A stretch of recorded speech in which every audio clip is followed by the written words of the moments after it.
right, hello. Good morning, everybody. Brock and Salk Show, Seattle Sports 710, salesports.com, Seattle Sports app, podcast platforms.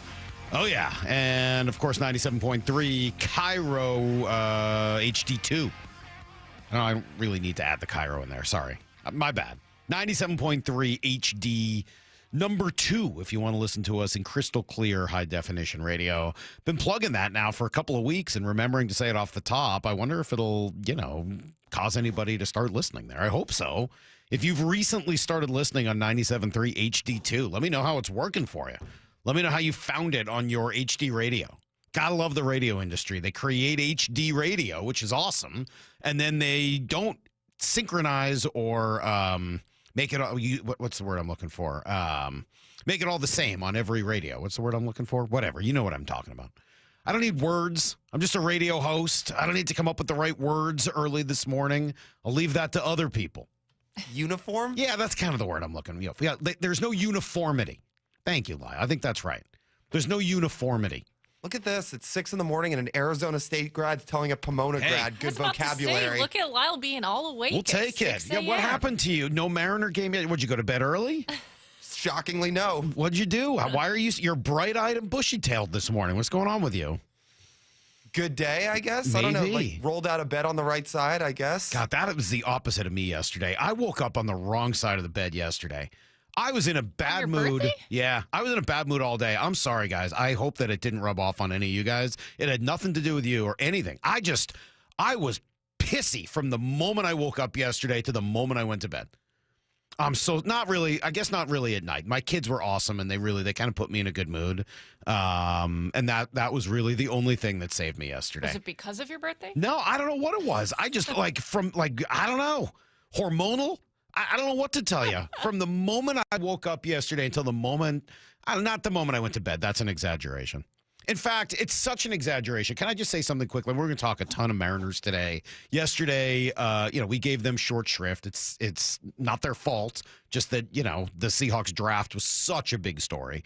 And so today will be a lot more Mariner content, and want to try to figure out why they are doing what they're doing and why the offense has been so good. And we'll try to figure out what's real, what's not. I mean, let's dig into that today. 7, 8, 8:30 with Jeff Passan.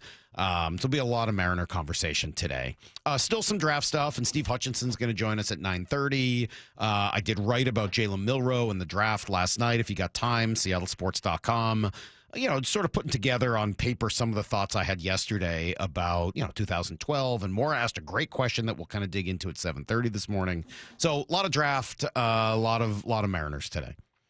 But I also sometimes like to use this show as my personal therapist. So I appreciate you guys listening to me and kind of talking through things. And I just had a thought last night. I may have even shared this before. As you get older, now that I'm 47, it's hard to remember what you've said and what you haven't. But for longtime listeners of this show, people who actually pay attention, not Lyle, who claims to have listened but never knows anything we ever said. For longtime listeners of this show, people who go back to 2012. Speaking of 2012, that was the year Avery was born, my first daughter. And anybody who listened to me for a long time knows how much I struggled having kids at the beginning. I really did. I was really honest about it. Honest about, how challenging I felt it was to have babies. They don't talk to you. There's no conversation. As a dad, I felt totally worthless. Honestly, and I've said it to every dad I've talked to since, hey, it's okay to sometimes feel like this is a terrible situation you're in. I hated it. I really, really did not enjoy being a father in the very first couple of years. I did not like it. And I knew that I was going to eventually like it. It wasn't like I was panicked about it. And I didn't have any problem with my kids specifically. I just was not into being the parent of an infant. I did it because that's what you do, but I didn't enjoy it. And I complained about it a lot. And then I went through the Cecily toddler years, which were horrendous. She was the worst toddler ever. She and I were, Brock, where's Brock? We were at the Kraken Ice Complex the other day, and there was this little toddler throwing a fit on the ground, crying, screaming. Mom couldn't get her out of there. And Cecily comes over. She's like, did you see how annoying that kid was? I'm like, yeah. Did you? That was you for 2.5, 3 years. She's mad at me now about it. No, she's fine. Anyway, after all of the complaining, after all of the challenges, I just want to tell you, my kids now are 13 and about to be 11 next month, this coming month. I couldn't love it anymore. There's nothing in my life I enjoy more. Nothing. Not one thing. After a couple of years of real challenges, this is by far the thing that brings me the most joy in my life. And so after just being mad, I'm sorry. I apologize. I was just in a bad mood yesterday. No real reason. I apologize. But kids got me out of it. And so I'm feeling good now today. I'm feeling a whole lot better. I'm ready to talk about some stuff. I did run into this cut. Let me start with this. This was Eric Edholm yesterday on with Bump and Stacy. As I said, we'll get to a lot of Mariner stuff today, but I did want to start here because this was cool. He just gave his overall assessment of the Seahawks draft class, and I like how he framed it. It was a good mix of floor and ceiling. You know, you have these potential players through the middle of the draft there, Eamon Warry, Arroyo, Jalen Milroe, big upside players who, man, if they max out, this could be a class that we talk about for a long time. I would say that they got a really nice value in Riley Mills. Probably isn't going to be available till later in the year, if at all. But still, I mean, that knocked him down maybe a round or two. I thought he was a big piece that was missing for Notre Dame down the stretch. Torrey Horton was a really nice college receiver who does a lot of good things well. And Ricky White, too. I mean, he's make the team on special teams if he does. But he's just one of those guys. All right, he's going on and on about each of the players, which is fine. I like the very beginning of that. I like the way he framed it. A good balance of floor and ceiling. Right? Gray Zabel, some really good floor. It's what they needed. Middle rounds, some really big ceiling. Nick Eamon-Warry, huge ceiling, right? Jalen Milroe, maybe the biggest ceiling of any of them. That's sort of the point of the column I wrote last night. The floor for Milroe, maybe in some ways it's not as low as it could be because of just the speed. Like if it flat out just doesn't work as a quarterback, you can always, let him run somehow. Like just find the ball in his hands and let him run. So there is still like a floor balancing act there, which is nice. But really that pick is all about the upside, right? The upside potential of a guy with Lamar-like speed and quickness and moves and all of that. And then obviously I think you probably want to put the tight end in that group too, right? Some risk there, some floor risk because of the injury. But, when you start hearing the way people are talking about him, putting him in the category with the other tight ends, listen to Burt Breer on that. I like Arroyo too. Like I think Arroyo has a chance, if he can stay healthy. He's one of these, like, if he can stay healthy, like, I think he's right there with the other guys that we've talked about at that position in the draft with Warren and Loveland and Taylor. Like, I think, like, there are a lot of people that think he can be a really interesting weapon for Seattle. Well, that's nice, right? I mean, given that those other guys were first-round picks and really highly thought of. So, like, there's a ton of upside, but then it's balanced with some guys with just some real floor, like high floor. And Gray Zabel's probably not going to be a bust. He might not end up being a Hall of Famer, but I'd be surprised if he just flat out was a bust. Of course, I say that. He'll probably not. You get my point. Like, the guy's got traits that will just play in the NFL for a long time. They brought in a few other guys that fit positional needs, running back and wide receiver. I like the way they did it. And I think Edholm had a really nice way of summing that whole thing up there. Yeah, it's a really nice balance of doing what you needed to do floor-wise and need-wise while still taking some chances in the right spots on the right players, hopefully, on guys with some real significant star power upside. Great draft. I mean, it really is. I love it. I really do. Nice job. Nice job. I mean, hats off to John Schneider. And obviously, I've been critical of a lot of the things John has said here over the last couple of months and some of the ways in which, John handled the free agency. And I still think it could have been better. Like, I'm not going back on those comments. But wow. I mean, to me, it's never personal. It's all just, just how I feel about what the team is doing. And I love what he did this weekend. I love it.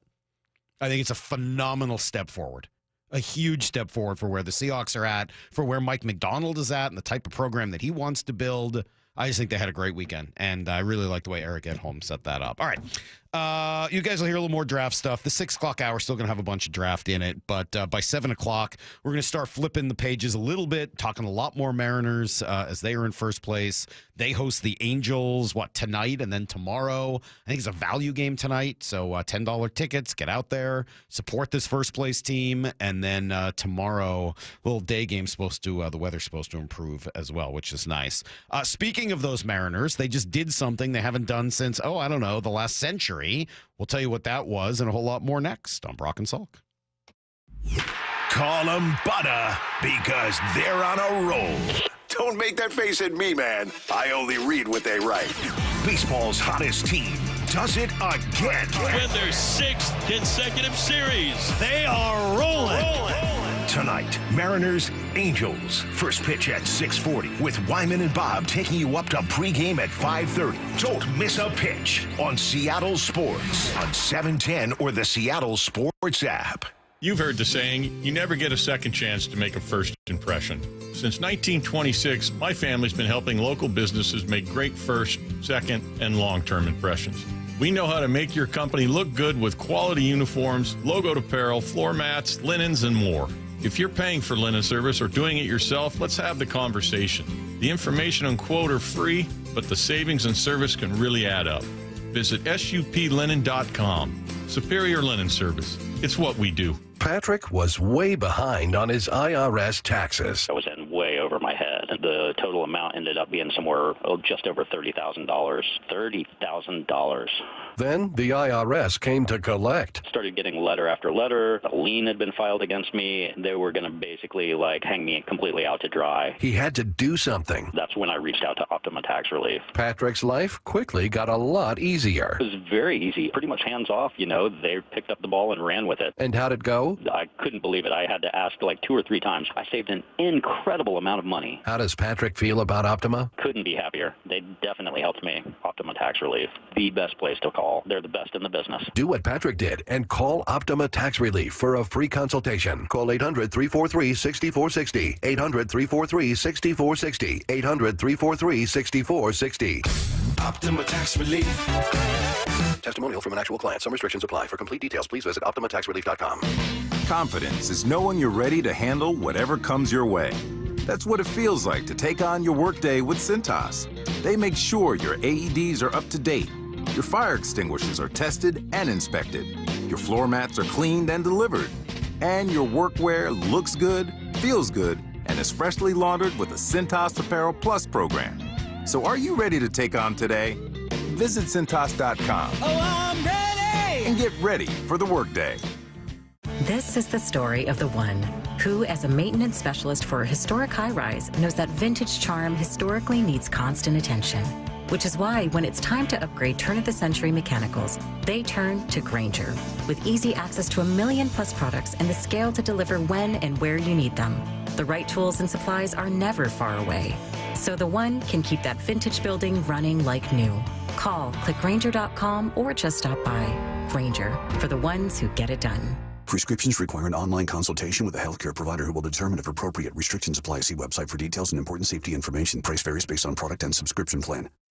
Hey guys, let's talk ED because millions of men experience it, but not everyone can access or afford treatments like Viagra.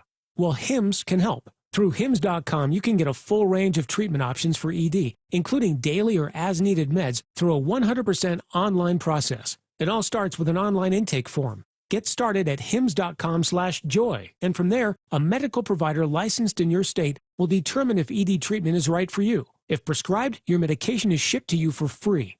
Find the ED treatment that fits your needs with options up to 95% less than the brand names. Millions of men experience ED, but Hims can help. To start your free online visit and save up to 95%, go to hims.com/joy. That's hims.com/joy for your free online visit. HIMS.com/JOY. Subscribe to the Seattle Sports YouTube page to find new and exclusive content from your favorite shows and personalities daily. Just head to YouTube, search Seattle Sports, and click subscribe.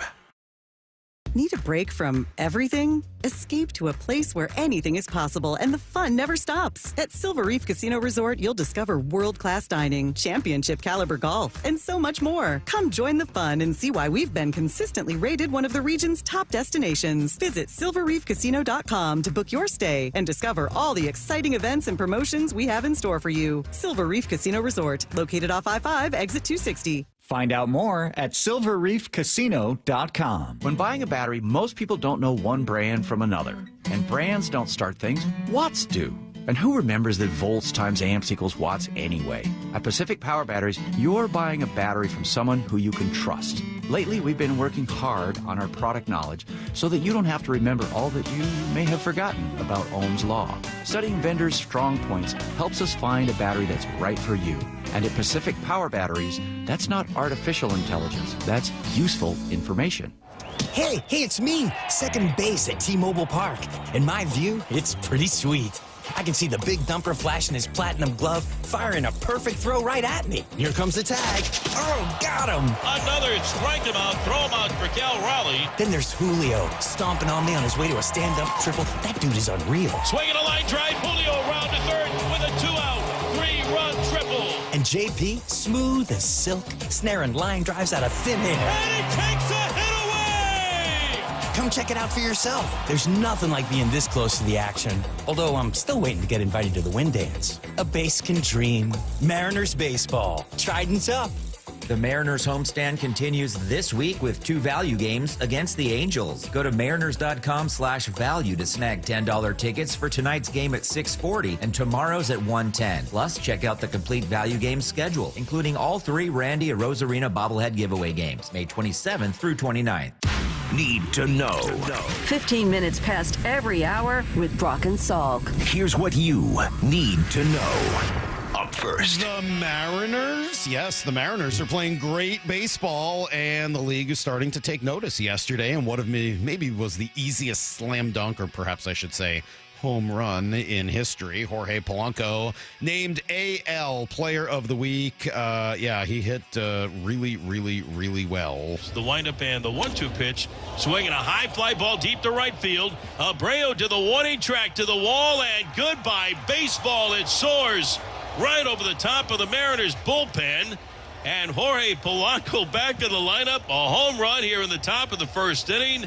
And just like that, the Mariners have a 1-0 lead. That's kind of what he's been doing. That was one of the 4 home runs he hit during the week. He hit .471, scored 5 runs, couple of doubles, as I said, 4 home runs, drove in 8, pair of walks, all in 5 games, only 4 starts because he can't play against lefties. Unbelievable. Just a tremendous week. 22 total bases. And yes, for those who like the OPS stat, 1844.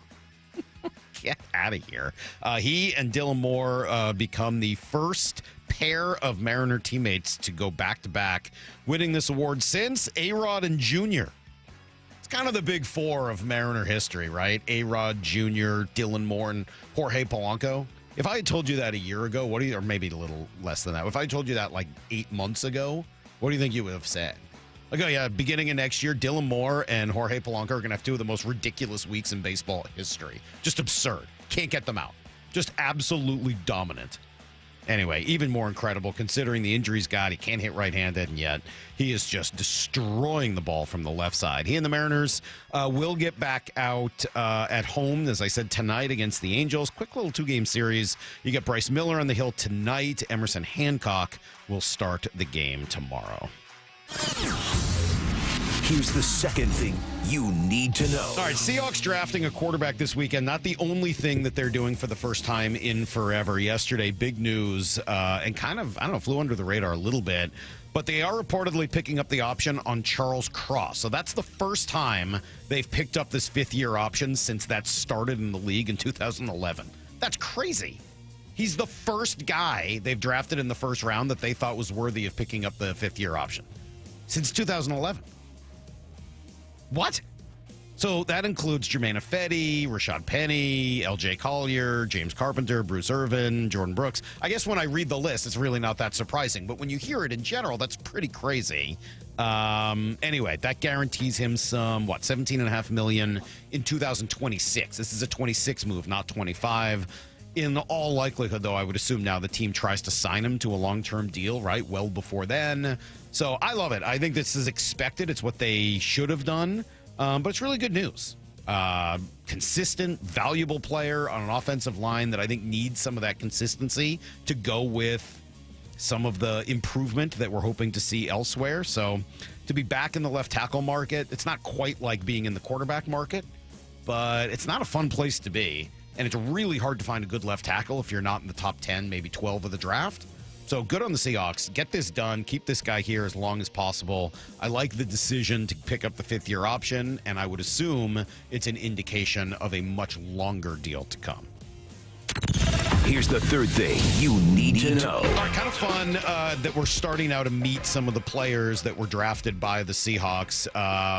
We talked to Gray Zabel on Friday, which was great. We think we're going to talk to Jalen Milroe tomorrow. That's the hope. We don't have a time yet. At some point this week. Some point this Tomorrow or week. Thursday, Excuse me. Some point this week, we're hoping to talk to Jalen Milroe, which will be great. I'm looking forward to that. And obviously, he's the person I kind of can't stop thinking about a little bit from this draft class. But how about Wyman and Bob? Two really fun interviews yesterday. Riley Mills is the defensive tackle who came from Notre Dame. He's hurt, so we'll see when we actually get a chance to see him. But I say defensive tackle. He kind of plays all over. Yeah, look, I mean, I've been a three-tech my entire career. I love playing three-tech, but I've played around, all around the defensive line. I think three technique is, especially when I'm pass rushing, I don't think there's any guard or tackle that can really block me one-on-one when it comes to being on the inside for three-tech. But I think that's one of my things during the draft that I was preaching to teams and I preached to the Seahawks was that I'm athletic enough. I can play the 9, I can play the 5, I can play the 2-eye, play the 4-eye, and I can play it all at a high level, compared to a lot of other guys. So that's something I excel at, and I think that's part of the vision they had was being someone who's versatile and kind of similar to Leonard Williams, how he plays all down the line. Yeah. Whatever they want me to do, I'm ready for it, and I want to do it to the best of my ability. A little Tim Hasselbeck to the way he talks. Just a little. As you listen to him, I hear a little Tim Hasselbeck in there, but obviously another just confident kid talking about what it is he does. So is Nick Eamon-Wari. They asked for a little self-scouting report. Say 6'3", 223-pound safety, twitchy, fast, good hips for my size, long, rangy, versatile, can line up anywhere from the deep middle of the field, down in the box to the outside at the nickel spot. Very physical towards the run, sheds blocks, amazing, great tackler, can do it all. Dude, I love this kid. Did you hear his answer on if he'd rather pick a ball off? Oh, yeah, I got that. Oh, I was okay. going to play a little later. Okay. I can play it now. No. What? Why wait? Why wait? Let's play it right now. Here you go. Would you rather have an interception or a big hit? Honestly, it depends what team we're playing. If we're playing the Niners, I'll lay a dude out. But, any other team, I'll probably get an interception. I'll get an interception, though. But honestly, man, I kind of like both. Getting an interception is awesome because I like to run it back for touchdowns. But laying the dude out, like taking his soul, making him feel it, that also feels good, too. So. Dude, he's fun. A bunch of these guys seem fun, right? He seems fun. Listening to more of that Riley Mills interview, he seemed pretty fun. Obviously, Gray Zabel seemed pretty fun. We're still getting to know a whole lot more of these guys. I don't know whether Milroe's super fun, but he seems like kind of bad, what. Don't mess with him. He got a little juice to him. I'm psyched, man. Fun draft. That's everything you need to know. What was the word you said? Uniform, Lyle? The other word, I think the word I was actually looking for, and thank you to the texters, was standardized. But they mean the same thing. So you're right there. Thank you for helping. I couldn't come up with either one of them.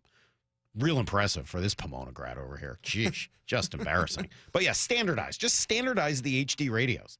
So it's all the same on every car. It shouldn't be that hard. Anyway. All right. Let's see today. As I said, Jeff Passan at 8:30. Ton of Mariner conversation a little bit later to learn a little more about not just Gray Zabel, but the other two offensive linemen and just sort of what they're doing on the O-line in general. Steve Hutchinson's going to join us at 9:30 this morning, a little later in the show. That'll be fun. If you really want to learn, though, about this whole draft and everything the Seahawks did, Brock was awesome yesterday in our rapid fire, so I want to make sure you guys get a chance to hear that. We'll do it next on Brock and Salk. The draft. It's a cool day in Seahawks history. Is in the books, and we're breaking down every pick and how the Hawks came out of their most important draft in years. Get a difference maker, and they got him. Nick Emenwari, kind of a Swiss Army knife kind of a dude. Jalen Milroe. Wow. This dude is a home run hitter. However, Jalen deserves and earns the right to go out there, then we'll do that. Exclusive insider content on the Seattle Sports app and YouTube, and the home of the Seahawks, Seattle Sports. Saw some of that rain this morning. I was walking in my car. It's a big no thank you. Don't really like having my wipers on or any of that. And I know that all that water that we get here in the spring, it's all got to go somewhere, right? And it can wreak havoc on your crawl space if the rain or groundwater gets in there. Then you got problems. You could have structural damage. You could have toxic mold. Ugh. Well, Crawl Pros will keep your crawl space dry. They can install a sump pump, drainage, reroute that water back out and away from your home. And then they'll take care of any mold that's been created. They can even address plumbing issues that can come up. Any problem really at all that you've got in your crawl space or your attic. That's why Crawl Pros has been great. They come out to my house, free corner-to-corner inspection, couple of problems we had in our attic, insulation issues. And, they just solve them. And that's it. I haven't had any problems since. They're pretty good.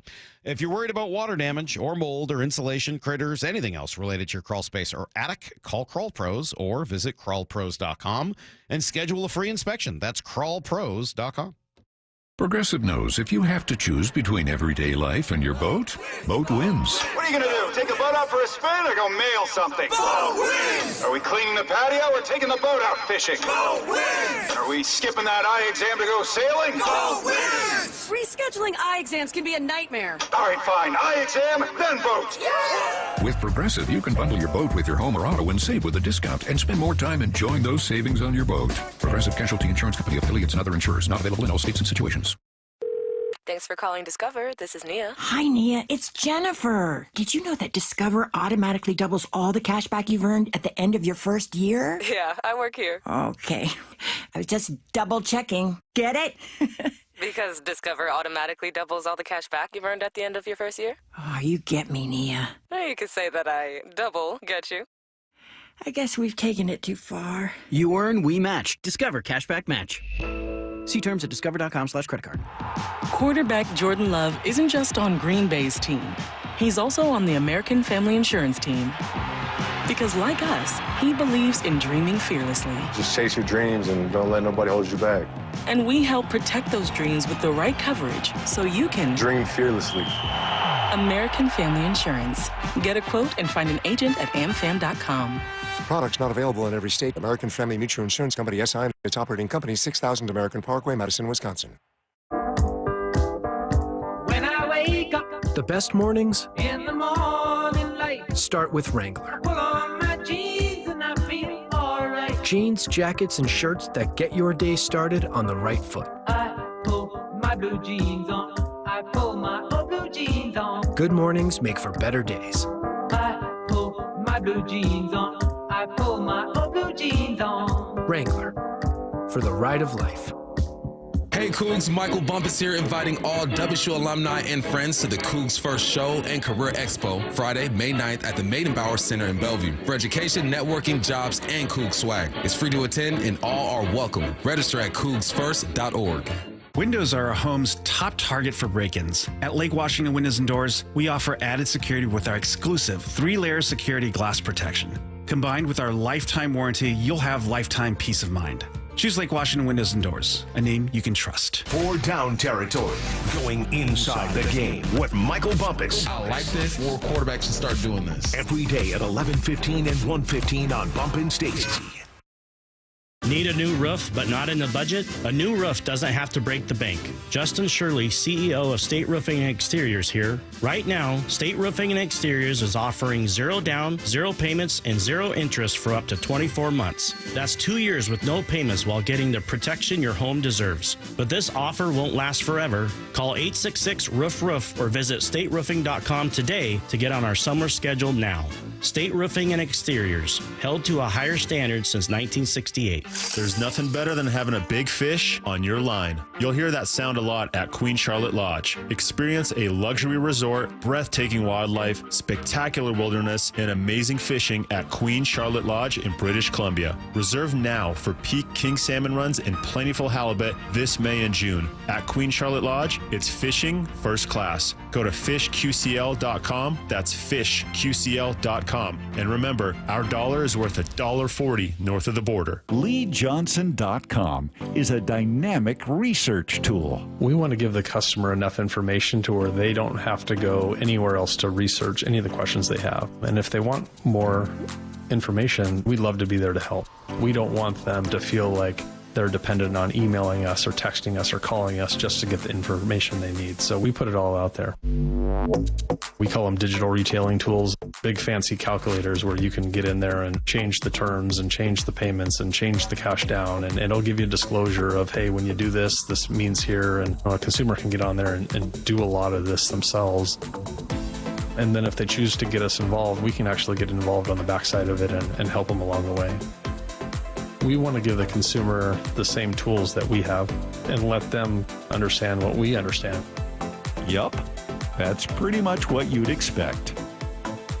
The LJ Way is the Lee Johnson Auto family. Brock and Salk's Rewind is presented by Toyota of Kirkland and Toyota of Renton. From the Quantum Fiber Studio. This is Brock and Salk. Weekdays 6 to 10. On Seattle Sports and 97.3 FM HD2. Love the draft. Love what the Seahawks did. Brock gave it an A. I think I said A-.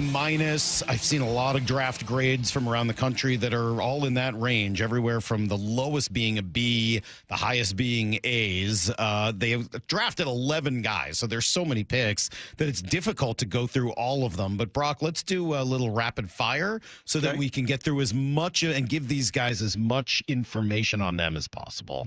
So, without further ado, I got a ton of questions. I got like 12, 15 questions here. Oh, jeez. Who was the best pick? Gray Zabel is the best pick. I don't lose my mind.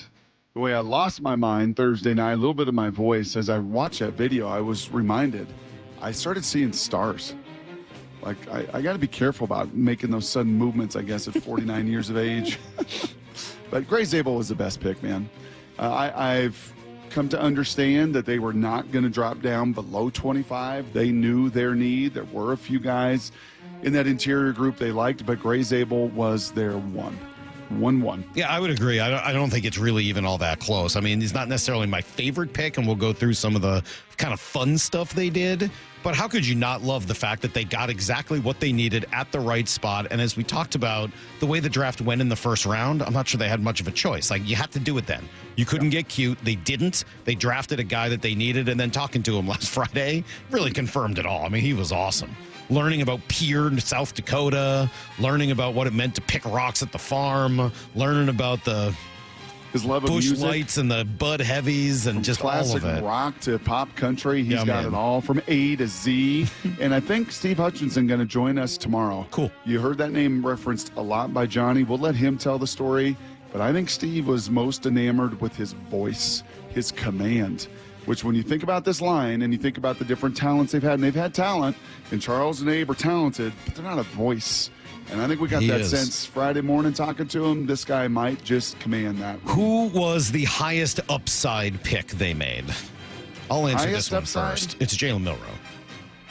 Yeah, like if he hits? Yeah, if he hits, it's Jalen Milroe. I mean, like, if you get a franchise quarterback in the third round, he's got the highest upside with his ability to run and everything else. If he can figure out the passing part of this, Jalen Milroe is the highest upside pick they made. 92 is the perfect spot to make it. So hopefully Hutch and Passan tomorrow. Hopefully Nick Saban and Daniel Jeremiah Wednesday.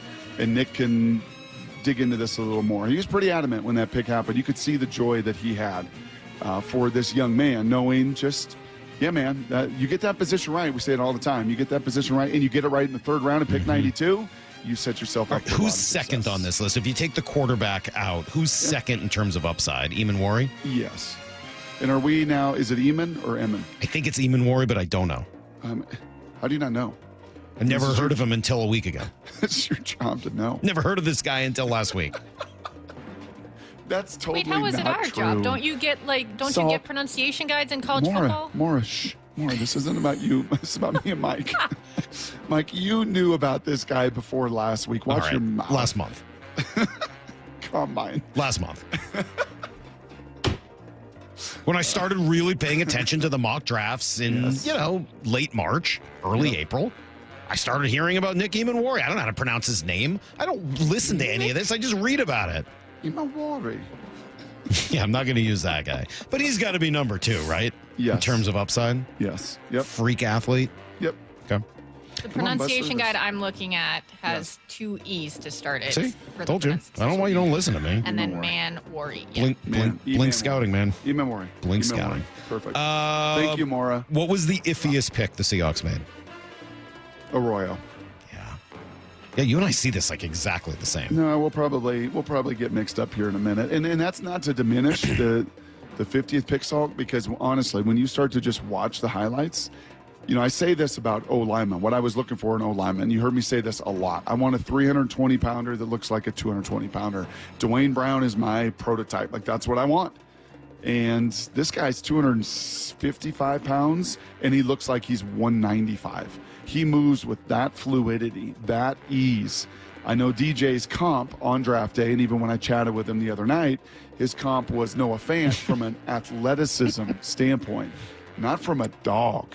Like this dude, you come out of South Florida, you come out of programs like that, you got some bite. You got some dog to you. He was a little injured, he was a little beat up. I don't think he was their one tight end. That kid, Mason Taylor, went real high in the second round. But he was right behind him, and they were not going to let him get off the board. I mean, clearly, they spent the number 50 pick on him, so they must have that level of commitment and conviction about him. It still kind of surprised me. I mean, it's not a name that we had chatted about much, but even more than that, just not that I don't like the positional need. I do think of getting a tight end who can do what he does, but he's also, again, more of a receiving tight end as opposed. I mean, I almost heard some people saying he might be able to play X if you needed him to. 3 other tight ends on this roster as it's constituted will do a lot of your blocking. I know. You need that move guy, and now I wonder what happens with Noah Fant. We talked about that leading up to the draft. Now I got to imagine that's a big cap number. Well, he could go somewhere else and not break tackles would be fine. Wow. Okay. I kind of like the idea of the Elijah Arroyo, AJ Barner tight end room. Yeah. Maybe I'm on an island on my own here. No, it's not that I don't like that. I do. That would be great. I'm not down on Elijah Arroyo. I'm a little down on picking a tight end at 50. I would have liked to have seen them take another offensive lineman there, and there were some pretty good ones still available. But I get it. Like, this is a need also, and it's a big part of what they're trying to do. Where'd the Rattler go? I'll look that up as you get to the next one. He was gone. He was gone by 50. I think Ratledge was gone, but Wilson the center was there. Yeah, the center was there, but he went to New England. He was still there before Milroe got taken. Which current Seahawk benefits most from this draft? And then conversely, which current Seahawk is now looking around like, uh-oh? I'll answer if you're while you're thinking. I would say the person who benefits most is Reek Woolen. Yes. They did not really bring anybody in to challenge him, and now he goes into the last year. And I'd whereas say even Josh Joe, sure, both of them together, yeah, like their jobs just became a lot more secure for now. Now that doesn't mean they're not going to find somebody to challenge them eventually, but at least for now, in terms of being on the hot seat, Noah Fant has to be the first name that comes to mind, right? Yep. No question. I mean, obviously it's Noah Fant, but also, I think that if you are in that running back room, whether it's Ken Walker or the kid from Georgia, Kenny McIntosh, like I think all those guys are probably a little bit on watch now also after taking another running back. Nope, I think that is once again all 100%. What about the two guys you mentioned, Brock, based on the Ricky White and Jake Torrey Bobo. Horton? Yeah, Jake Bobo would be another one who's just kind of beloved. They got some dudes here that can really, really run. They got some dudes here that know that are going to make this team, and even through the undrafted route, which is what Bobo was, that are going to come in here and put their special teams hard hat on. So, I loved McDonald the other day when he was talking about Russell, like, hey, man, don't count out this fullback just because we drafted this 200. I never bet against that guy. I don't know if I want to bet against Jake Bobo, and it's not like he needed his urgency knob to be turned up. But, yeah, a Jake Bobo, Well, just especially with what Ricky White does. I mean, like, he's a special teams maven. Like, that's what he does. He blocked 4 punts. That's pretty crazy. So that's, that's a type of guy that's, and look, maybe there's room for both of them on the roster, but that seems pretty hard to imagine, especially for a team that only wants to play with 2 wide receivers a lot of the time. Mm-hmm. What was the most surprising pick? Milrow. No. Yes. No. Yep. No. Okay.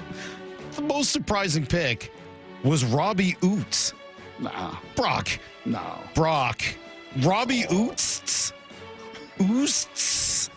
Robbie Oosts. Maura, we're going to need you again, please. Fact checker. Oh, no, I was on the air when he got picked, and I definitely struggled with that one, but we came to the conclusion it's Oots. Especially when he was listed as a, 330-pound tight end or whatever it is. They're like, wait, what? This tight end who's caught 160 yards last year in passing, and then you find out quickly he's going to be a fullback. But you don't think that was surprising? Not at 175. Bottom of it. No, not at 175. I thought that's what they were going to take your guy. Milrow before Shador. Jonah Monheim. Yeah, Milrow is still with Sam Darnold and Drew Lock on the roster. Now, I love it. You pit me against the wall a few times, especially down the stretch. And I said to you, Milrow 3rd or 4th round is kind of where I would take him. So it wasn't shocking, but it was bold. It was bold. And it's why Mike McDonald called Sam Darnold, right before that pick and everything else, and said, hey, just heads up. We love you. This is not an indictment on you. This is a unique talent, a guy with unique traits. It's going to take some time to refine, and we're going to make that move. All right, I'll give you one more answer potentially for this. And again, maybe you don't value it that way because it's 5th rounder. But how about Riley Mills at pick 142, a guy that got hurt in the playoff this year, is in all likelihood not going to be ready to go at training camp, maybe not by the start of the season. Defensive tackle, but he's really sort of that kind of tweener defensive end type, right? He's not like a rush edge end, but he's sort of like that. If he was healthy, what Red Bryant used to be. Yeah, had he not torn his ACL in the playoff, and he was a big reason they got to the playoff. He was unblockable at times for Notre Dame. He would have been like a 3rd round pick to the Pittsburgh Steelers. He just smelled and reeked of a Pittsburgh Steeler. But because I think of that knee injury and may have to redshirt a season and other needs that they had, that guy. That's a bit of a surprise. I didn't see that one coming. I would agree. Especially being their only other defensive pick after trading out of the 4th round to get 3 5th-rounders. Yeah, that was a little surprising, I would say. Okay. When you get to rookie minicamp and just throw eyes on these guys, who will be the most impressive looking? Have you seen Nick Eamon-Mori? I mean, it's got to be him, right? I'm sorry, Maura. You're going to have to shelve K9. K9's a little squatty, right? He's not. This guy is Adonis. Sean Springs was like the most perfectly sculpted athlete human I ever saw in my life. And then he tore his hamstring and he had a big hole. Like you could put a golf ball in the hole in his hamstring after that injury. But beforehand, I was like, you can't.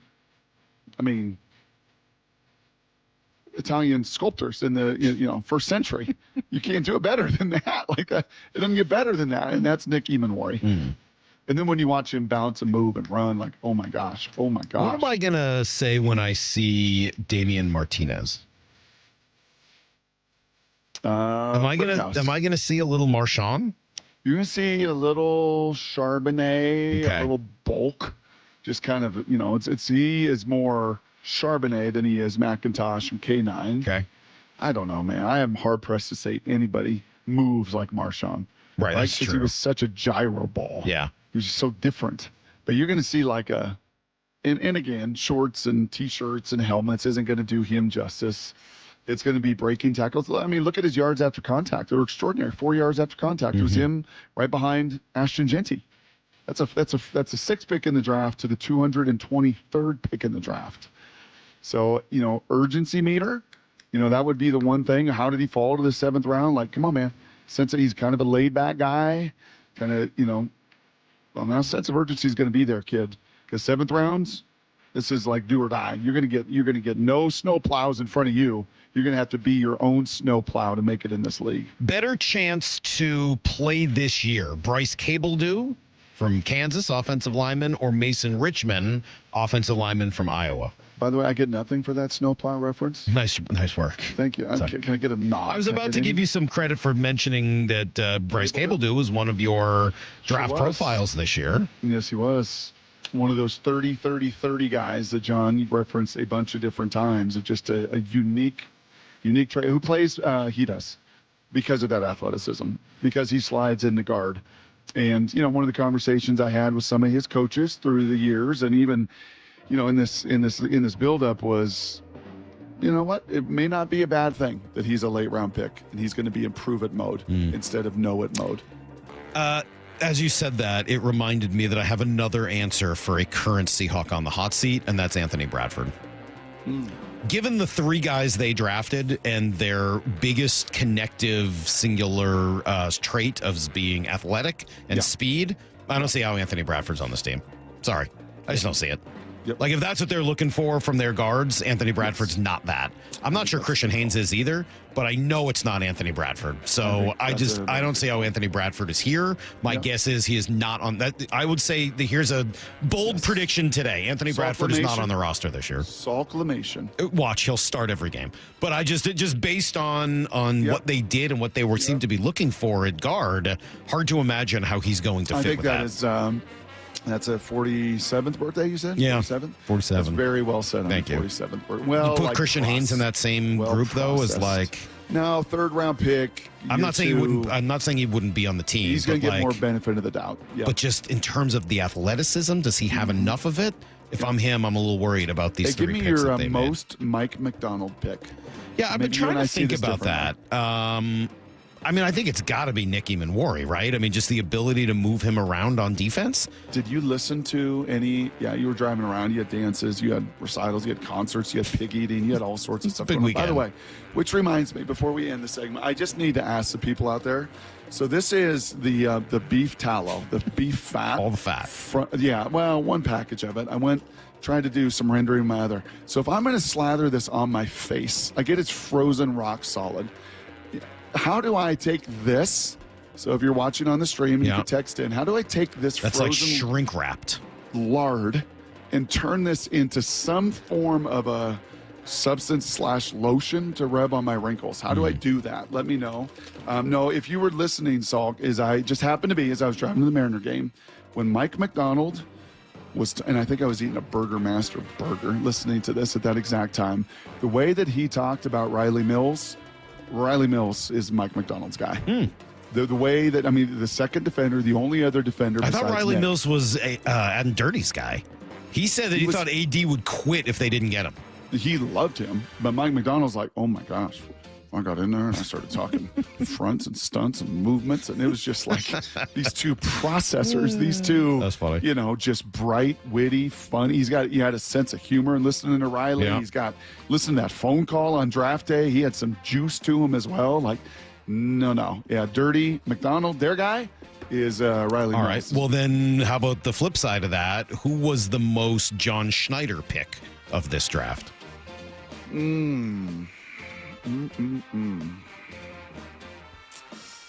Yeah, that's a good. Can I say the last one so I can play the phone call to Ricky White? Ricky White?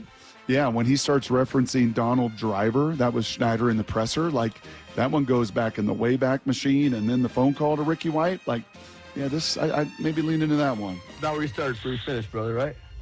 Yes, sir, Coach. It's been too long, Coach. I hear you, bud. Let's get rocking, all right? Can't wait to get you up here, man. Here's our head coach. Here's Mike. Ricky. How you doing, Coach? Sure you tell me. I'm doing great. Coach, I appreciate you for everything, Coach. Yeah, I'm saying you earned Coach, this, I'm and saying you earn too everything right when you now, get here, Coach. okay? Yes, sir. That's great, man. We're really excited, and you should be proud of yourself, bro. Congratulations. Thank you. Not where you start, where you finish. You started making calls to Ron Wolf in college if you're John Schneider. Leaving voicemail after voicemail after voicemail. Just get me in the door. Get me in the door, Ron. Let me just get to work. Right? Not where you start, where you finish. Ricky White's got a little stuff to him now. Like, unfortunately for him, this was a pretty deep receiver draft with a lot of dudes that played a lot of ball. Maybe not at the top, Salk, as far as stars, but as far as productive record setters, difference makers. And he finds himself at pick 238, and that's why he's in tears right there Like, man, I was the best to ever do it at UNLV. I'm one of the best pump blocker. I'm like one of the best. And now he's going to get his shot, man. Shot to prove it. I don't know the answer to this question. I don't know which one is the most John Schneider pick, but I hope the answer is Jalen Milroe. Right? I mean, like, I hope that John had that, like, hey, we think we're getting the Josh Allen, Patrick Mahomes, Russell. Like, I hope he had that same level of conviction on Milroe that he had with some of the other guys he's wanted a quarterback over the years. That would be my hope. 16 drafts, right? It's only Russell at, what do you say, 75? Mm-hmm. And Jalen Milroe at 92 when it came to that position. Enamored with a bunch of them in different spots on that board as Josh was and you know Mahomes was and those guys that he was enamored with. But that says a little something there. Who was the player that they could have had at some point in this draft that you were most disappointed they did not get? Yeah, probably the Rattler. Yeah, probably the mullet, Tate Ratledge. Yeah. You know, I think the center. And look, he went at 57. Yeah, so they could have had him before Arroyo. Him and Big Jonah Sabanaya from Arizona. And they weren't going to get him. He went earlier, 37. Right? Yeah, he went like so right you would have needed to after. take him instead of Eamon Ward. That's right. And I don't know if I could have done that. Could you have? I think that makes sense. Could you have traded? Could you have taken Ratledge though instead of Arroyo? Because I think I would have. Yeah.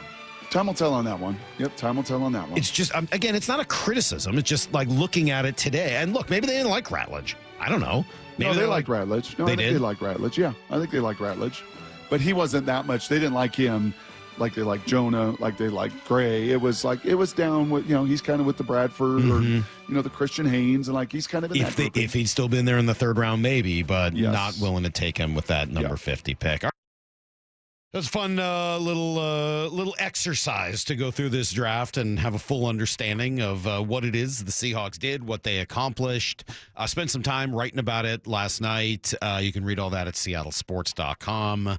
I like what they did. I like the Jalen Milroe pick a lot. And I do think this could be the beginning of something new here in Seattle, which is exciting, right? It's exciting to have something new. By the way, I don't know whether you look at draft grades or care. Maybe there's one person you trust. Maybe you like more of a completely, kind of like an averaging of all of the grades. I'm looking at this thing somebody sent over here. Someone took, this has got to be like 20 or 25 different draft grades and gave them a GPA average. And the Seahawks finished consensus third in this draft. It's pretty good. Any guesses who 1 and 2 were? Number 1, the New England Patriots. Helps. Number 2 is the New York Giants, right? Helps to be at the very top of the draft. Third was the Seahawks, then Kansas City, Philadelphia, Vegas, Dallas, Baltimore, Cleveland, Jacksonville, rounding out the top 10. I mean, if they're right, that'll be phenomenal, right? That's pretty good company to be with, certainly, with Philadelphia there and Baltimore there. I think those are some of the teams that have been drafting best and kind of doing the best stuff. I don't know whether, everyone knows what they're talking about here. I'm looking through the Seahawks. The worst draft the worst grade they got were 2 Bs, 3 Bs. Someone named Chris Knox from Bleacher Report. Don't care what Bleacher Report says. Someone named Mark Maskey from the Washington Post. All right. And he's been covering the NFL for them for all a right. while. Yeah. No, I'm not knocking him. I just don't know him. And then Pete Prisco. So that doesn't mean anything. So, those are the 3 worst grades they got. It's pretty good. A-, A-, B+. There's one of those B's. B+, A, B+, A, B+, A, B, B+, A, B+, B, A, B+. Funny. Only a couple of people gave him the same A- I did. But that's I gave it an A-. I thought it was a great draft. A couple little things. I would have liked maybe just one more offensive lineman near the top. But that's quibbling, man. That's just nitpicking. And I don't want to pick at nits. I'm just excited. Fun draft. Excited to see all these guys when they get in here to camp soon. Okay. It's time to start turning the page, though. The Mariners are in first place. The story is, of course, that their offense is otherworldly right now. Why? Well, that's the big question, and we'll see if we can answer it together next on Brock and Salk. Call them Butter because they're on a roll. Don't make that face at me, man. I only read what they write. Baseball's hottest team does it again. Win their 6th consecutive series. They are rolling. Tonight, Mariners, Angels. First pitch at 6:40 with Wyman and Bob taking you up to pregame at 5:30. Don't miss a pitch on Seattle Sports on 710 or the Seattle Sports app. No more waiting. It's time to go all in on that new car. And Toyota of Kirkland and Toyota of Renton are the dealerships to make it happen. Why? Because they're all in for you. All in on the widest selection of new, used, and certified pre-owned vehicles with their combined inventory. All in on their amazing staff and incredible showrooms. And all in on setting you up with a test drive so you can take that car home the same day. Go all in, whether you're in the north or the south. Toyota of Kirkland and Renton got you covered. Visit in person today or online at toyotaofkirkland.com and toyotaofrenton.com. Big Nation Station reminds parents the fatal crash rate for teens peaks at age 19, and we lose nearly 8 kids every day. Make a family agreement to never drive under the influence of alcohol or drugs, text behind the wheel, or ride with anyone who is. Always designate a sober driver, call a parent or ride share, and let's bring our sons and daughters home safely. A message from the entire team at Big Nation Station. We've got a complete stock of beverages, snacks, hot food, and more, and wish the class of 2025 a safe and successful future. Need a new roof now? With State Roofing and Exteriors, you can get started with 0 down, 0 payments, and 0 interest for up to 24 months. That's right. Protect your home now and pay later. Call 866-ROOF-ROOF or visit stateroofing.com today. Getting engaged? At Shane Company, dream engagement rings are our specialty. We have the most beautiful natural and lab-grown diamonds, hand-picked in every price range, ready to compare side by side. Shop online at shaneco.com or in store. Shane Company, your friend and jeweler. Ready to order? Yes. We're earning unlimited 3% cash back on dining and entertainment with a Capital One Saver card. So let's just get one of everything. Everything? Fire everything. The Capital One Saver card is at table 27 and they're earning unlimited 3% cash back. Yes, Chef! This is so nice. Had a feeling you'd want 3% cash back on dessert. Ooh, tiramisu. Earn unlimited 3% cash back on dining and entertainment with the Capital One Saver card. Capital One, what's in your wallet? Terms apply. See CapitalOne.com for details. This is Secret Clinical dominating extra stinky stress sweat. And this is regular deodorant. Secret Clinical in a heat wave. Oh, what a beautiful day. This is regular deodorant. Ugh, I can't. Secret Clinical with workout sweat. Let's run another marathon. And regular deodorant. How much more? Secret is the GOAT. Because nothing fights sweat better. Stay fresher under pressure. Spring into deals and save on seasonal projects at Lowe's. Right now, get 4 select 8-pack annuals for just $10. Plus, get a free 60-volt Toro battery when you purchase a select 60-volt Toro electric mower. Don't miss out on these fresh spring savings. Shop in-store or online today. Lowe's, we help, you save. Valid through 4/30 while supplies last. Actual plant size and selection varies by location. Excludes Alaska.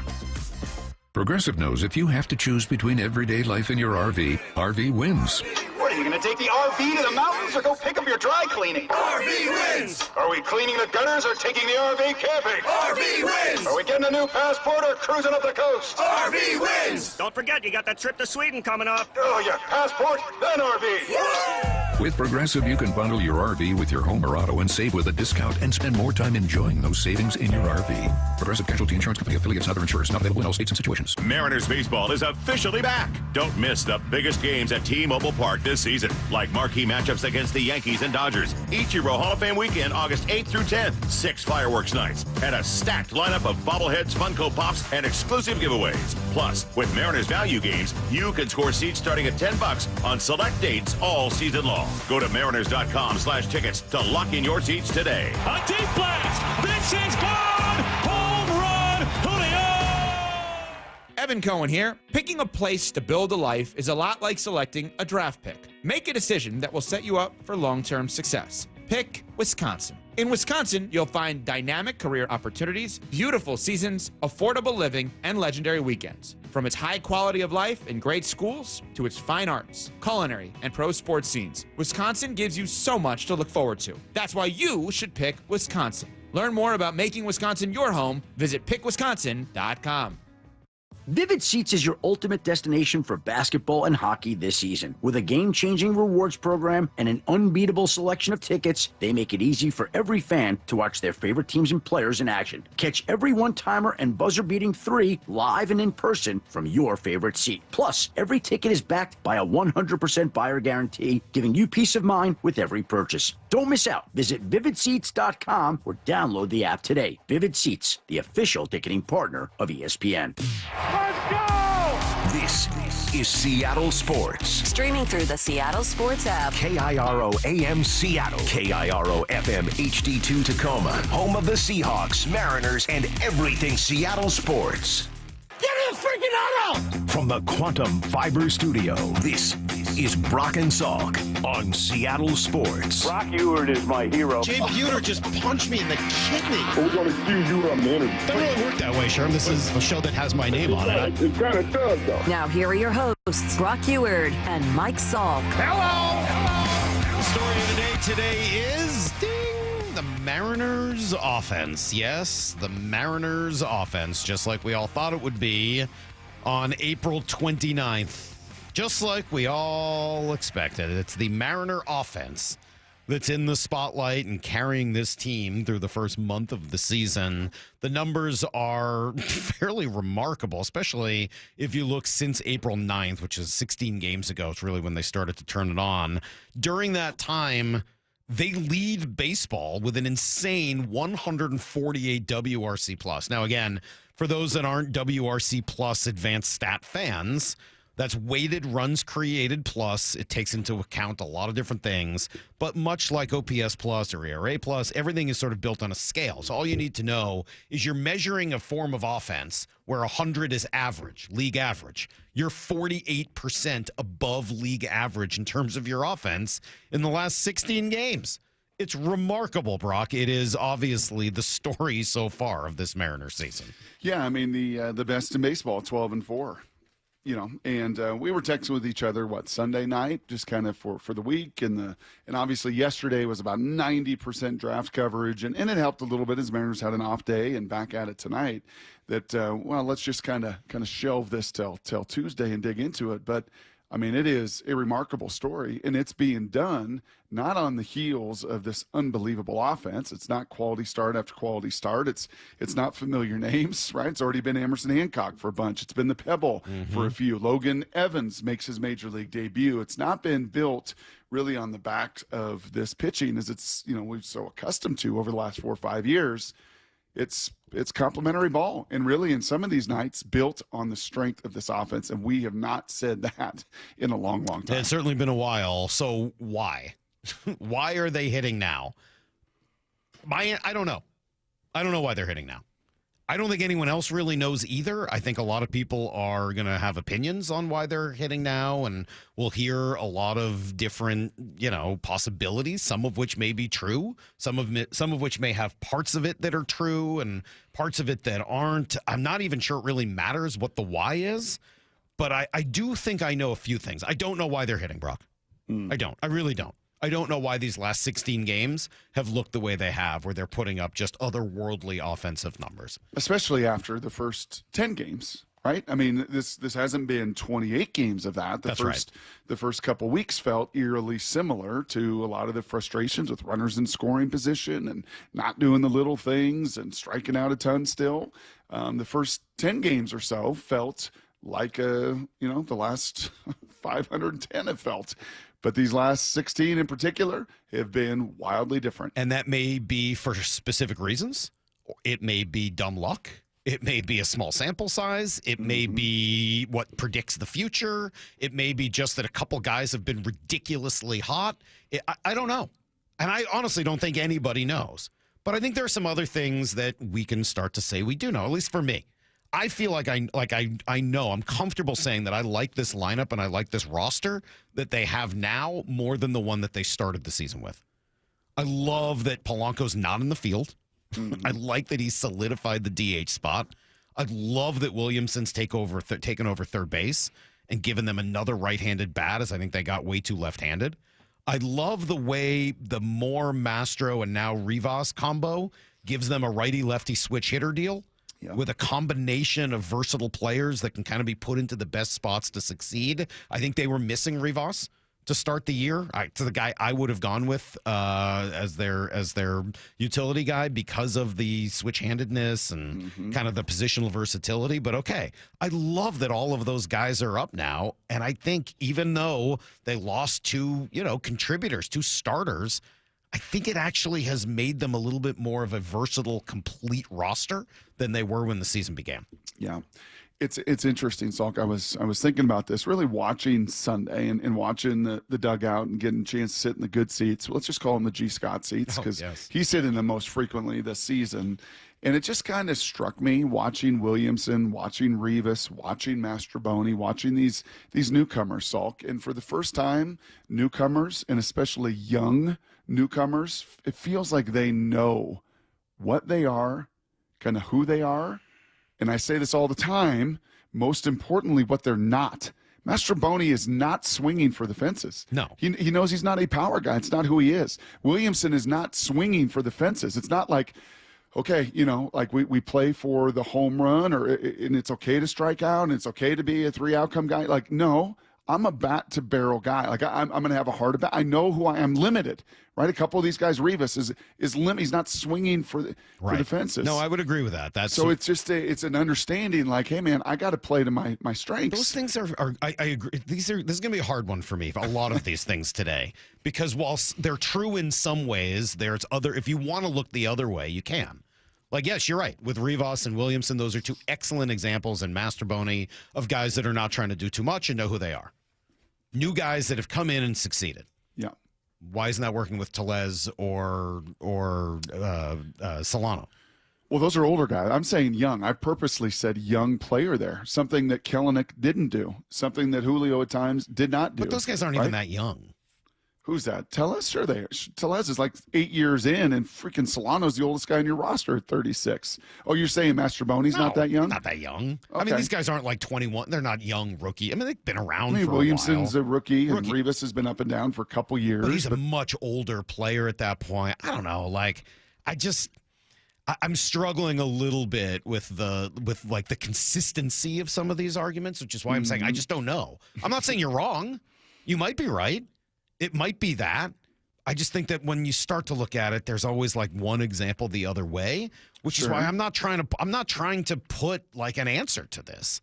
I'm just trying to point out the things I like. And I would agree with you. A couple of the guys that have come up, specifically those few, have had a real sense of who they are. Yeah. And play within that, right? Don't try to do more than that.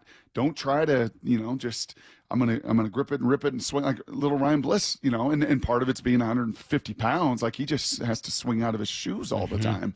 It just feels like but he those knows three. That's who he is. I mean, that's what's gotten him there. I guess. Yeah, I guess so. But those three, I don't know. I just like the completeness of it. And while it's limited in power and you're not going to get any home runs out of those guys, you're going to keep the pressure on. They're going to keep the line moving. They're not going to strike out those three in particular very, very much. So, yeah, those have been welcome additions. And I think the blessing of some of these injuries, it's a bummer, right? It's a bummer that Polanco, it's a bummer that Bliss, a bummer that these guys, Robles, it's a bummer. But in that, it's created opportunities that these guys have stepped into. I love that they're learning to be resilient, and I do think that there's a lot of value in that. I don't know necessarily why they've been able to bounce back in these last, 4 series in a row, why they were able to bounce back after a lousy 10-game start to the season. I don't know. But I think that it has value long-term. Right? Knowing that you've got that club in your bag, building that kind of chemistry, building that kind of belief in yourself and the confidence that comes with it. Again, I don't know why it's happened, but I'm really happy that it is because I think that absolutely helps them. Goldfish mentality, right? You have 3 Ks is, Rayleigh does one night, you get 3 hits the next night. Like it's just, and that resiliency, a big part of why they're 5-0 in rubber matches.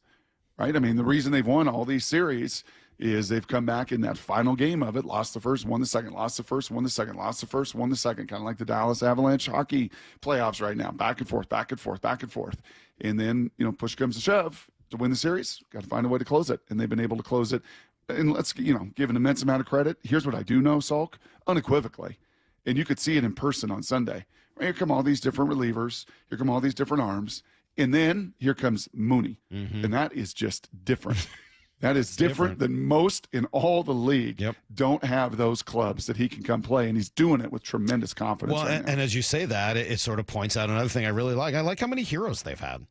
They've had a lot of different heroes through just the first month of baseball, right? I mean, they've feel like almost everyone has had an opportunity to contribute to a big win.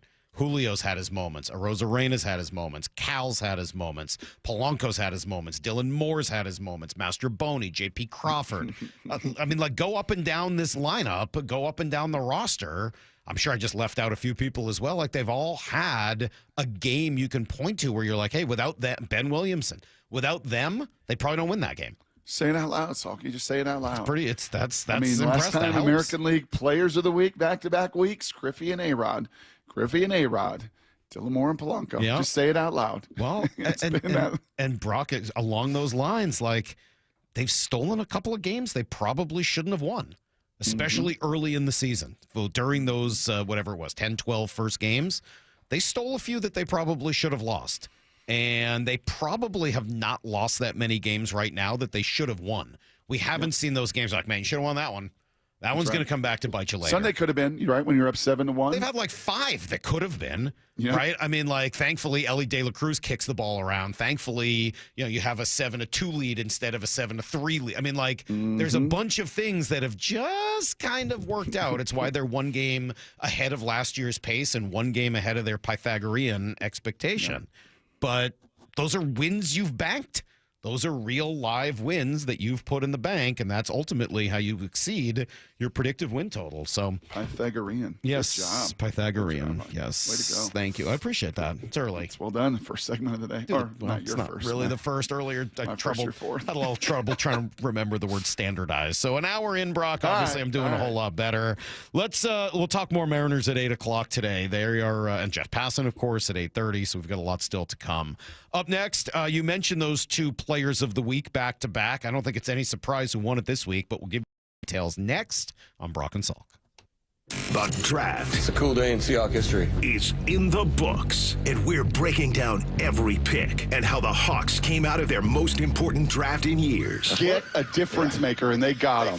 Nick Emenwari, kind of a Swiss Army knife kind of a dude. Jalen Milroe. Wow. This dude is a home run hitter. However, Jalen deserves and earns the right to go out there, then we'll do that. Exclusive insider content on the Seattle Sports app and YouTube, and the home of the Seahawks, Seattle Sports.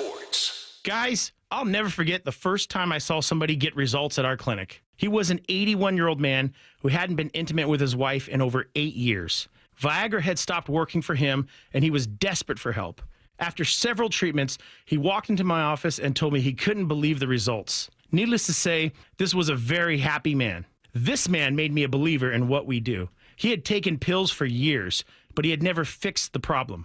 When he came to us, we fixed the problem. Our treatment does what no pill can do. So give West Coast Men's Health a call today. Speak with our clinic manager. Ask him any question you like, how it works, the science behind it, and even the cost. Change your life today like the thousands of men who already have. With clinics in Redmond and Tacoma, call 206-519-6541. That's 206-519-6541. 206-519-6541. Online at westcoastmenshealth.com.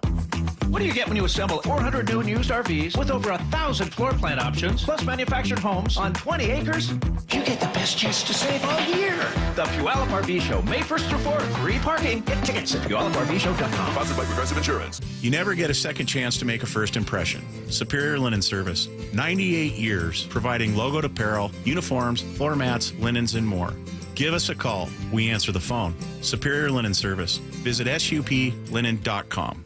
Hey, Brock Hewitt here from my friends at PCF Group, or People Come First Construction Group, and that's exactly what they did when we made the call a couple years ago. We wanted to redo our outdoor space, wanted to add a deck, an outdoor living, a television, and a kitchen. And PCF Group, wow, they more than delivered. And if you're interested in building a stunning outdoor area like we did, I cannot recommend them enough. Reach out before the good weather arrives, and their schedule, well, it's going to fill up. So whether you're looking for a complete outdoor living space or a very specific project like an underdeck ceiling, deck, patio cover, railings, PCF has you covered. Design now and pay later. In fact, get 12 months, no interest and no payments, and up to $6,000 off and a $1,000 Amazon gift card.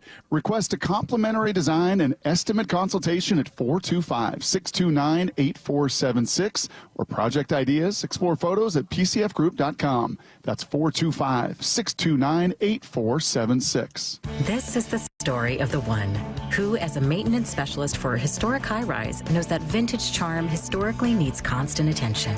Which is why when it's time to upgrade turn-of-the-century mechanicals, they turn to Grainger. With easy access to 1 million+ products and the scale to deliver when and where you need them. The right tools and supplies are never far away. So the one can keep that vintage building running like new. Call, click Grainger.com, or just stop by. Grainger, for the ones who get it done. This is Secret Clinical dominating extra stinky stress sweat. And this is regular deodorant. Secret Clinical in a heat wave. Oh, what a beautiful day. This is regular deodorant. Ugh, I can't. Secret Clinical with workout sweat. Let's run another marathon. And regular deodorant. How much more? Secret is the GOAT. Because nothing fights sweat better. Stay fresher under pressure. We are Seattle Sports, the home of the Seahawks, Mariners, and everything Seattle sports. Watch your favorite show live at seattlesports.com. 1-877 Cars for Kids. KARS Cars for Kids. 1-877 Cars for Kids. Donate your car today. Donate today at carsforkids.org. That's cars with a K. Your car can be picked up as soon as the next day. Receive a tax deduction and vacation voucher. 1-877 Cars for Kids. Donate your car today. Now accepting donations of land, homes, buildings, or any kind of real estate. No matter how old you get, you always remember that one great teacher. Hi, this is Rick Riz, inviting you to join WSECU in celebrating Teacher of the Week. Great teachers inspire. Nominate a teacher you feel has changed a life in our community. This year, we're going to honor 24 great teachers with grants of $500, courtesy of WSECU, the credit union for Washington. Teachers are the real MVPs. Nominate an exceptional teacher now at mynorthwest.com/teacher. When the heat's in 11, cool AC would be heaven. dayandnight.net. Beat the rush. Act now before summer, Because that heat's a real bummer. dayandnight.net. Even though our Northwest summers can be spectacular, there's always a long hot stretch that makes everyone say, man, AC sure would be nice. Well, except for that one annoying friend who won't stop talking about how great his AC is. Hi, I'm Bruce with Day and Night Plumbing and Heating. You can stay comfortably cool when those hot temps arrive. This is the time to plan ahead and call us about installing a high-efficiency AC or heat pump. Or if you have an existing system, we'll come and service it. Make sure it's running efficiently and ready to cool when you need it. Before the summer heat wave. Keep your house cool and safe. dayandnight.net. Make sure your AC will keep you cool when the summer heat gets here. Save $50 on a pre-summer AC tune-up. When the heat's at 11, stay cool with Day and Night. dayandnight.net. Need to know. 15 minutes past every hour with Brock and Salk. Here's what you need to know. Up first.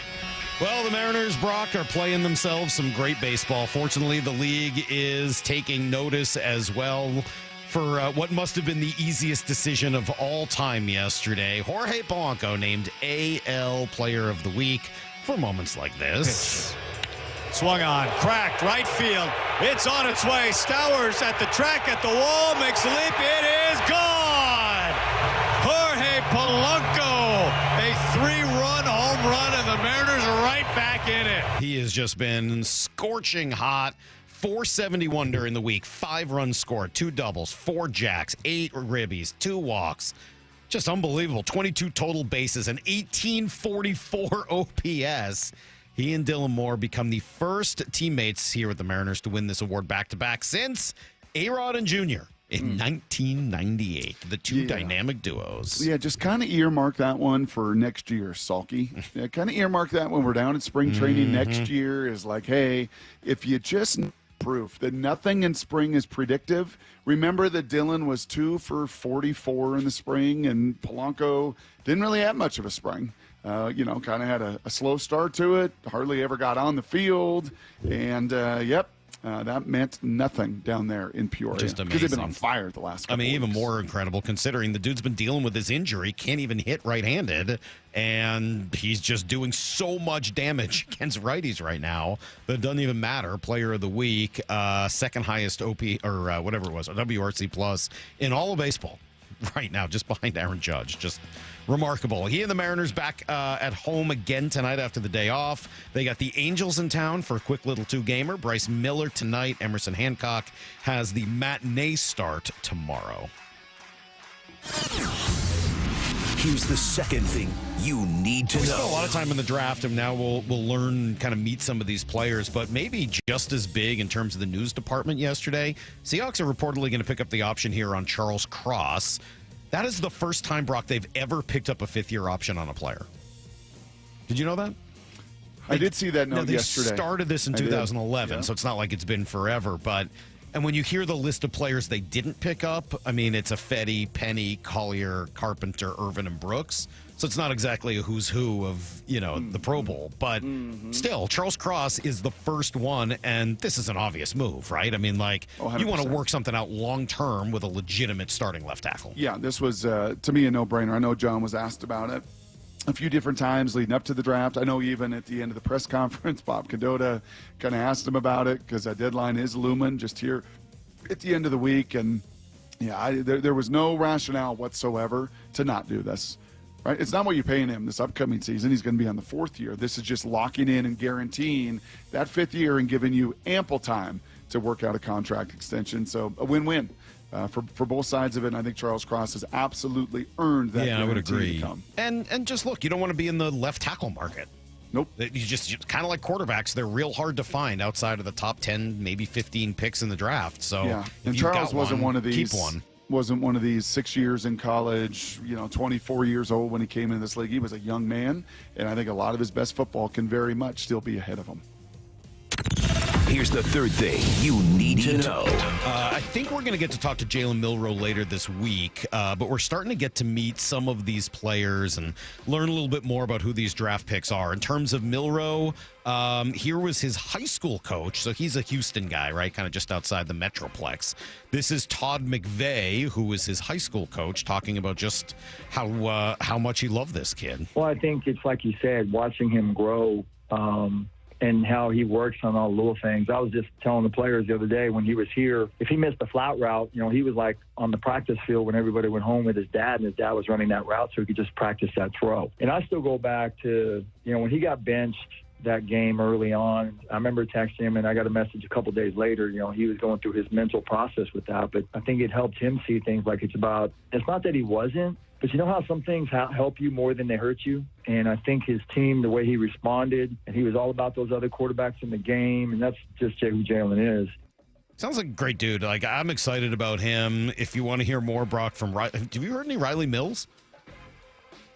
Oh, yeah. I listened to I got enough just on his call. Have you heard when he got drafted, let alone yesterday. The self-scouting report? Yeah, I would say you're someone who's gritty. Like, for me, I'm in there. I'm in the trenches every play. Like, I'll never shy away from a battle. And, honestly, if you look at my pass rush, my main objective is I'm going to run through your face and get to the quarterback. And that was my game plan a lot this year. And then I ended up having, roughly 8 sacks and led all defensive tackles in the country. So, I think it's a pretty good plan. I think if you watch the way I play, I'm going to be relentless. The guys that I really look up to, like Max Crosby, Zach Allen, even Leonard Williams, those are guys that go out there and give great effort, and they, use their body type and their size to their advantage. So that's something I'm going to bring to the table. I'm going to keep working on. I'm in. I'll tell you this, Salky. This draft class. Yeah. Personality. The most verbose and verbal communicators that we have had in a while. Did you hear any of Nick Eamon-Wari? How about this? They asked him what number he was going to wear. It's been a little bit of discussion, but I'm still kind of trying to figure that out. I know a lot of single-digit numbers are taken in Seattle. There's a couple free. There's a couple numbers in the 20s. There's a number in the 30s. But still in discussion about that. So when I get up here Thursday, I'll figure out what number I'm probably going to rock. I got to, see it on my body. My body got to accept the number. Guy after my How own. about 31? He's after my own heart. about 31? Nah, he handled that. They asked him about that. So that's everything you need to know. And he was like, no, I think I got to, Cam has his legacy. I gotta make another number. Gotta make famous. my own. And by the way, I love that LT did that. You see the story about Abdul Carter asking to wear number 56 for the Giants? Oh, I did. What did you make of it? What did you make? And LT, I thought, handled it right. It's like, look, no, that's my number. Go make your own legacy and your own number. I think that's great. That's right. I think I have no problems with Carter asking, but I think LT handled it perfectly. Not I thought about why is that number not retired? If Shadur's number could be retired after 2 years, that was LT's. It is. That was LT's number. If it's retired? Yeah. Oh, so he was trying to bring it out of retirement to where it's honor him? Oh, yeah. No. And LT's just like, no, sorry. Yeah, no. It also kind of came up because Warren Moon said that in Tennessee they could take his number out of retirement for Cam Ward. For Cam? Yeah, he was excited for Cam to win. And LT's just like, no, go build your own legacy, man. That's mine. And I have no problems with that whatsoever. I think that's perfect. I think that's perfectly well handled. Hey, quickly before we get back to other stuff, odds on the Kraken next head coach. Any of these three you want? Here's kind of the three. Well, actually, there's pretty good odds on all these guys. Not separated by much. But Mike Sullivan's number one, 11-4. Rick Tocchet. Yeah. Do you want Rick? Yeah, Rick Tocchet. Who's the third one? Dave Pete Laviolette. Peter Laviolette. All right, so those are three guys that have all kind of been around for a while. Rick Tocchet is an old, great player. The other two, I told you yesterday, I watched and covered Mike Sullivan for a year in Boston. Yep. I think Mike Sullivan's going to be a tough get. Paul Gallant's brother, Gerard Gallant. He's been around for a while, too. I think some of those big names are going to, it's not just who you want, it's who can you get to come here. I mean, Mike Sullivan's been around for a long time. Do you have the money to lure him as an older coach away from the East Coast? I don't know. Tortorella? I don't think Torts is coming out here either. All those names are intriguing. Laviolette's an interesting one, I would say. I mean, I would love to have Mike Sullivan. I don't know whether they can get him, but he'd be my first choice. My friend Jeremy has been really pushing Dave Carl, who's the coach at the University of Denver. I got a lot of nervousness about another college coach, but those are we'll see. Tomorrow, though, they are going to announce, it looks like, the PWHL, Pro Women's Hockey League, is coming to Seattle. They're expanding, so the Salk girls are very, very excited. All right. Brock, coming up, we'll talk a lot more Mariners at 8, and that whole hour, really, is Jeff Passan will join us at 8:30. Maura asked a question, though, yesterday, building off kind of the column I wrote last night and the conversation we had about Jalen Milroe that I think needs an answer because the answer maybe predicts the future. It's next on Brock and Salk. Wyman and Bob, afternoons 2 to 7. Looking at Cal Raleigh, man, could he be in that conversation for MVP? He deserves a praise. He's been phenomenal. The question, can Cal keep this up? I mean, probably not. I'd feel so much better about this team if Julio went on not some kind of a tear like Cal, but just get back in there. Dave Wyman and Bob Stelton, afternoons 2 to 7 on Seattle Sports, the app, YouTube, and your smart speaker. Hey, Mike Salk here for Snoqualmie Casino. Yeah, this summer, there's a lot of reasons to get out to Snoqualmie Casino and Hotel. Yeah, the world-class dining, the restaurants are phenomenal, the views, but how about the entertainment? Yeah, get ready. Snoqualmie Casino and Hotel's award-winning outdoor summer concert series is back with Hanson and Austin Jenks and Melanie Fiona and yes, POD. All the summer overlooking the beautiful Snoqualmie Valley. Get tickets at snocasino.com. Seattle's closest. It's now Snoqualmie Casino and Hotel.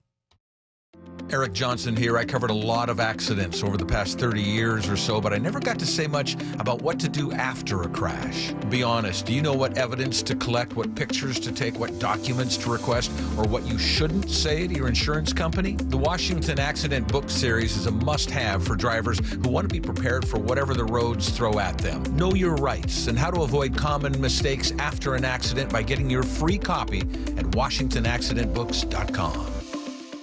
We've all been there, sleepless nights, wondering if your business's security service is really protecting what matters. At Bay Alarm, we can put your security insecurities to bed. Our advanced technology and personalized support ensure you can rest easy knowing we're here for you. BayAlarm.com.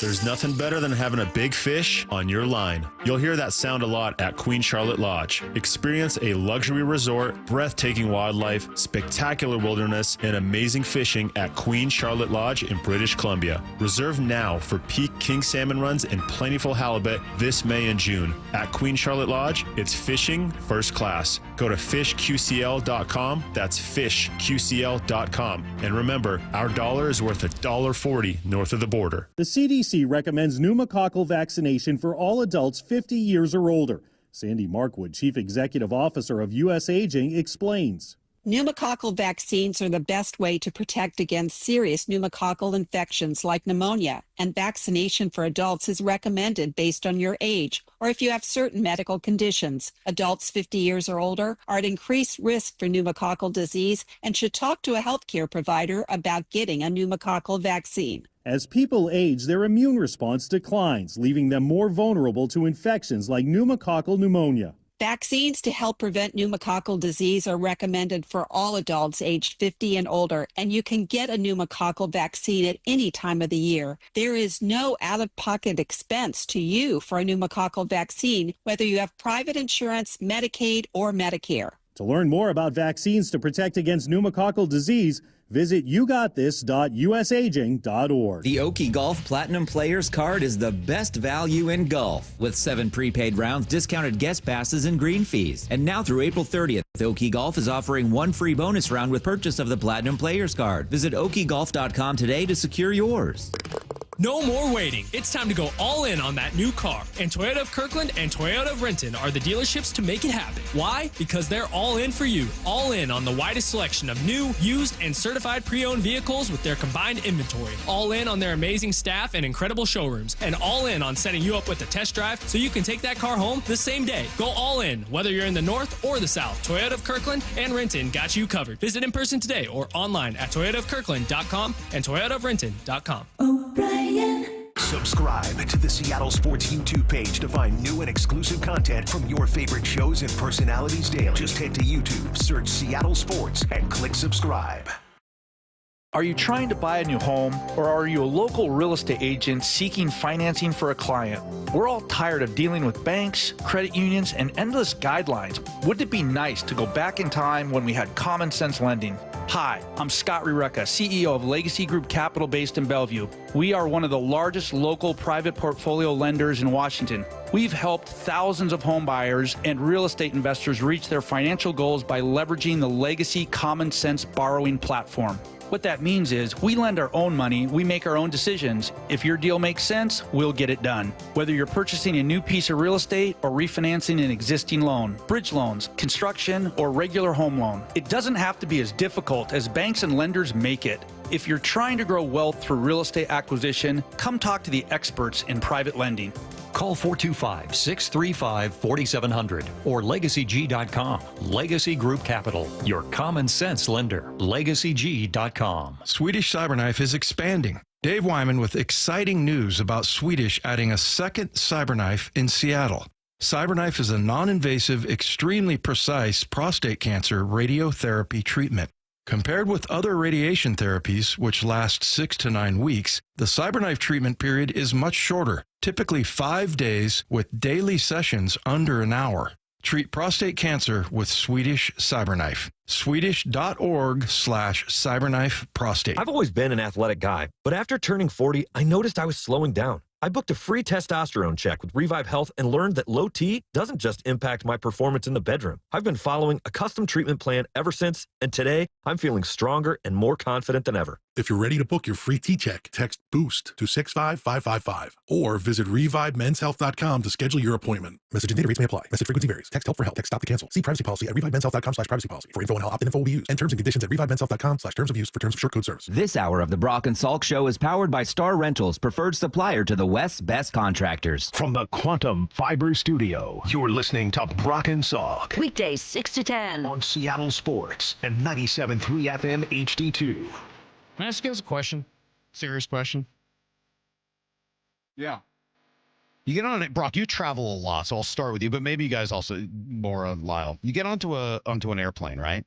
And you bring a small suitcase with you as a carry-on. Mm-hmm. What are those suitcases called that you bring? You know, that size suitcase that almost everybody has. It's got a little handle, huh? Carry on. A carry-on. They have other names though. Is there any other name you would use for them? No. Some roll, something rollerboard or something. A rollerboard, right? Yep. So I've always said, I mean, not that I use that phrase all the time, but like, okay, hey, what kind of suitcase? Oh, I got a rollerboard. Mm-hmm. Well, I found out yesterday that that's not what they're called. Oh. This blew my mind when I read it, and it makes so much more sense because what does rollerboard even mean? Nothing. Right. They're called a roll-aboard. Rollerboard, yeah. Roll-aboard. Yeah. Uh-huh.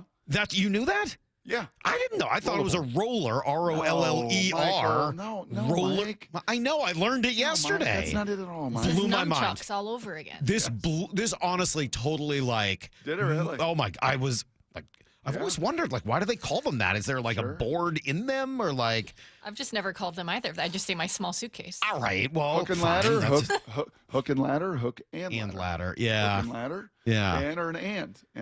Hook and ladder. Hook and ladder. Right. Mozart or Mozart. Yeah. Well, that one's I think pretty clear. But this was eye opening to me, so I thought I'd be vulnerable. And Thank you. Did anybody else know? Did you know it was a roll aboard? Yes, actually I did. You did? I 100% did. Really impressive. If you would have asked me to spell it, I would have said ROLL-A-board, not roller board. But that's not right either. Rollerboard. But it's a roll aboard. Like you're rolling it aboard the plane. No. Roll-A. No. There's no second dash. Now you're screwing it. Brock, I was giving you all this credit. Now you're screwing it up. All right, let me ask you a second question, and this one came from Maura. If the Seahawks are indeed following this 2012-ish script, as I said yesterday, wrote it last night, it's not quite doing the same thing. It's more like a reboot. Like you're rebooting the franchise. So everything's a little different. You got different types of characters, but kind of the same idea. So if they are doing that, especially in the quarterback room, what are they missing? And what do they still need in order to get to like 2012, 13, 14 level? They need Jalen Milroe to come in here in rookie minicamp, as Russell Wilson did 12 years ago, and blow you away. They need Jalen Milroe, and young players have this opportunity. And Williamson is doing it right now for the Mariners. Like, you're going to give me this opportunity? I've been really good. I flashed unbelievable leather. You question my bat.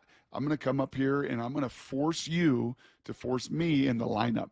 Jalen Milroe's got to come into this rookie minicamp and handle this language, handle the checks, handle the movement, and then just throw somewhat accurately. Does he though? Like, I mean, I agree with you. That would be amazing. If he wants to make it like 2012. But what if you don't have to be? If it doesn't need to be the same ending, you just need to get to the same play. I mean, like, if Sam Darnold turns out to be even better than Russell Wilson was coming into those couple seasons, I mean, that would work also, right? If Sam Darnold in this equation would be Matt Flynn, right? So I'm looking at Jalen Milroe as Russell Wilson. No, I understand that. I guess maybe I'm not asking the question right. Then I'm sorry. I don't think that's quite what Maura meant. I mean, I'm reading her question and saying it the exact same way, but I think maybe we're interpreting it in different ways. All right, Maura, do you want to ask the question so I can understand it? Go ahead. I was just thinking, if you think about the strengths of that team, like what do they still need to get there? Yeah, there's no question about that. I mean, the reason Russell won that job was because he complemented the run game, right? They think that Sam Darnold can do a lot of the movement, a lot of the boots, a lot of the play action. Sure looks Salk like he can throw on the run, that he's a better athlete, that he can create. You know, they believe that Drew Lock can do a lot of those same similar things, that is a smoother athlete than he gets credit for and movement wise. So I would say that is without a question of the doubt. Like, yeah, that group through 10 and 11 into 12 built up that O-line. And it was, hey man, Marshawn and this O-line are going to punish you. And Russ, you're going to make your magic happen in play action and in movement and off of the zone read and off of all the other components to just make it a behemoth in the second half of the season to deal with. I think I would. I mean, not that I don't agree with all of that. That's a huge part, but I would probably start on the defense. What is it that set apart those teams? It was defense. Yeah. And, the secondary gets a lot of credit, obviously. But for me, what really set them apart was their ability to get after the quarterback in so many different ways with so many different people. Chris Clemens, Michael Bennett, Cliff Averill, Bruce Irvin. I mean, even the guys up front Clinton McDonald. I mean, like, they got Brandon Mebane. They got after the quarterback from every which direction. Yeah, and I don't know that this group is that yet. And again, like, I love what they did over the weekend, if I'm quibbling a little, I thought that they could have gone with one more offensive lineman a little earlier, and they only drafted 2 guys on defense, and one of them isn't likely to play right away. So are there ways to continue to make your defense elite? I mean, I've heard their name associated with a trade for TJ Watt. I don't know if that's the way you do it, but I would still love to see a premier opportunity, like a premier pass rush. Premier. Good right now. Can it be great? Yeah. Yeah, and John has kind of hinted at this a few different times, and we've got to learn through the years to listen. I think we have at times, Salk, but he's kind of hinted with Bob and Dave leading up to this draft, and even over the 3 days of talking at the press conferences, like, hey man, the hay's not in the barn. Right, we've got different acquisition phases, and the first acquisition phase is franchise tags. The second acquisition phase is the new league year and free agency. The third acquisition phase is the draft. The fourth acquisition phase are all these undrafted free agents, which I'll get to in Blue 88. I gave you one name yesterday, but there's a couple tells in there as well. And then now that that's all done and rookie minicamp's here, the last kind of phase of the transaction is, hey man, who's going to be some cap casualties? Who's going to be some possible trade partners? And that's not just in a training camp. That is, hey, so we get all this group together, and we got a need here, and you got a need there, and there are still some third wave free agents. I would expect Shaq Griffin, depending on what these rookies look like this weekend, I would expect Shaq Griffin to be a guy that they're going to sign to add some depth to that cornerback room. And the depth stuff is great. I'm in on all of that. You're talking impact. But impact. I mean, I still think there's more impact. They could use more impact on defense. Right? I like a lot of their defense. That's not a shot at the defense, but wouldn't you like to see like just one more really impactful defensive player? And maybe Byron Murphy grows into that this year. Maybe he just becomes an absolute game wrecker, and that would be amazing. That would probably help them get to that level. At this point, do I think Boye Mafe is going to take it seems hard for me to imagine. It's not impossible. Like, that was always part of the conversation with Boye was, just hasn't played as much football, and so can you teach him? If I was looking for one player, Stacy, I think, asked me this the other day. Maybe it was you guys. Kind of like, who could take that next step of the guys we're not talking about because they've already been here? Yeah. I think my hope, if there was one guy on the defense that could jump up to another level next year, mine would be Derek Hall. Just because he's 1 year behind Mafe. He took a huge leap last year. He's got the physical stuff. Like, if he could put that together and start to really become a player that you just can't deal with, that would really help you get there. Yeah, I think this kid that you traded up, way up in that second round to go get, I think you're going to see him around the line of scrimmage a lot. I think you're going to see him in a very, very active very, very active role. I don't know if it'll quite be, Jamal Adams set an NFL record with double-digit sacks, but I think, you're talking about a specimen that's different than the rest of the kids on the block, right? That's 220-some pounds that can move that fast. And, I think be put in a position at that second level, Salk, to do some real damage there, to add to that sack total that, it is still going to be by committee. It's not going to be one guy that gets you 20. It's going to be, can you get me 10? Hey, Boye, can you go from 6.5 to double digits? Hey, Hall, can you go from 6 to double digits? Can you do what Leonard Williams did, a year ago and take that game to, a much higher level? Yeah, and can Leonard keep it up as well? I mean, as he's getting older, can he keep up and have the same kind of season that he did a year ago? Yeah, a good point. Someone said, can we stop comparing all Seahawks team to the Super Bowl team? Yes, this isn't really about that to me. It's more about, hey, what do you need in order to get to Super Bowl level still? I think that there is a natural comp in the quarterback room to 2012, just a natural comp for kind of where they were then and the 3 quarterbacks they brought in. But in terms of the way the team is being built, no, I don't think it's necessarily the same. I think they're doing it pretty differently. You might like this here from Todd McShay, Brock. He was talking about just this draft in general for the Seahawks and how John Schneider is handling things kind of a little more old school. Schneider had a reawakening this offseason. We're going to get younger. We're going to get tougher. We're going to get harder. We're going to get more physical. And it's going to be a nasty 5-hour flight back to the East Coast for you. Have fun. Get out of here. It just moved my water. I figured it might. Yeah, that seemed right up your alley. But that's what they need to do. Just be more physical, be more athletic, make punishment. Man, everybody came into this building last year and beat the crap out of the Seahawks. They didn't play well at home. Like, the flight to Seattle and back has to be a miserable experience for other teams. You know I love my Johnny. You know I do, Salky. You know I defend him a lot. You know I'd love to be there with Todd, throwing flowers. Todd, right at John.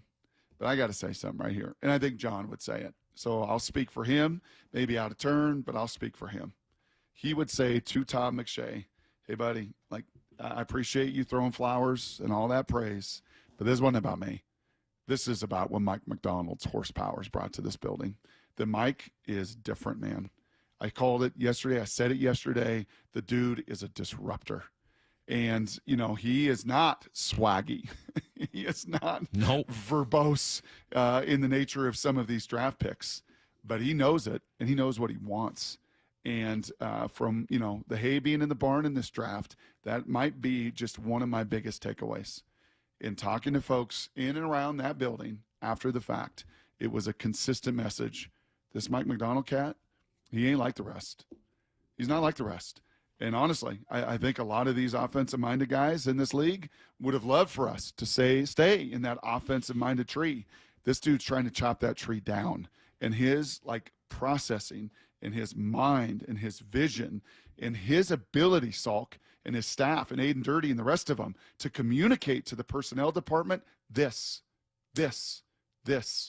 You know, like, we've got to be in alignment, and this is what I want.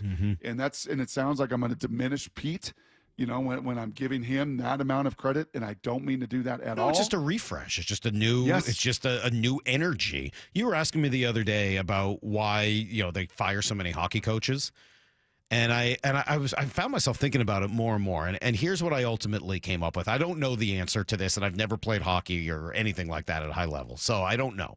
You're playing it now. I'm not. What I would suggest is that hockey doesn't have a tremendous amount of scheme. There's not that much scheme. There's a little. I'm not saying there's none, but there's not a lot of scheme. Teams basically do all the same stuff. Some might be a little more offensive oriented, some a little more defensive oriented. Power play sets can be a little different. But for the most part, there's not a lot of scheme in hockey. You hire a hockey coach to motivate the players to get the most out of them all the time. And when that message starts to fade, you just need a new message. And that's why good coaches can get let go. It's why Mike Sullivan's out in Pittsburgh, and somebody else will come in and replace him and maybe have more luck, and he'll have more luck somewhere else. You just need new messaging. And I think that's a little bit of what you're talking about. It's not always the scheme, although that was probably a part of it as well.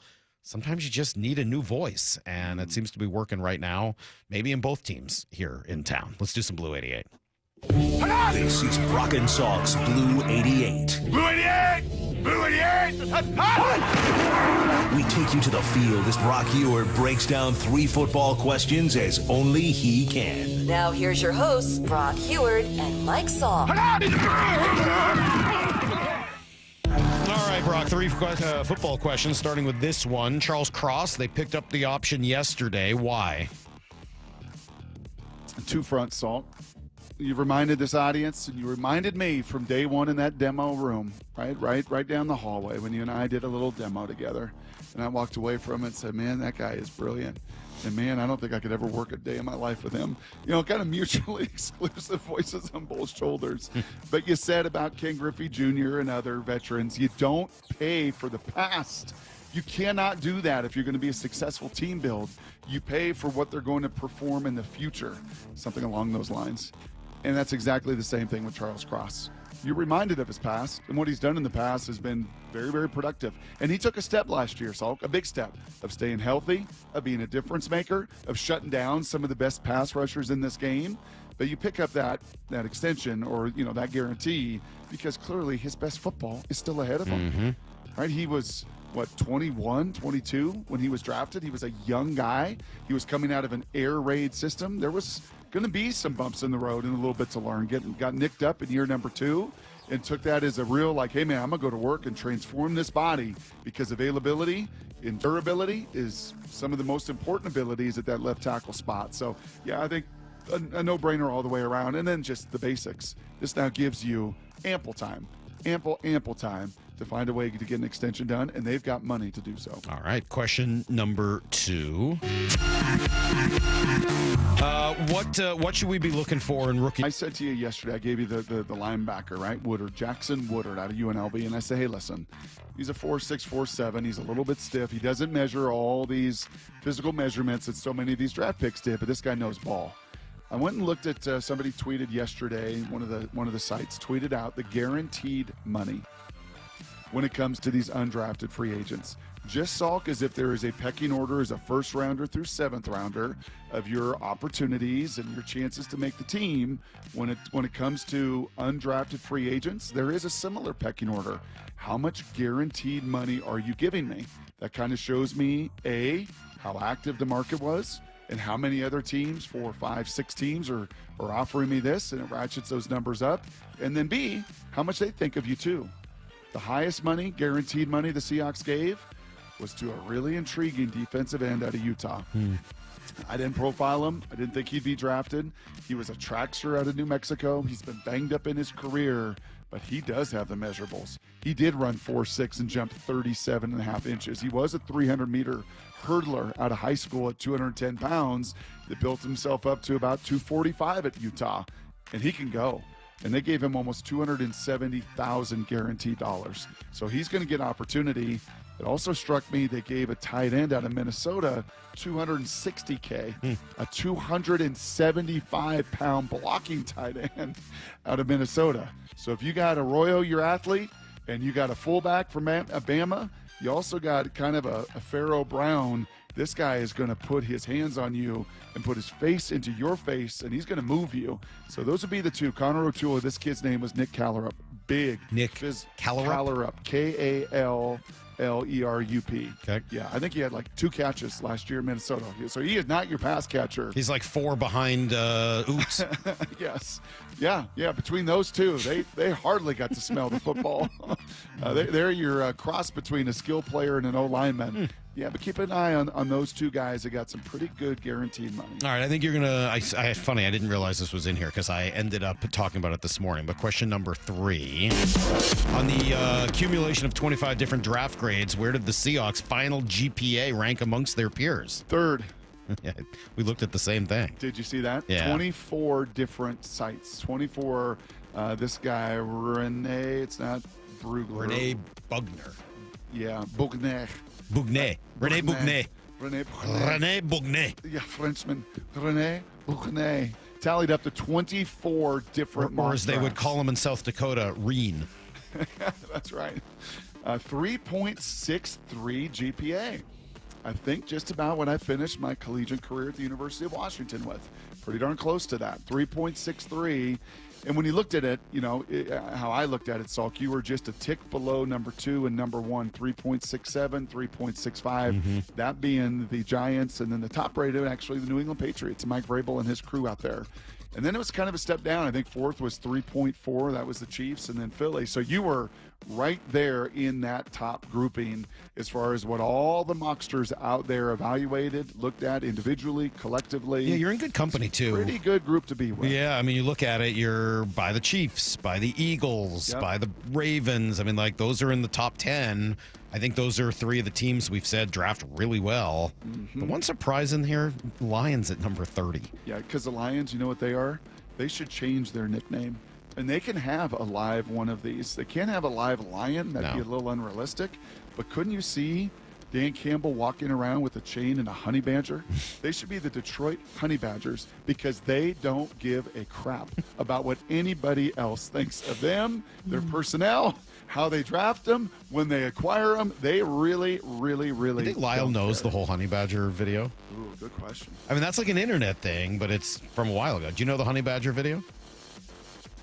I would ask about Tyrann Mathieu, but you're going to tell me that's wrong. Well, I mean, he got it from that video. Yeah. Oh man, that's Blue Idiot. Gosh, like I get that's from your youth. That's not like when was the honey badger well, video? If it's from my youth, why would I be on the internet at age like 7 or 8. Honey Badger is, kind of your high school years, man. I would think so. I mean, I would think your kangaroo coach out there. Now, another great motivation, you're a state champion baseball player. I would think that the Honey Badger kind of came up very teenager. Yeah, all right. So I would have been like Dude, this 14. one's on you. I'm sorry. This is just continuing. This is just more proof you just don't know anything. Youth baseball coaches, too. Yeah. Washington. I think we might have to show it to you. We'll show it to you in the break. Mm-hmm.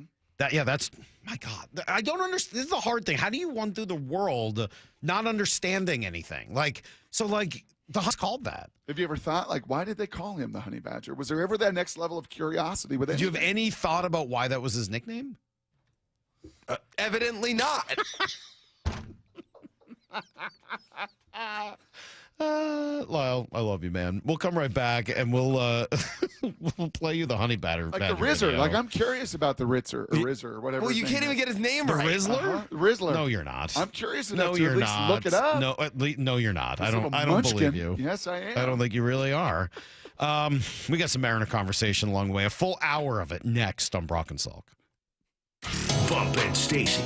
Nick Imanwari's college coach, head coach of South Carolina, Shane Beamer, joining us. Hey, Coach, how do you think his game translates to the NFL? He's got such a skill set because of his size and athleticism. He really can do so much from a coverage standpoint, from knowing what Seattle does defensively. And I think they like guys that are multifaceted and can do a lot. Bump and Stacy. Weekdays 10 to 2 on Seattle Sports, the app, YouTube, and your smart speaker. Law Group about 30 years ago, and I would get, the same questions from people about what to do in the case of an accident. Do you need a lawyer? To the point where I decided that I would at least write a book which would answer the common questions that I would receive as a lawyer. Once I wrote my first book, it proved to be hugely popular. I decided to write then a series of books in different accident cases so that we could really teach people about their rights, how to protect them, and how to decide on whether they need a lawyer and what lawyer to hire. I've found in my career that having a client that is educated and knowledgeable about their particular type of case really helps the client and also usually ends up making the case or the claim more successful. To get your free copy of any of my Washington accident books, visit WashingtonAccidentBooks.com. Michael Bumpus here, and have you ever thought, I'm not good enough to get a golf handicap, or I don't play enough golf to get one? Maybe you just like to have fun and don't think you need one. Think again. Any golfer, whether they're highly skilled or just starting out, can get a handicap. It can turn any round into a competition, for fun, or for a club trophy. You can get a handicap in 3 easy steps. Sign up for a handicap ID, post your scores, and after 3 18-hole rounds, boom, you got it. To learn more, visit wagolf.org/710. At Shane Company, we know getting engaged is a big decision. But once you know, you know. That's the way our customers feel when they choose a Shane Company engagement ring. They walk into a warm welcome and walk out with their dream ring, knowing they got it right. For almost 100 years, we've been offering personalized shopping experiences. And we're in it way past the honeymoon, with a free lifetime warranty that includes the center stone, cleanings, repairs, and resizing for life. Shop with us at shaneco.com or at your neighborhood store. Shane Company, your friend and jeweler. Confidence is knowing you're ready to handle whatever comes your way. That's what it feels like to take on your workday with Cintas. They make sure your AEDs are up to date, your fire extinguishers are tested and inspected, your floor mats are cleaned and delivered, and your workwear looks good, feels good, and is freshly laundered with the Cintas Apparel Plus program. So are you ready to take on today? Visit Cintas.com. Oh, I'm ready! And get ready for the workday. This is Secret Clinical Dominating Extra Stinky Stress Sweat. And this is regular deodorant.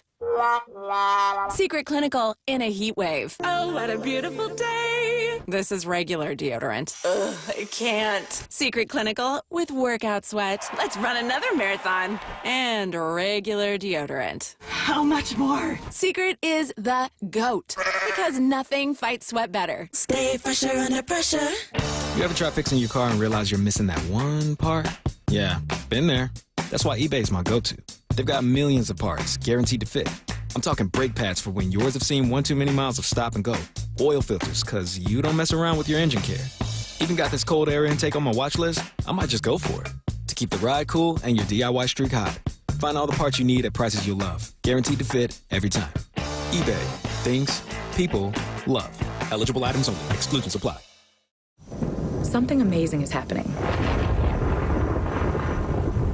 Despite a citywide blackout, this company is still up and running. That's because CDW deployed and managed a cost-effective Eaton Triplite Series Smart Pro UPS to safeguard equipment easily and reliably. Keep the power on and protect your IT equipment from electrical challenges. Triplite by Eaton and CDW. Make amazing happen. Find out more at cdw.com/triplite. Ready to order? Yes. We're earning unlimited 3% cash back on dining and entertainment with a Capital One Saver card, so let's just get one of everything. Everything? Fire everything. The Capital One Saver card is at table 27, and they're earning unlimited 3% cash back. Yes, Chef! This is so nice. Had a feeling you'd want 3% cash back on dessert. Ooh, tiramisu. Earn unlimited 3% cash back on dining and entertainment with the Capital One Saver card. Capital One, what's in your wallet? Terms apply. See CapitalOne.com for details. You ever try fixing your car and realize you're missing that one part? Yeah, been there. That's why eBay's my go-to.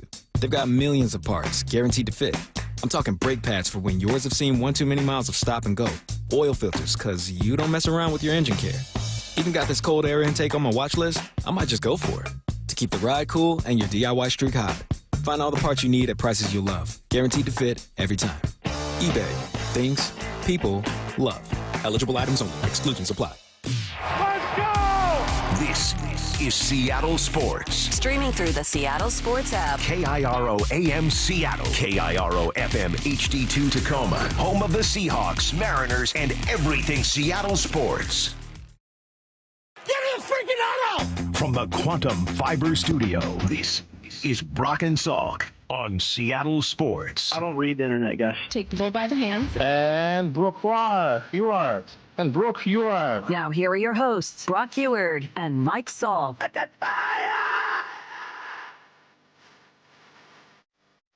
All right, Brock. The Mariners are winning. They're hitting. We don't know why entirely. Okay, give me your 3 reasons. Okay, our job, so is to get our butt off the fence post. All right, and get it and go play. Right? It's April 20. Our job is to get out of the dugout. Yeah. Our job is to get out of that dugout and go play ball like the Bad News Bears. All right? I'm probably not going to do that. I really think, unfortunately. Can't it change? Like April 29th, I can point to these 3 things. And you know what? May 29th, and it's not these aren't absolutes that this is going to be for the next 130 games. Can we take these little snapshots maybe at the end of every month and say, hey, man, at the end of the month here's the month of baseball. Sure, do whatever you want. Here's another month of baseball. You can, yes. As you look at this month of baseball, yes. As you do through your eyes and your optics, and you were just to say, hey, I'd land on a couple of these things. I think they've been very fortunate that they've had a couple really guys really hot at one time. Gotcha. Like, okay. It's been one guy and then it's been another guy and they've been carried by that. And like, I'm struggling with these big picture takeaways the same way I do every year. Right. Last year, if you had asked me on April 29th, like, why aren't the Mariners hitting? I would have said, because you're a month in and we don't know yet. And if you're going to ask me today, why are the Mariners hitting? I'm going to say the same thing. Okay. Because it's April 29th and we don't really know yet. I'm going to try not to be a hypocrite. All and right. I've heard the hitting coach and this and that. I don't believe hitting coaches matter that much. So I don't believe it's the hitting coach. I think I got an answer. Is it the hitting coach when Dylan Moore is player of the week? If it is, then it's also got to be the hitting coach the next week when he goes 2 for 13. Right. Like, we can't just point to whatever player is hot that day and say, well, this guy was fixed. Okay, well, then what happened the next week? Was he unfixed? Like, guys have been hot. It's been great, and it's been awesome, and I'm enjoying it. That's not like I'm just not sure I understand the rush to try to figure out the why. Okay, well, I'll give an answer to that, and it may be wrong a month from now, right? It may just say, well, what happened? I thought you said this. I thought you said they were going to do this. Right. You know? But for this month of baseball, nearly 30 games or so, nearly 20% of the season, what they've been able to do collectively, more than they've done over the last 3, 4, 5, 6 years, is to pressurize their opponent. Mm-hmm. I think I can fairly and that may sound generic or what have you, but like when you watch these games, when you go to the totally park, agree with that. they're just kind of putting more pressure. And whether that's Cal in the middle of it, where you make a mistake, it's gone, right? Leading the league in home runs. Whether that, you know who's leading the team in stolen bases, by the way? Have you looked at this? Who do you think is leading the team in stolen bases? Not by 1 or 2, by more than that.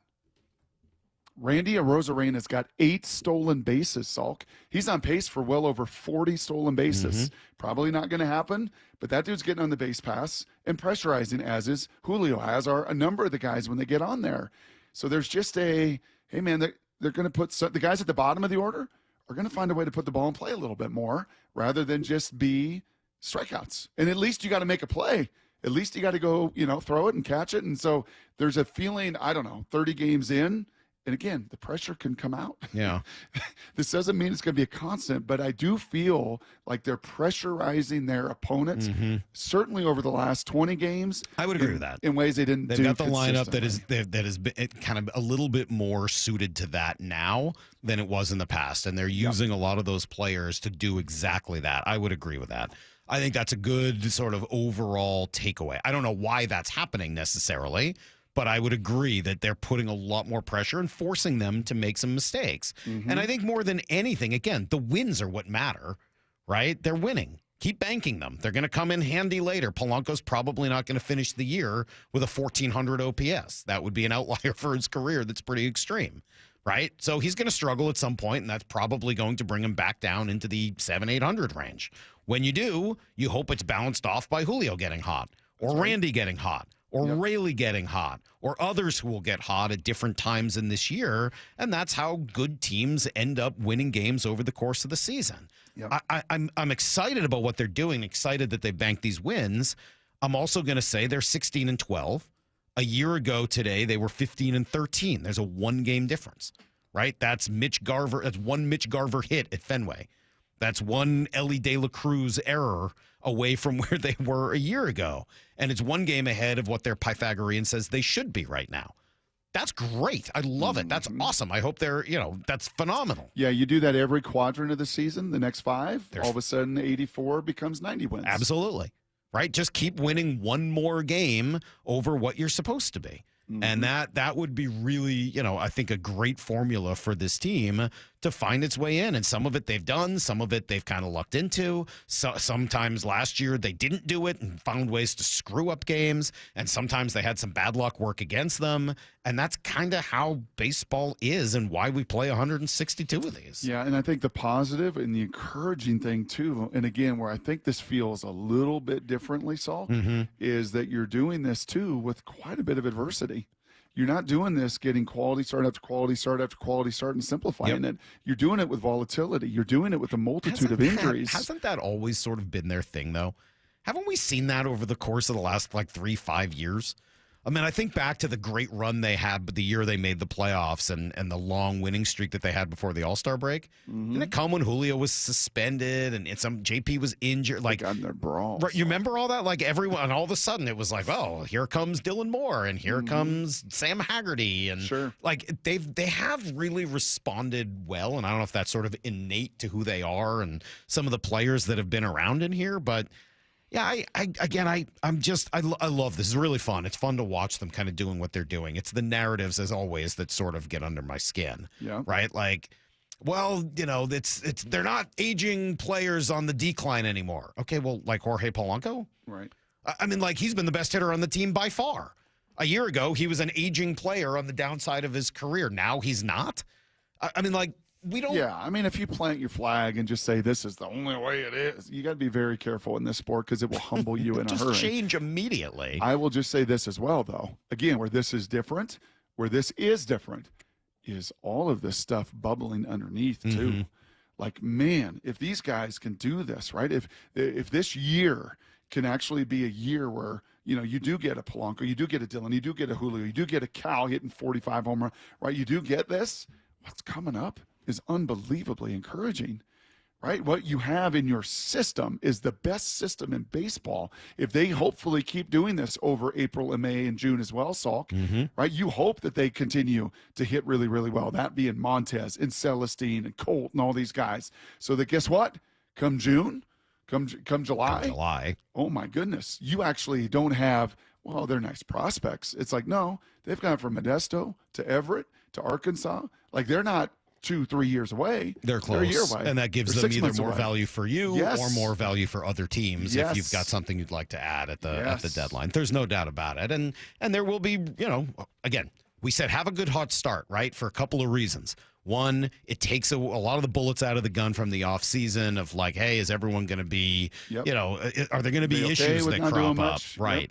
Two, or B, whatever we're on, B, it gives you an opportunity to trade more at the deadline. Yep. And then C, they're wins. They're actual wins that you can use later. This year's start mattered a little bit more than maybe a few in the past. And right now, as you are just about done with April, you are just a little bit ahead of where you were last year, which is great. Starting tonight, we got a little something for the Angels. Little something for Ron Washington and his Angels and his Halos that took advantage of us last year.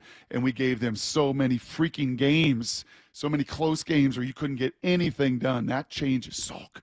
That changes tonight as those suckers come into town for 2. Call them butter because they're on a roll. Don't make that face at me, man. I only read what they write. Baseball's hottest team does it again. Win their 6th consecutive series. They are rolling. Tonight, Mariners, Angels. First pitch at 6:40 with Wyman and Bob taking you up to pregame at 5:30. Don't miss a pitch on Seattle Sports on 710 or the Seattle Sports app. Ladies and gentlemen, this is for you too. Stubborn fat is really hard to get rid of, and then there's all those gimmicky lasers, fat freezing methods, and prescriptions. Imagine a simple solution that takes just one day and provides immediate noticeable results. Introducing ProSculpt. ProSculpt uses air-assisted technology that's safe and gentle yet powerful, delivering instant fat-reducing and skin-tightening results. Performed by board-certified plastic surgeons while fully awake, ProSculpt contours your body with minimal downtime. It's designed to target those problem areas: waistline, neck, face, arms, thighs. ProSculpt gently removes unwanted fat and tightens loose skin with FDA-cleared plasma technology, all in a simple, guaranteed one-day procedure. ProSculpt is one and done. Schedule your free consultation at prosculpt.com for $250 off. For powerful permanent fat removal and skin tightening that works for ladies and you men, it's prosculpt.com. It's the World Fighting Championships at Emerald Queen Casino Event Center. Saturday night, May 10th. Experience the thrill of live MMA, boxing, Muay Thai, and kickboxing. Tickets at emeraldqueen.com. Don't miss this exciting mixed martial arts event. The World Fighting Championships, May 10th at Emerald Queen Casino, the entertainment capital of the Northwest. 21 and older, need gambling help? Call 800-547-6133 or visit emeraldqueen.com. There's nothing better than having a big fish on your line. You'll hear that sound a lot at Queen Charlotte Lodge. Experience a luxury resort, breathtaking wildlife, spectacular wilderness, and amazing fishing at Queen Charlotte Lodge in British Columbia. Reserve now for peak king salmon runs and plentiful halibut this May and June. At Queen Charlotte Lodge, it's fishing first class. Go to fishqcl.com. That's fishqcl.com. And remember, our dollar is worth $1.40 north of the border. Riverside Roofing is offering $1,000 off a new roof replacement. Book a free estimate online, and when you meet with Brandon, that's Don's son, tell him you heard the message on the radio station. Go to riversideroofingllc.com. It's Riverside Roofing, the roofing company you can trust. Right now, have beautiful, ultra-efficient, clean technology windows installed and pay zero down, zero interest, and zero payments for 18 months, only from Lake Washington Windows and Doors. And they'll even pay your sales tax. Visit lakewashingtonwindows.com. This message comes from Viking, committed to exploring the world in comfort. Journey through the heart of Europe on an elegant Viking longship with thoughtful service, destination-focused dining, and cultural enrichment on board and on shore. With small ships that bring travelers closer to the destination, there's more time to explore. And every Viking voyage is all-inclusive, with no children and no casinos. Discover more at Viking.com. I can't believe how spotless my floors look after using the Swiffer Power Mop. No more dragging around a heavy mop and messy bucket. Now I get the same deep clean without all the work. Thanks to the powerful solution and scrubbing pad of the Swiffer Power Mop, Dirt and grime don't stand a chance, and I don't break a sweat. Mic drop. I mean, mop drop. Swiffer Power Mop. Swiffer Power Mop. A smarter way to mop. Try it or your money back. Headed outdoors or on the water this weekend? Check in with Joey and Nellie on the Outdoor Line from 6 to 8 a.m. every Saturday on SeattleSports.com. Have you considered surgery or even joint replacement? Hey, it's Dave Wyman, and before you make that decision, see Dr. Mark Wagner, MD, at Seattle Sports and Regenerative Medicine. Why? Because he gives it to you straight. Dr. Wagner said my right knee needs replacement, and I appreciate his honesty and expertise. My left knee is fine right now, but the minute it isn't, I'm heading to Dr. Wagner for his expert opinion.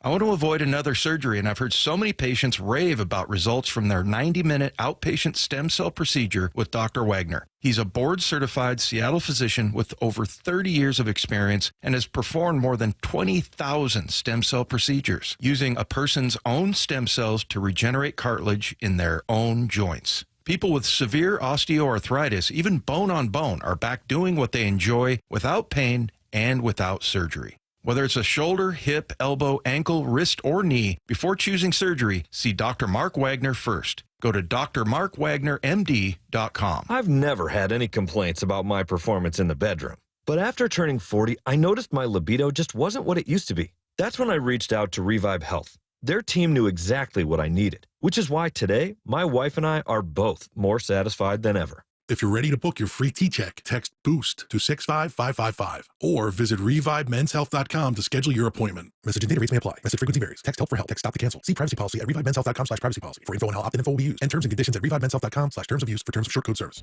This is Chris Davis with the Davis Law Group. Did you know that a pedestrian does not have to be crossing the street on a marked crosswalk to have a successful legal claim against the driver?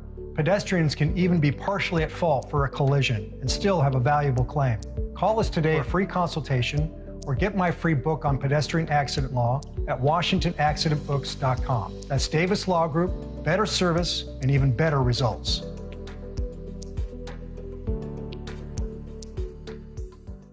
Need to know. 15 minutes past every hour with Brock and Salk. Here's what you need to know. Up first. Well, the Mariners are crushing the baseball right now, Brock. Really playing some good ball. They are winning at a phenomenal pace, and the league is noticing it. Seeing moving up the various power rankings. I saw number 10 yesterday. I saw number 7 yesterday, just kind of looking around at how they're being viewed. And, of course, the guy who's just been on fire, one player of the week. That's Jorge Polanco, and for good reason. Hit .471.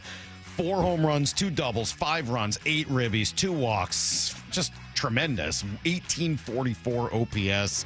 About as good as you could possibly be over the course of the week. The windup and the 1-2 pitch. Swinging a high fly ball deep to right field. Abreu to the warning track, to the wall, and goodbye baseball. It soars right over the top of the Mariners bullpen. And Jorge Polanco back in the lineup. A home run here in the top of the first inning. And just like that, the Mariners have a 1-0 lead over the Red Sox. And the Mariners very consistent, hitting home runs in the first inning in about 4 of the last 5 games. You do wonder, Salk, and I think Gary Hill was talking about this the other day on the broadcast, that he's getting awfully close to hitting from the right side again. That, that's healing up and everything else. You do wonder, is it as good as this is going from the left side? And certainly not playing the field, right? You don't need to play. I hope he never plays another game at third base. No kidding. If he could play a little second base, that's fine, right? And I know you've talked about first base a little bit too, but for the knee and for the legs to sustain over the year, sure seems to be working for him. I would not. Sure I mean, yes, when he starts hitting right-handed again, you want him hitting right-handed against lefties. I mean, there's no reason you wouldn't want that. Yep. But I got no interest in him being back out in the field. This is my DH right now until there's a reason to make a change there. And I think your infield is better for it. I think your lineup is better for it. It's working for him. I think you're right with his injury history. The more you can do to help him kind of coax him through this year, the better off you are. So that's just cool story there all the way around. Mariners will get back to it tonight. They were off, of course, last night. Angels are in town for this quick little 2-game series. You got Bryce Miller tonight, Emerson Hancock tomorrow. They will start the 2 games, little day game matinee.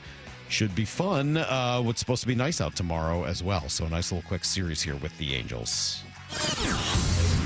Here's the second thing you need to know. Love the news over the yesterday, I guess, not even over the weekend. Love the news that the Seahawks picked up the option on Charles Cross.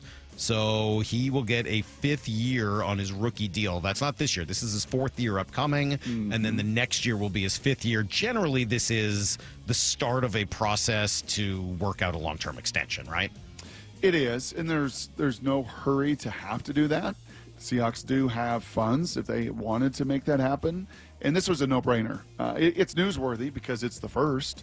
It's the first of their first-round picks where they actually, remember, they didn't pick it up with Jordan Brooks or Penny or Bruce, like a bunch of them. This is the first time they've picked it up in their tenure, and he's deserved it. It also comes to mind, Salk, like they got a bunch of dudes after next year. Remember, only the first-round picks have that 5th-year option to guarantee.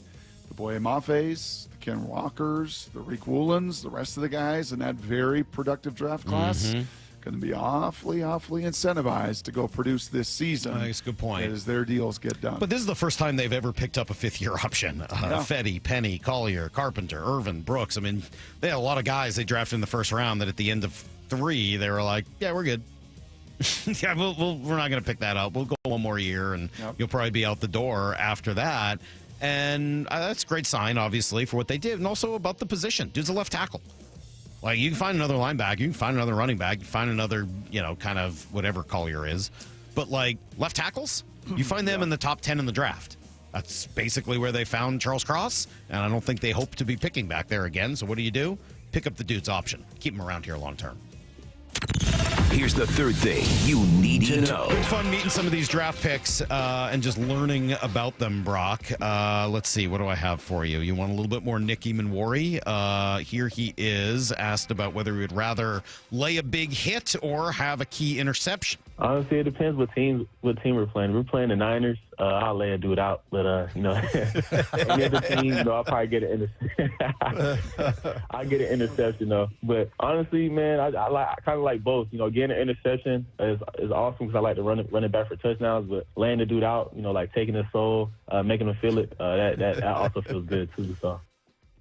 It's good fun, right? I wonder how he knows about the 49ers already.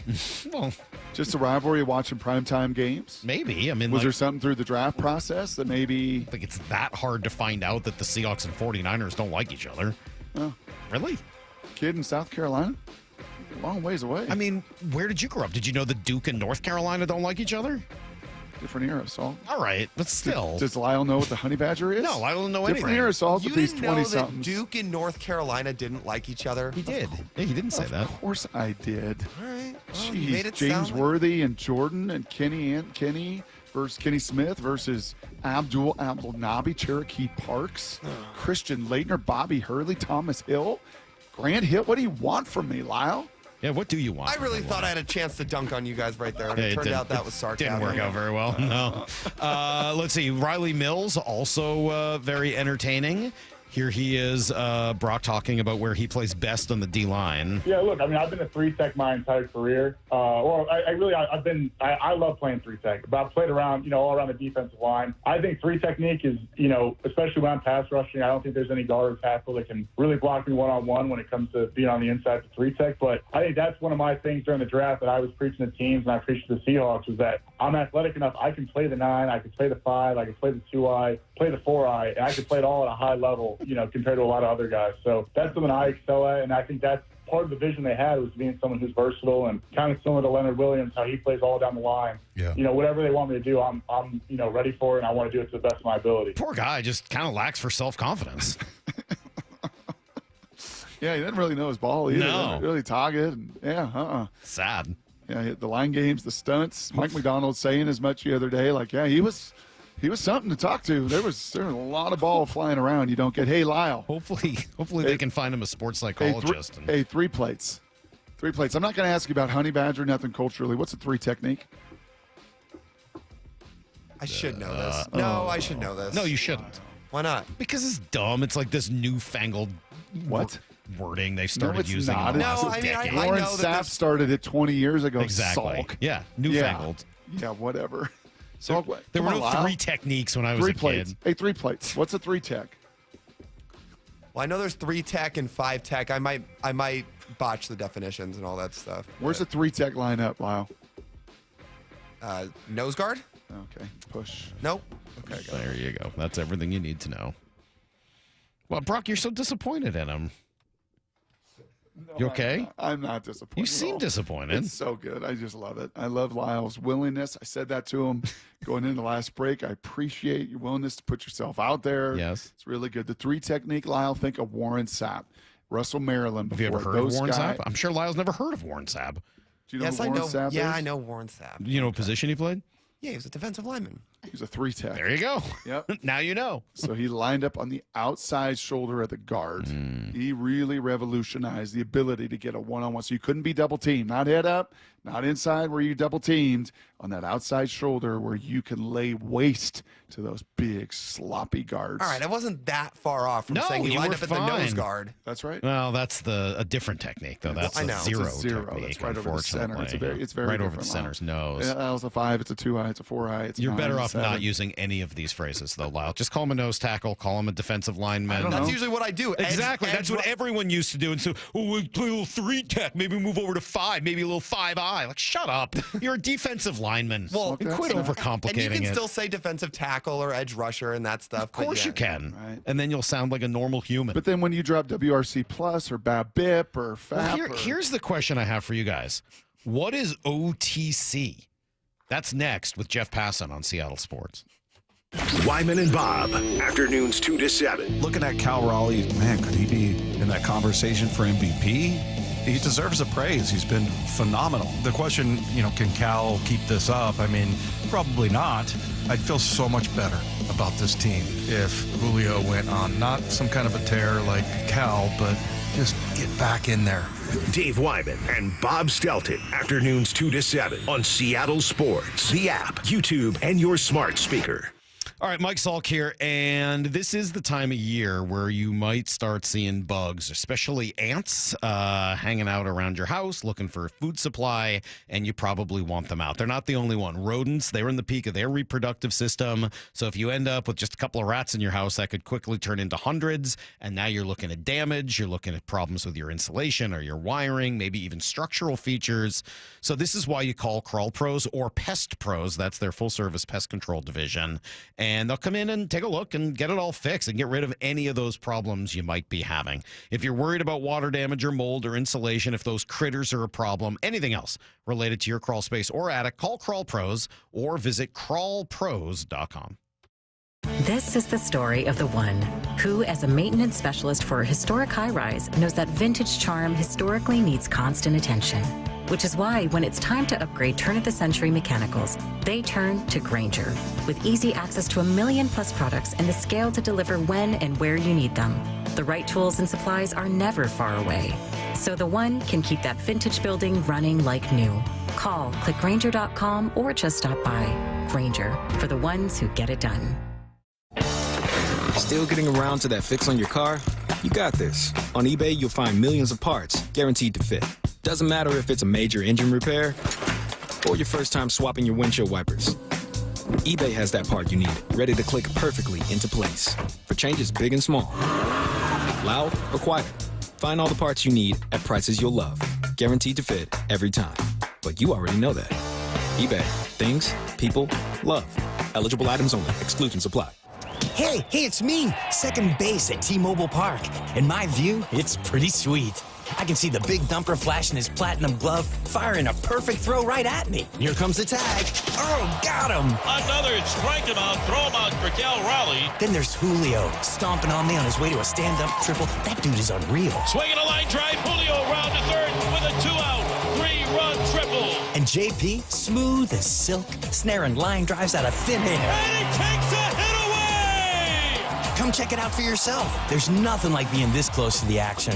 Although I'm still waiting to get invited to the wind dance. A base can dream. Mariners baseball. Trident's up.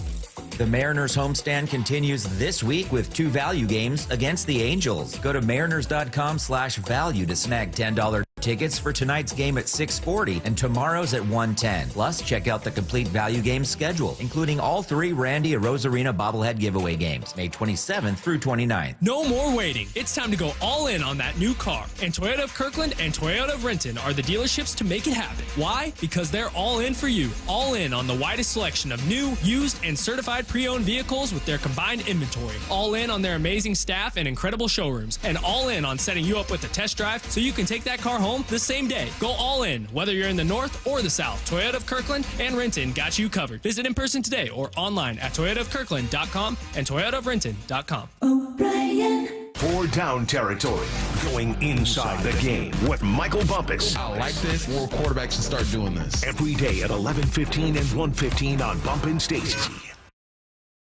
They say teachers don't impact for a year, but for a lifetime.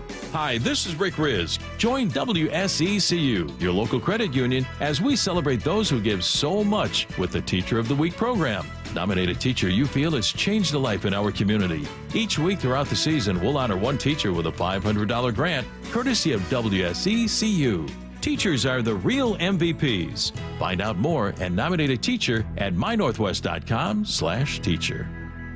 Yeah, I have a ton of really memorable customers.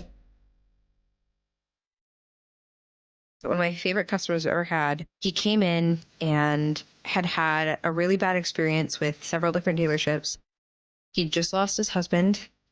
His husband left him with a truck, and he was like, I don't need a truck. Like, this is so impractical for me. And it was a really emotional decision for him because it was one of the last things that he had, obviously husbands. We were like, it's no problem. Like, we're going to help you. And we did the process the same way that we always do the process. And we helped him trade in his truck for a beautiful new Rogue. And that was really cool. And he bought his second car from us. And I'm sure when he needs a third car, he'll come back and buy his third car from Nissan too. Afterwards, to thank us, he sent us this beautiful basket of like candies and fruits and stuff. Making a great day for the people around you is making a great day for yourself. The LJ way is the Lee Johnson Auto family. You've heard the saying, you never get a second chance to make a first impression. Since 1926, my family's been helping local businesses make great first, second, and long-term impressions. We know how to make your company look good with quality uniforms, logoed apparel, floor mats, linens, and more. If you're paying for linen service or doing it yourself, let's have the conversation. The information and quote are free, but the savings and service can really add up. Visit suplinen.com. Superior Linen Service. It's what we do. From the Quantum Fiber Studio. This is Brock and Salk Weekdays 6 to 10. on Seattle Sports and 97.3 FM HD2. OTC, Brock. OTC. Over the cap. That's what I thought. That was my first initial reaction. Over the cap. And then I thought about like over the counter medication, right? Over like the counter. We get so many medication ads on TV these days. Yeah. But I don't think it means either of those things. Jeff Passan on national TV yesterday, flashing an O, a T, a C, and then pointing to the sky. Good morning, Jeffrey. How are you? Gentlemen, how are you? We're good. Salk, if you were to put together a list of your 10 friends, 10 friends that would be at Monday Night Raw and flashing gang signs to the whole country and having Pat McAfee scream his name. Where would Jeff have been? LB, ESPN insider, New York Times bestselling author, Jet Passan is in the building. Wow. Where would Jeff Passan or Jet? Did he call him Jet Passan? I don't know. Jeff Passan. He's not great with names. What is OTC? Well, Mike, if you know anything about wrestling, you know OTC stands for Original Tribal Chief, which is Roman Reigns' nickname. Reigns. Yes, and Roman Reigns asks for the people in the audience to acknowledge him as the tribal chief, and in doing so, you stick a finger up and point your hand in the air because he is the one tribal chief. Is that different apparently from you Reno don't know Reigns? this because you are not culturally resonant and you don't understand good entertainment. Well, I when you used see to it. be. I used to follow wrestling. It's been a little while. Is Roman Reigns like Reno Reigns? No, Do you remember I don't Reno know Reigns? Do you remember? I don't remember the Reno show? Reigns. Renegade with Lorenzo Lamas. It was like one of those. Like, I remember like growing up in Cleveland. Like remember like even before cable, it's like you had to know the number of the channel, and we would like Renegade with Lorenzo Lamas was on channel 43. Yeah, well, his name in the show was Reno Reigns. Did not know that. No, Roman Reigns. If you saw a picture of Roman Reigns, you would know who he is. He is he is a very famous wrestler. And here's the thing. About 5 minutes before that happened, someone came up to me and said, "Hey, we're going to put you on TV, and you got to do something. You can't just like stand there." And I froze.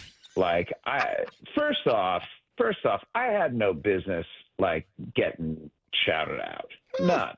New York Times bestseller, ESPN stud. I think you do. I think you do. I think it's a fair thing to shout. I think in that crowd, I don't know how many other shout outs are going to be in that. How many other stars are in that crowd like you, Passan?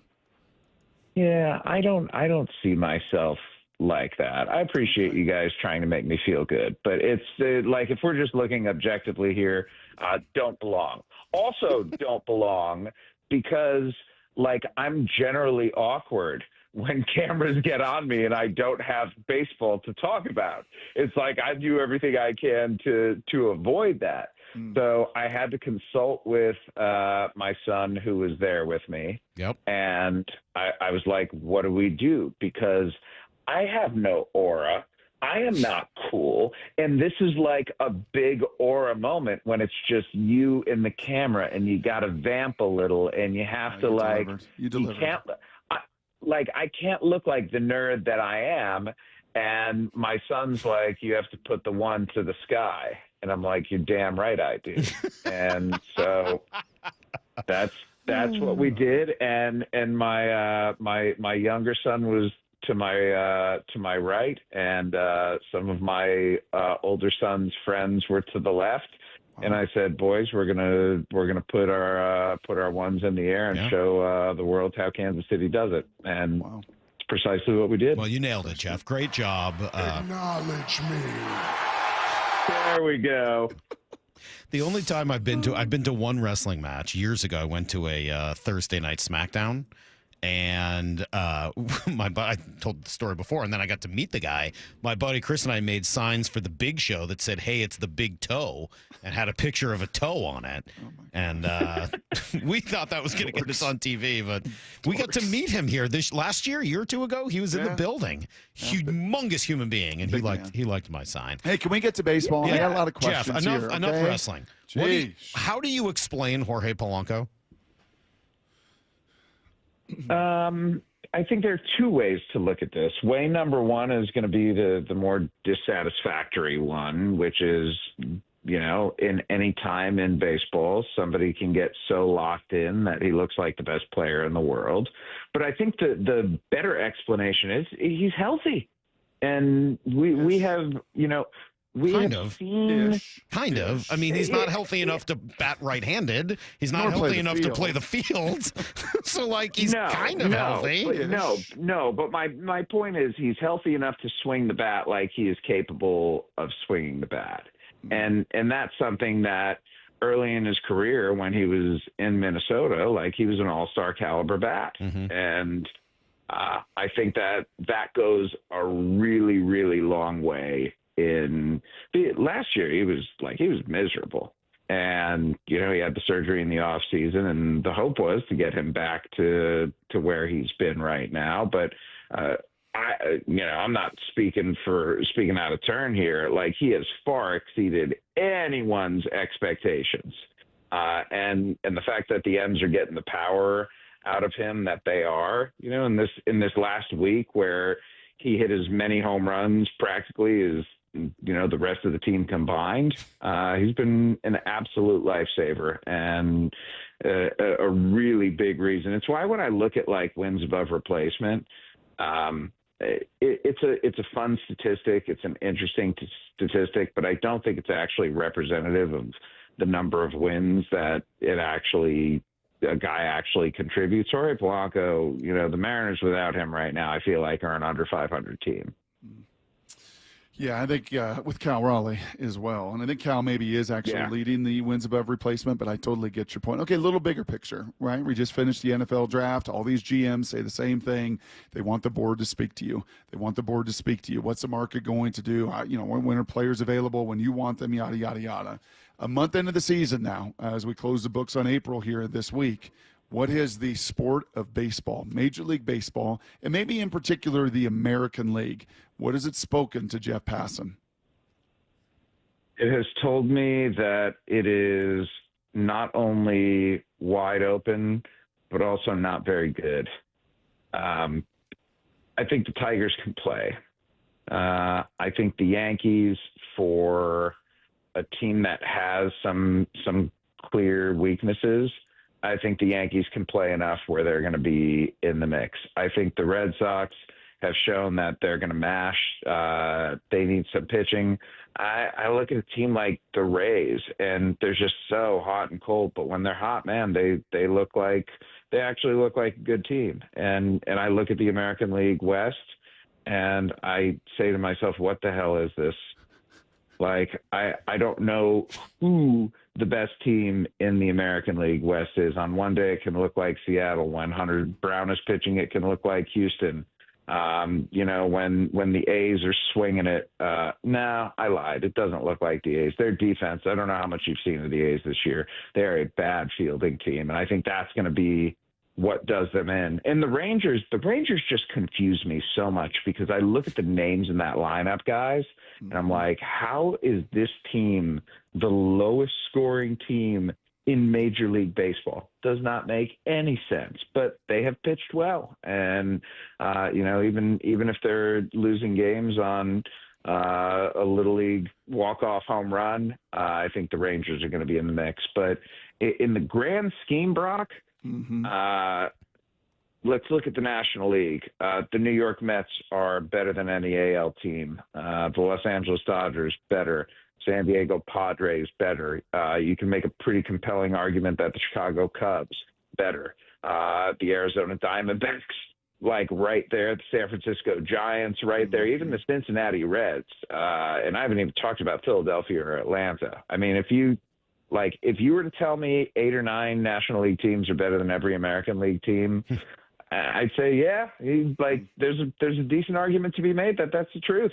So in listening to that intro you got there at Wrestling, they referred to you as a best-selling author, and Brock and I both read The Arm. If people haven't read it, it's now a few years old, but it's still 100% worth your time. A tremendous look. Dude, it's almost 10 years old now. Crazy. So it's time for you to do what Gladwell did and do a Revenge of the Arm. Yeah, it might be time. Maybe next comes The Leg. I don't know. But regardless, The Arm is a really, really great book on baseball and speaks specifically to pitcher injuries. And we have one here that we're now very concerned about. It's a grade 1 flexor strain for Logan Gilbert.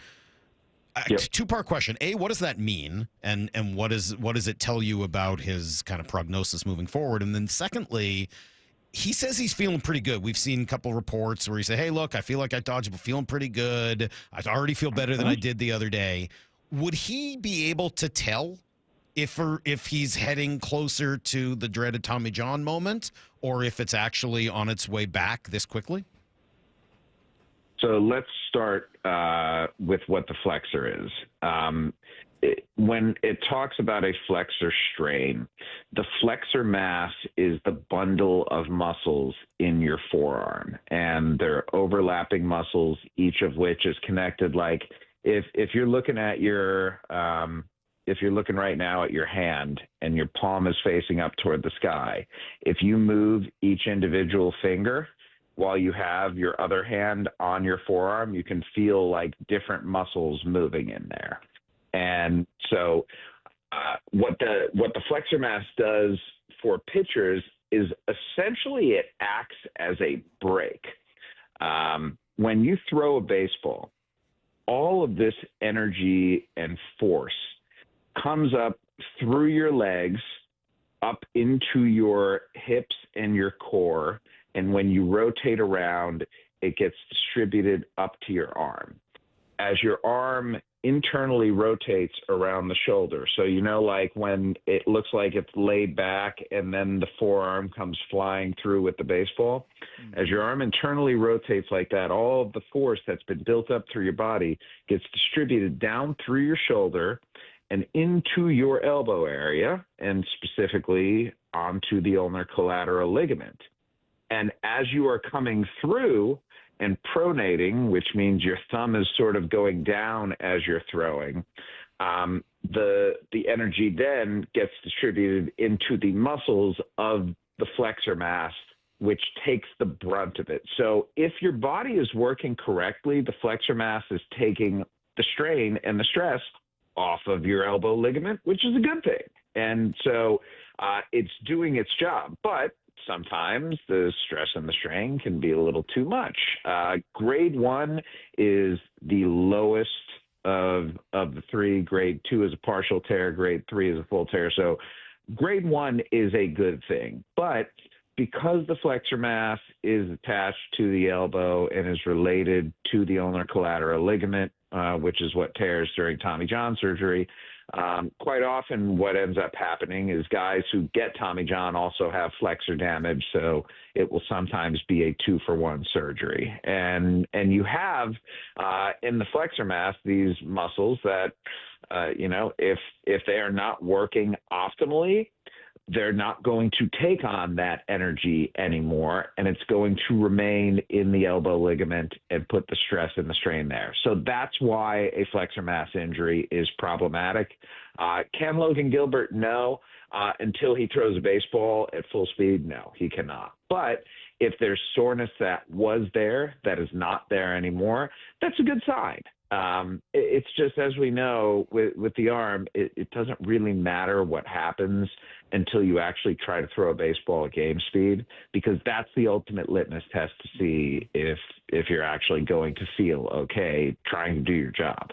Over the last 10 years, if you were to see mild grade 1 bundle strains, how many of them lead to a real negative result, surgery? And how many of those, is it a 50-50? Is it a 90-10? Is it what are kind of the odds through the years of that injury? I don't know that I can put odds on that are accurate, Brock. Okay. There are guys who have flexor strains, and those flexor strains go away, and we never hear about them again. But generally speaking, when there's something wrong in your arm, it does not tend to go away or dissipate. Now, some guys have the ability to change things up, whether it's in their delivery and their training and their preparation and their post-throw work, whatever it may be, to make something like that go away. So I'm not sitting here and saying Logan Gilbert's going to be going under the knife at any point soon. But what I will say is, anytime there's any sort of forearm related injury, it's scary because it tends to portend something long term that you're not looking for. Now, I look at a guy like Masahiro Tanaka, who had forearm injuries his entire time as a Yankee, and he fulfilled a 7-year deal and didn't need any sort of elbow procedure. So there are some guys who just figure out how to work through it, and they can still be effective. But Logan Gilbert has all the hallmarks of a guy who's going to get hurt. He throws really hard, and it's not the cleanest delivery in the world. And with some guys, it just feels like it's a matter of time. And it's why, when I've been on the show the last few years talking about what a gift the Mariners have had in their pitching health, it's for a year like this where the two guys, as much as I think we all appreciate Luis Castillo, who, by the way, is a guy whose elbow has been a mess for years and has still managed to be really, really good and stay out there and throw and post and be effective. As much as we appreciate Luis Castillo and Brian Wu and Bryce Miller, in my head at least, outsider's perspective, I've always looked at Gilbert and Kirby as the two guys. like the two with the most ceiling, the two who, if they are at their best, are going to carry the Mariners to something special. And both of them are down with arm injuries right now, and it feels like it was just a matter of time. It's nice if you're the Mariners that you have, and I know Emerson Hancock hasn't been great, but where you have Emerson Hancock and Logan Evans, guys who can come and capably fill in, and you look at the rotation, and you're like, that's still pretty darn good. But at the same time, it's scary every time I hear forearm anything. It just feels like elbow, maybe not now, but eventually is an inevitability. Jeff, you had any chance to see Ben Williamson? This kid has been really, really impressive. He's really helped. I know. Change this roster and this lineup and this infield. And I know everyone said, we talked to, Keith Law, and he's like, the swing won't play. And he just doesn't have a great bat, this and that. Maybe he's not going to keep up, right? You got adjustments and everything else. The league will figure out who he is, but sure doesn't look overmatched. No, he doesn't. And what I like about Ben Williamson is that he's taking really good at bats. Like in a lineup where we see a little too much strikeout, he has handled himself very capably early on. And I'm with Keith. I don't know that Ben Williamson is necessarily going to be the long-term solution at third base for the Mariners. But I will say this, within 2 years of being drafted, the guy shot through the system and made it to the big leagues. And I understand that some of that is, frankly, other organizations, he may not be in the big leagues right now because they don't need a third baseman, and the Mariners did. But I also don't think that this was something that the Mariners did let's just take a shot. No, they really like him. And I think if not the long-term solution at third base, I think they feel like he's going to be a contributing member to this roster going forward because he's got a pretty good ability to get on base and he can handle the bat well. Jeffrey, I'll give you a little tip of the cap here, a little finger to the sky, a little original tribal chief when it came to this 2023 Mariner baseball draft, because you were singing its praises a year ago, almost right after it. Now Logan Evans has made his big league debut. Williamson, as you just referenced, was a part of that class as well. Not even one of the first 3-round picks. Now that we see Farmelo is back in action off of that ACL. What are the industry sources talking about that 23 class, and is the optimism arrow still through the roof? Yes, and it should be. I don't have to tell you guys about Colt Emerson. I think everybody knows that if there's anyone in this Mariners organization who's going to be a star, he's the guy. And Farmelo, just the tools there are really good. He has a chance to be a star caliber guy because of the position and because of the ceiling. And Ty Pete can play too. They nailed almost everything. Even Aiden Smith, who they traded for Randy Arozarena, and Brody Hopkins. I'm not saying that that's going to be one of the best draft classes that we have ever seen. But if this goes down as the best draft class in Seattle Mariners history, it would not surprise me. I think Brandon Garcia was in that class too, right? Yeah, he was, yeah. Correct. So as you, this is too early to have this conversation, way too early, but the Mariners are playing well. They're in first place. So let's have it anyway with the understanding that we know it's too early. Do we have a sense yet of what this year's trade deadline is going to include? Who's going to be out there? Who's going to be available? And what this year looks like? I think it's probably a little too early at this point. Let's say the Blue Jays are out of it.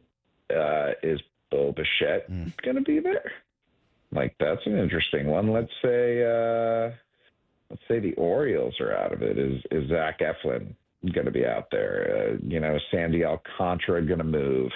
like there are going to be some guys, and I think it's mostly going to be pitching heavy. Like if the Twins aren't in it, Tyler Mahle, Ryan Helsley, if you're looking for a back end option. I like. There's not going to be a Juan Soto. I don't think there's going to be like a superstar bat that's moving.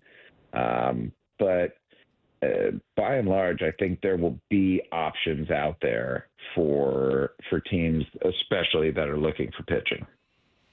I think the Mariners are going to be looking for pitching or hitting if they're still in it at that point. Yeah. It's the strangest darn thing. Jeff, we appreciate it. Great job, seriously. I see the advantage of having sons over daughters. That's how you know what's going on in wrestling. Well, a big step. Hold on. We're burying the lead, dude. What? Seriously. It was a year ago. It was 2 years ago that Jeff called his child. Kid a child. His child. I know, yeah. His child was next to me. My child was next to me. My older child. Now they're sons. Yeah. I mean, they have grown, or you have changed. One of the two. Well, I missed my older one's baseball game yesterday in order to go with the younger one to Monday Night Raw. Wow. And but he is on the mound today, so I will be going and watching him. I do need to correct my error, by the way. Last week, I flippantly said it's not like Dylan Moore is going to be a Gold Glove winner. Yeah, he won the Gold Glove last year. You moron. Yeah, we knew that. We were letting you. We figured you just meant at one position, right? You knew he won it obviously as a utility guy. We cleaned that up for you, Jeff. We cleaned it up. No. Honestly, I had forgotten that he won it, which is why I'm going to fall on the sword here because. We were going to cover for you. You didn't need to fall on that sword. I know, but here's the thing, guys. If I expect people to believe that I have conviction in what I say and that I'm being truthful, then I need to acknowledge when I screw up. Yeah. Well, thankfully, it doesn't happen very often, Jeff. You're the best. Thank you for joining us, and we will do it again next week. Tell my wife that, please. Yeah, I'm right on top of that. All right, there you go. That's Jeff Passan, our favorite baseball insider from ESPN and WWE superstar fan as well. All right, we got an hour to go here, buddy. We're going to talk to Steve Hutchinson in about 30 minutes or so. So a lot still to come. It's Brock and Salk, Seattle Sports on 710 and 97.3 HD2. Bump and Stacy. Nick Imanwari's college coach, head coach of South Carolina, Shane Beamer, joining us. Hey, Coach, how do you think his game translates to the NFL? He's got such a skill set because of his size and athleticism. He really can do so much from a coverage standpoint, from knowing what Seattle does defensively, and I think they like guys that are multifaceted and can do a lot. Bump and Stacy, weekdays 10 to 2 on Seattle Sports, the app, YouTube, and your smart speaker. At Uline, the prevailing opinion is, if you don't live it, you don't believe it. The people at Uline believe in hard work, and they live it by being there 24/7 to answer your call, having 41,000 items in stock, and offering same-day shipping from 12 locations across North America. Business owners, sellers, buyers, shippers, and packers believe it. Uline is the hard-working, dependable source for your shipping and industrial supplies. Visit uline.com. It's the World Fighting Championships at Emerald Queen Casino Event Center. Saturday night, May 10th. Experience the thrill of live MMA, boxing, Muay Thai, and kickboxing. Tickets at emeraldqueen.com. Don't miss this exciting mixed martial arts event. The World Fighting Championships, May 10th at Emerald Queen Casino, the entertainment capital of the Northwest. 21 and older. Need gambling help? Call 800-547-6133 or visit emeraldqueen.com. Ladies and gentlemen, this is for you too. Stubborn fat is really hard to get rid of, and then there's all those gimmicky lasers, fat freezing methods, and prescriptions. Imagine a simple solution that takes just one day and provides immediate noticeable results. Introducing ProSculpt. ProSculpt uses air-assisted technology that's safe and gentle yet powerful, delivering instant fat-reducing and skin-tightening results. Performed by board-certified plastic surgeons while fully awake, ProSculpt contours your body with minimal downtime. It's designed to target those problem areas: waistline, neck, face, arms, thighs. ProSculpt gently removes unwanted fat and tightens loose skin with FDA-cleared plasma technology, all in a simple, guaranteed one-day procedure. ProSculpt is one and done. Schedule your free consultation at prosculpt.com for $250 off. For powerful permanent fat removal and skin tightening that works for ladies and you men, it's prosculpt.com. No more waiting. It's time to go all in on that new car. And Toyota of Kirkland and Toyota of Renton are the dealerships to make it happen. Why? Because they're all in for you. All in on the widest selection of new, used, and certified pre-owned vehicles with their combined inventory. All in on their amazing staff and incredible showrooms. And all in on setting you up with a test drive so you can take that car home the same day. Go all in, whether you're in the north or the south. Toyota of Kirkland and Renton got you covered. Visit in person today or online at toyotaofkirkland.com and toyotaofrenton.com. Riverside Roofing is offering $1,000 off a new roof replacement. Book a free estimate online, and when you meet with Brandon, that's Don's son, tell him you heard the message on the radio station. Go to riversideroofingllc.com. It's Riverside Roofing, the roofing company you can trust. Endless hours of research, seeking referrals, dozens of calls. Hiring the right attorney can be a challenging process during an already difficult time. JP Pendergast with Pendergast Law explains. In Washington State, Tom, there are thousands of attorneys to choose from. Referrals and online research can be helpful, but discovering the right attorney requires a conversation. It can be hard to identify integrity and authenticity without that interaction. So, what do you recommend? We encourage anyone looking for personal injury representation to call for a free consultation with our team before making a decision simply based on referrals or online research. Accident victims need an attorney that listens, demonstrates honesty, and is genuinely understanding of their unique circumstances. The care, attention, and preparation that our firm provides throughout the case mirrors the effort involved when taking on the insurance companies. Save time and avoid mistakes after an injury. Contact the caring and compassionate team at Pendergast Law. If you or a loved one has been injured in a car accident, call Pendergast Law. We can help. The Oki Golf Platinum Players Card is the best value in golf, with 7 prepaid rounds, discounted guest passes, and green fees. And now through April 30th, Oki Golf is offering 1 free bonus round with purchase of the Platinum Players Card. Visit okigolf.com today to secure yours. You ever try fixing your car and realize you're missing that one part? Yeah, been there. That's why eBay's my go-to. They've got millions of parts, guaranteed to fit. I'm talking brake pads for when yours have seen one too many miles of stop and go. Oil filters, because you don't mess around with your engine care. Even got this cold air intake on my watch list. I might just go for it.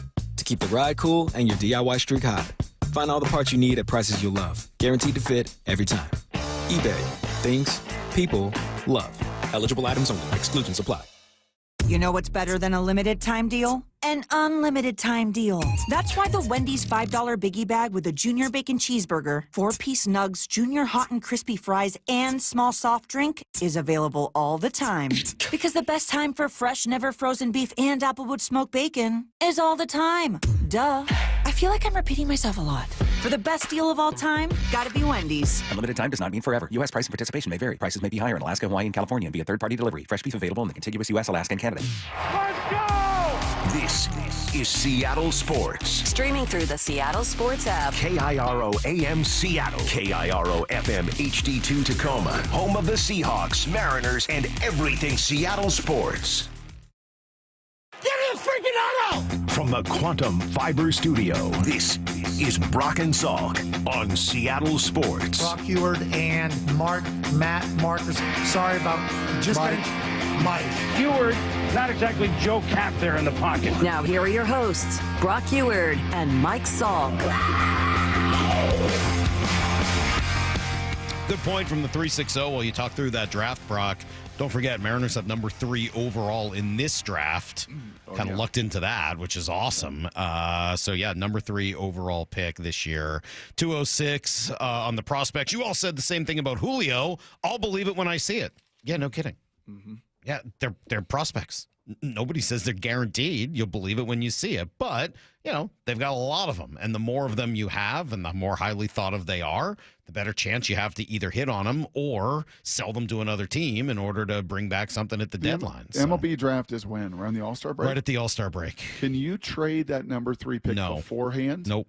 I know you can't do it day of. Nope. You can't trade it beforehand. No, you cannot trade that pick. Bummer. You can draft somebody and then trade them as a player to be named later. but you Gotcha. cannot actually trade draft picks. I think you can now trade comp picks, but you cannot trade the actual draft pick that was given to you. Gotcha. Hey, we're bouncing around here, and Steve Hutchinson's going to join us at 9:30 to talk through not just the guy they drafted, number 18, Gray Zabel, on the offensive line, but sort of offensive line in general, and the other guys they took later in the draft as well. So looking forward to talking to Hutch at 9:30.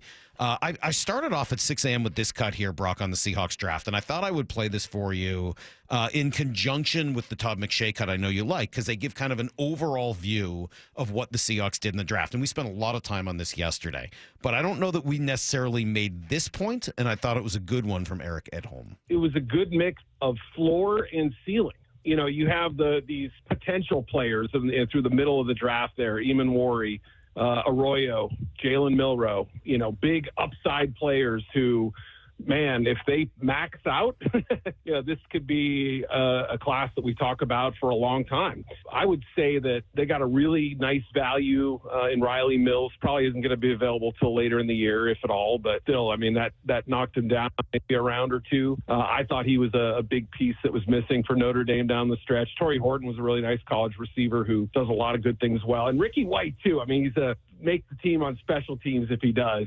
But he's just one of those guys that was such a fun player to watch. So, yeah, I mean, top to bottom, there really wasn't a pick that I looked at and said, oh, I don't know about that. Maybe a little thinner on the trenches than, you know, I mean, again, I understand they still use, 4 picks on linemen. But, you know, I guess if that was a question, that still could exist. Yeah, you could have gone a little higher in the draft with more trench work. But I like that view of kind of a little something for everybody. You had both guys who were going to have high ceilings and guys who were going to have high floors. Yep. I talked about that yesterday as we zipped through those guys, Salk. You know, a Mason Richmond, the kid that was taken in the 7th round, the tackle out of Iowa. He comes out of Iowa, man. Look at Iowa linemen in the NFL. They know how to run the zone, especially this scheme. It's what he's done the last 5 years. I was chatting with my nephew, Sammy, who had an unbelievable spring, by the way, down at SC. And he's like, well, Uncle Brock, I've run 92 and 95 these air raid plays. I've run them my whole life. Like, I've run them a million times. I know them inside and out. I mean, this kid knows that system. The kid at Kansas, Cable do. He knows the outside zone system. It's what they've known. And, oh, by the way, they didn't start 10 games or 12 games or 20 games. They started 50 games in their career. So there's going to be a higher floor with that. And with Cable do, he's got a high. The one that sort of jumped out, right, that we both sort of like, oh, that's a little odd, is the tight end from Miami, Arroyo, right? And I will say that I'm feeling a little better about that one today, too, partially because of that upside potential, right? The guys in the middle, Milroe and obviously Eamon Wari, and maybe we got to throw Arroyo in there. This from Albert Breer on the Monday Morning Quarterback podcast kind of jumped out to me. I like Arroyo, too. Like, I think Arroyo has a chance.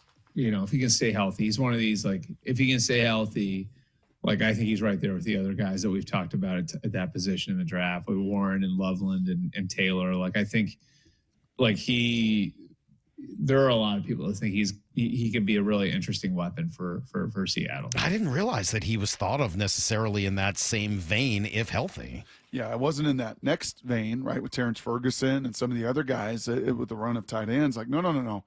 No, he's an upper class guy. And I think to that point, Salk, if you watch, you know, we talked about this in the run up too, the difference between the highlight tape and the low light tape. You put a highlight tape together of almost all these draft picks, you'd be like, that dude's really, really good. And then you put the low light tape together and you're reminded, like, oh, yeah, the game is hard. Oh, okay, he does have some edges to refine. Arroyo's highlight tape might be, like, I think that's the point that Breer's making. Like Tyler Warren and Loveland especially, like his highlight tape versus Arroyo's highlight tape, you're taking Arroyo's as far as upside. You know, I get he moves like it's just, that's not normal. It's not normal. Now, Loveland did it more consistently, did it at national championship level, has a frame that can still grow into it. He's longer. He can maybe create space and do some of the dirty work and win on third downs and one-on-ones with, right? Like, you know, there is a differentiation there. But Arroyo's upside, man, it is pretty darn high. I will say, though, when you talk about highlight reel tapes, because I watched it again this morning, the best highlight reel tape on this draft is definitely Jalen Milroe. It's really not all that close. Here's Dan Orlovsky. I loved this pick for Seattle. For me, he was a guy that if you just believed in development and you believe in that young man's work ethic and his character, and you just give him time to work on because he's still just scratching the development phase moving forward. I'm just excited about this. Here's Todd McShay. Jalen Milroe. Why wouldn't you? I don't know. Beautiful pick. 92, he's still on the board. We didn't think he was going to. And at this point, honest to God, if Jalen Milroe never does a single thing for your organization, at absolute worst, he never does anything. Second worst is he has a couple good training camp games, and you trade him for a 5th or a 6th, like Joe Milton down the road. Best case, Darnold gets injured because he's so dynamic as a runner, and it's like so different than what teams are used to seeing. Maybe he goes and wins a couple games, and then you develop him, see what the hell happens down the road. In a 92, home run. Absolutely. No risk, or at least 72, not much. 62, 52, 92. And as I said to you yesterday, Salk, where the run in the draft went on, Savion Williams and Jalen Noel and some of these other guys, they all ran out in the 80s, early 80s. Take a swing right there. Take a swing. And when it comes to development, and you're going to hear me talk about this a lot with this young man, processing, anticipation. And you got a lot of intellectual property in that building to teach him and equip him. I asked you a question about that yesterday, of what kind of offense you would devise at 9:45. I would like your answer. We're going to talk to Hutch. No, we never got to it today. You didn't?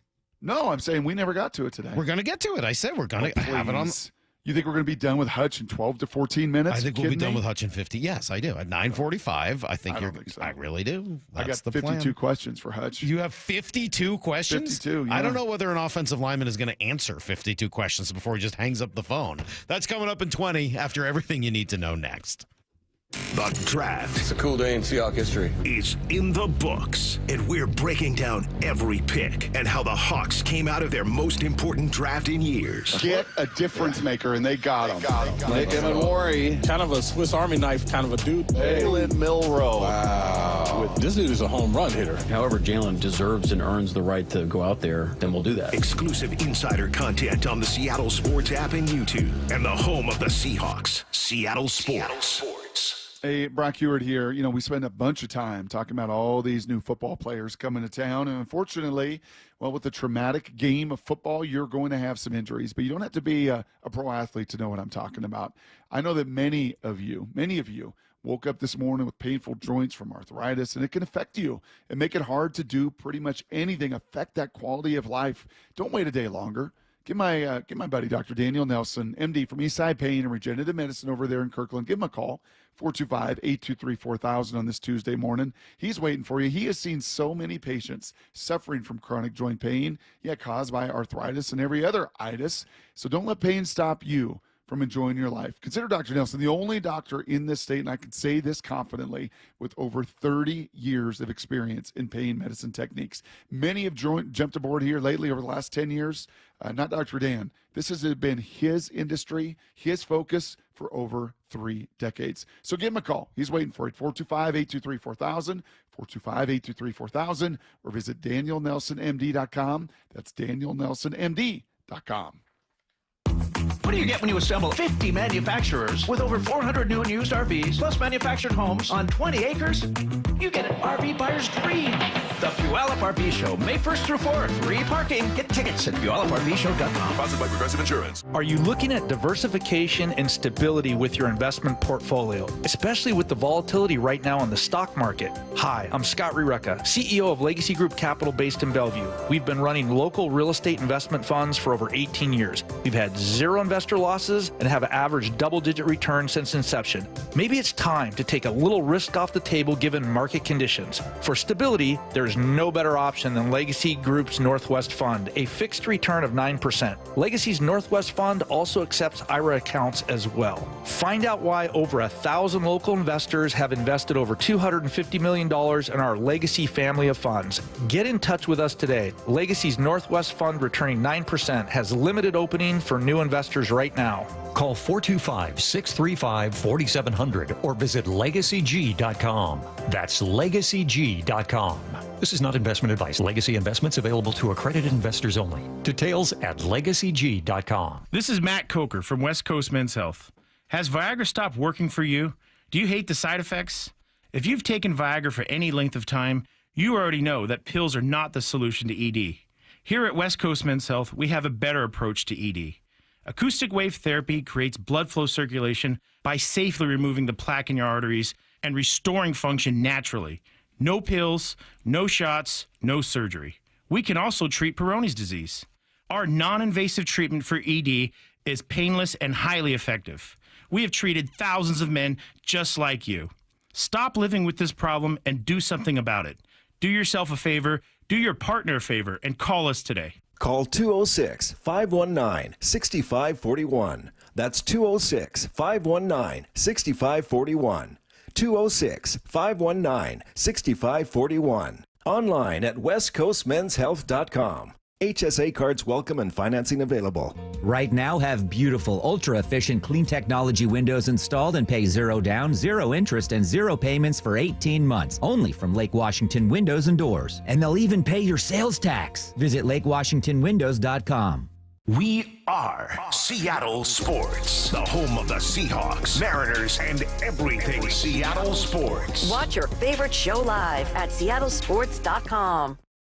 No more waiting. It's time to go all in on that new car. And Toyota of Kirkland and Toyota of Renton are the dealerships to make it happen. Why? Because they're all in for you. All in on the widest selection of new, used, and certified pre-owned vehicles with their combined inventory. All in on their amazing staff and incredible showrooms. And all in on setting you up with a test drive so you can take that car home the same day. Go all in, whether you're in the north or the south. Toyota of Kirkland and Renton got you covered. Visit in person today or online at toyotaofkirkland.com and toyotaofrenton.com.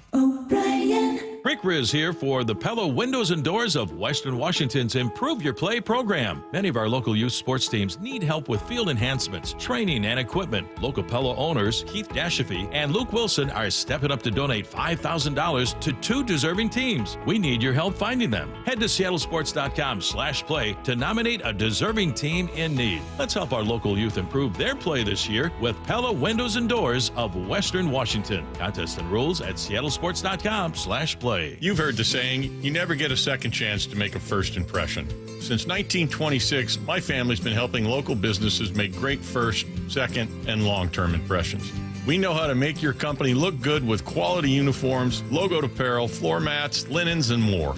If you're paying for linen service or doing it yourself, let's have the conversation. The information and quote are free, but the savings and service can really add up. Visit suplinen.com. Superior Linen Service. It's what we do. Getting a new battery should be easy. At Pacific Power Batteries, you won't go in with a battery problem and come out with a new transmission. Instead, we can test your battery to see if it's actually the problem. Maybe it's the alternator. We don't sell alternators, so we have no motivation to sell you one or even a new transmission. We have load testers and conductance testers, hydrometers and voltmeters whenever needed. I'm Steve Almond, and I invite you to our family-owned Pacific Power Batteries. You can trust us with any battery problem, and we'll top off the blinker fluid for free. Need to know. 15 minutes past every hour with Brock and Salk. Here's what you need to know. Up first. Well, by now you probably do know that Jorge Polanco had himself a ridiculous week. There's good weeks, and then there's the week that Polanco just had. Swung on, cracked, right field. It's on its way. Stowers at the track, at the wall, makes the leap. It is gone! Jorge Polanco, a 3-run home run, and the Mariners are right back in it. Yeah, he was on fire. Ends up winning AL Player of the Week. No kidding. That's what happens when you hit 471, an 1844 OPS, 4 home runs, 2 doubles, 8 RBI. I mean, just you name it, he did it. He was remarkable, and he becomes the second Mariner in a row to win that award, following, of course, Dylan Moore. You know who won it the week before Dylan Moore? Ty France. He didn't play for the Mariners anymore, but still, If those three guys that all won this last year, we might be having some different conversations. So these were the numbers last night. They may have changed this morning as the Mariners were off yesterday. But as of last night, the Mariners were first in the league in walks. They were second in the league in home runs. They were third in the league in stolen bases. They were fourth in the league in on-base percentage. And they were seventh in the league in runs. We talked about it an hour ago. Add all of those up. What that smells like to me is you are pressurizing your opponent, your lineup, your offensive attack each and every inning. And it doesn't matter if it's Tarek Skubal, if it's DeGrom. You have seen some dudes this year as well. When you pressurize that way, when you walk, you get on base, you steal. We see it. You speed the game up, man. You put pressure on your opponent, and they've certainly done so over the last couple weeks. Well, they'll have a couple more chances here against the Angels, who are in town for 2 gamers starting tonight. Bryce Miller on the hill against, is it Kachanowicz tonight? Yes. And then tomorrow, Emerson Hancock goes in the matinee. Anderson. Say that again? Tyler Anderson. Yeah, against Tyler Anderson. Yes, the former Mariner, right? Kid who came here a few years ago. So, yeah, that's a good little quick 2-gamer, and then back out on the road after that. Here's the second thing you need to know. Seahawks did something this weekend they hadn't done in a really long time. They drafted a quarterback in the 3rd round. Then, this week, they did something else. Actually, in fact, they've never done, which is pick up the 5th season option on a first-round draft pick. Now, that started in 2011 when the league came back from its lockout. And since then, they've chosen not to pick it up for Bruce Irvin. No on LJ Collier, no on Carpenter, no on Affetti, no on Penny, no on Brooks. But yes, on Charles Cross, Brock. Turns out you want to keep a left tackle around for a while. Yeah, and he kind of fits, by the way, with everybody you just drafted. Right when you talk about McDonald, Salk, and you've referenced this a few times, and you know, put his imprints on this, and this draft class was full of what? Big, physical, athletic, swaggy people. I mean, he might not be swaggy, but he would have, from just a pure athleticism standpoint, absolutely stood in this class right next to Milroe and Arroyo and Gray Zabel as, big old athletic dude that can move people and play pretty good ball. So reflective of what he's done in the past, but much more importantly in picking up this option compared to some of the others, it's projecting what comes ahead for him as well. He's all of those things. He's also a left tackle. I mean, like, those other guys play important positions, but this guy's a left tackle. Like, you need it, and they're really hard to find. And there were some years in the desert now. Bad wet towel. There were some years in the desert, but not many. You've gone from Walter Jones to Russell Okung to Charles Cross. Over 30 years, you've had a pretty good run. Dwayne Brown. You know, put Dwayne Brown in there as well. Yeah, I mean, those are 4 guys that are all pretty good. Well, the other 3 were homegrown. That's true. But you don't want to be in that market. They're just too hard to find. And so this puts them, I think, in a nice spot where he will be here. I'm sure they'll sign him now to an extension, and he'll be here for a long time to come. Here's the third thing you need to know. And we get to meet all these new draft picks as they've been on the station. I think we're going to get to talk to Jalen Milroe later this week. Don't know when yet, maybe Thursday or Friday. I hope it's Thursday because I'm off on Friday. Let's see. We did get to meet a little bit of Riley Mills with Wyman and Bob yesterday. Here's who he thinks he is. Yeah, I would say you're going to get someone who's gritty. Like, for me, I'm in there. I'm in the trenches every play. Like, I'll never shy away from a battle. And, you know, honestly, like, if you look at my pass rush, like, my main objective is I'm going to run through your face and get to the quarterback. And that was my game plan a lot this year. And then I ended up having, you know, roughly 8 sacks and led all defensive tackles in the country. So, you know, I think it's a pretty good plan. I think if you watch the way I play, like, I'm going to be relentless. Like, you know, the guys that I really look up to, like Max Crosby, Zach Allen, even Leonard Williams, like, those are guys that go out there and give great effort and they, you know, use their body type and their size to their advantage. So that's something I'm going to bring to the table. I'm going to keep working on. I know there's a lot of people out there who get upset when athletes aren't humble. You better say the same thing about this kid. Right? Like, there's no humility there at all. Well, that is straight up, I'm great, and I'm going to be great moving forward. Yeah, yes and no. Yes and no. It's one thing when you're a skill guy and you're talking about yourself, and not really, because when you do, you're not tipping your cap to the guys in the trenches to get it done for you. It's a little different when you're the one in the trenches doing that dirty work. I don't know if I see it that way. All right. I think, and I have no problems with it in either direction. But don't complain about one and not the other. Who's the golfer I can't stand in America can't stand? He's on the Live Tour now. Bryson? Patrick Reed. Oh, Patrick Reed. Yeah. Yeah, he's the worst. Oh. The absolute worst. Oh. I mean, that's because he's a cheater and stuff, though. I mean, Oh. yeah, it's just bad news. Nick Eamon-Wari also very confident and curious about what number he's going to wear. It's been a little bit of discussion, but I'm still kind of like trying to figure that out. I know a lot of single-digit numbers are taken in Seattle. There's a couple free. There's a couple numbers in like the 20s. There's a number in the 30s. But still in discussion about that. So when I get up here Thursday, I'll figure out what number I'm probably going to rock. I got to, see it on my body. My body got to accept the number. See, I love this. And this kid is finally we've got a player thinking about the numbers. What will your body accept? What is it going to look like on you? He's actually thinking about this. I give him a lot of respect. He's already my favorite pick because of that. At least he's being thoughtful about an important decision in his life. What was it? Let me hear your body talk. Is that the song? Let's get physical. Well, does that not fit? I don't know whether it does or not. For him? I guess it does. Let's get physical. Yeah, you want his self-scouting report? Because he gave it to Wyman and Bob Let also. me hear your body talk.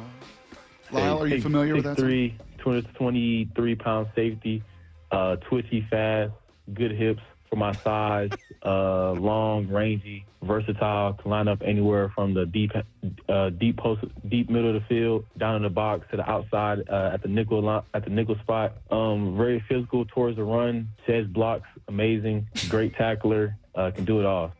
These kids, again, they found kids with confidence, man. These guys are not lacking for self-confidence. He sheds blocks amazing. How about that? That's good to have. All right. Swaggy, dude. It's called swaggy. That's everything you need to know. Lyle, are you familiar with Olivia Newton-John? Let's go to break. You ever seen the movie Grease or heard of the movie Grease? Have you ever heard the song Let's Get Physical? Shockingly, I have heard of the movie Grease. Okay, but you've never seen it. No. Lyle, Danny Zuko, right? Yes, that's John Travolta. You heard of John Travolta?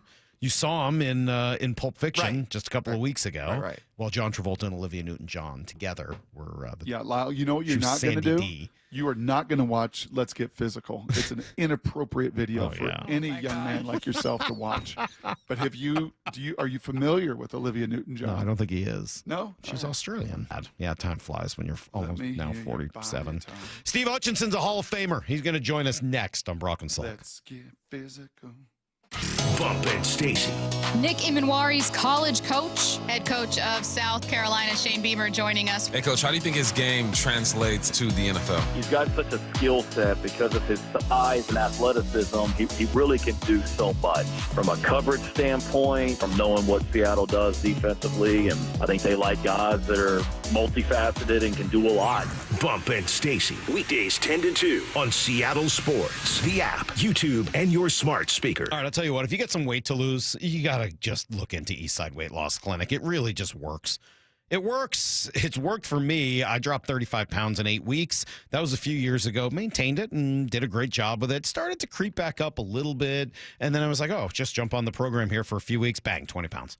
It just is incredibly effective, and that's what keeps you from yo-yoing up and down. It's good food. It's all real food that you buy at the grocery store. They'll give you great recipes, so everything tastes good. You won't be hungry, and you will lose weight. You'll lose it really quickly, which is great impetus to just keep going. I did it. Ryan Rowland-Smith's doing it. He's lost 30 pounds. Heard from others in the building, listeners, advertisers, lots of folks who had this plan work for them as well. Just starts with a 15-minute phone consultation. Schedule it right now today at eastsideweightlossclinic.com and just see if this is right for you. Go to eastsideweightlossclinic.com. Dr. Ryan Coogan, D.C. Results may vary.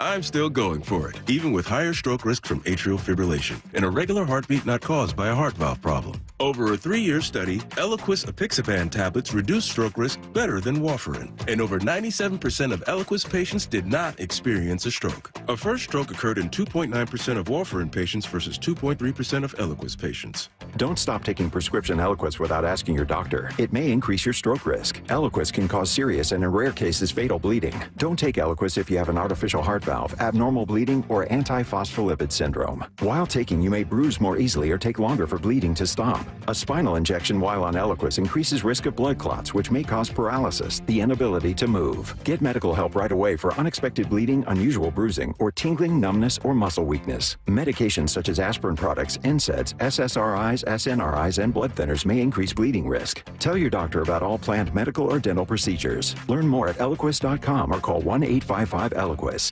This is a story of the one.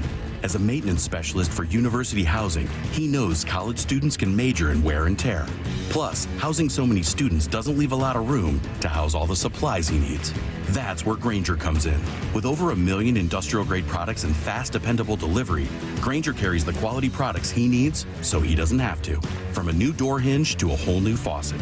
Call, click Grainger.com, or just stop by. Grainger, for the ones who get it done.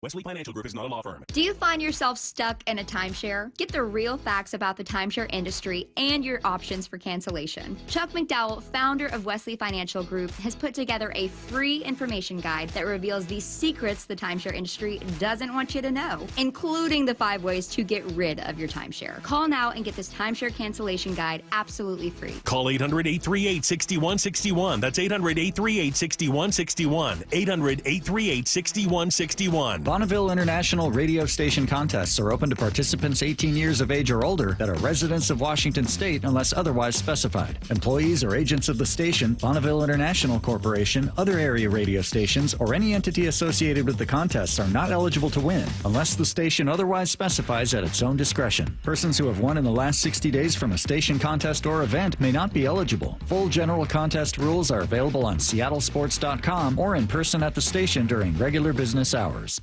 Subscribe to the Seattle Sports YouTube page to find new and exclusive content from your favorite shows and personalities daily. Just head to YouTube, search Seattle Sports, and click subscribe. Hi, this is Nancy Penrose, owner of Big Trees in Snohomish. Spring has sprung. Need color to brighten up your yard or privacy trees to keep your neighbors guessing? Now is the time to buy. With hundreds of trees arriving in the nursery daily, Big Trees has the perfect tree for you. Check out our updated inventory list online at bigtreesupply.com or come visit the nursery today.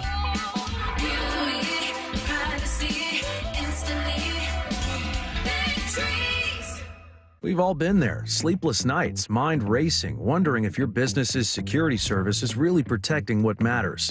At Bay Alarm, we can put your security insecurities to bed. Video security, burglar alarms, fire alarms, access control, 24/7 monitoring, and more. Our advanced technology and personalized support ensure you can rest easy, knowing we're here for you, your people, and your business.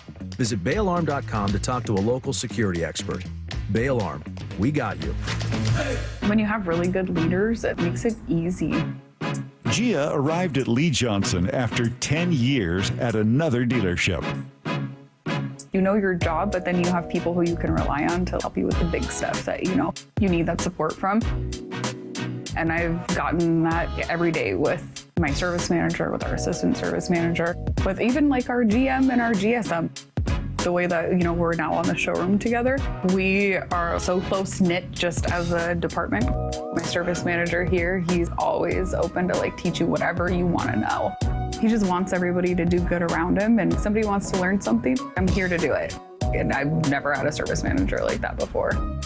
They're really good at promoting from within. That's one thing that I've learned from working here is I see people start out as a lot porter, and people work their way all the way up to being a general manager. The LJ Way is the Lee Johnson Auto family. From the Quantum Fiber Studio. This is Brock and Salk. Weekdays 6 to 10. On Seattle Sports and 97.3 FM HD2. You ever count how many Hall of Famers you played with in your career? I don't think I have.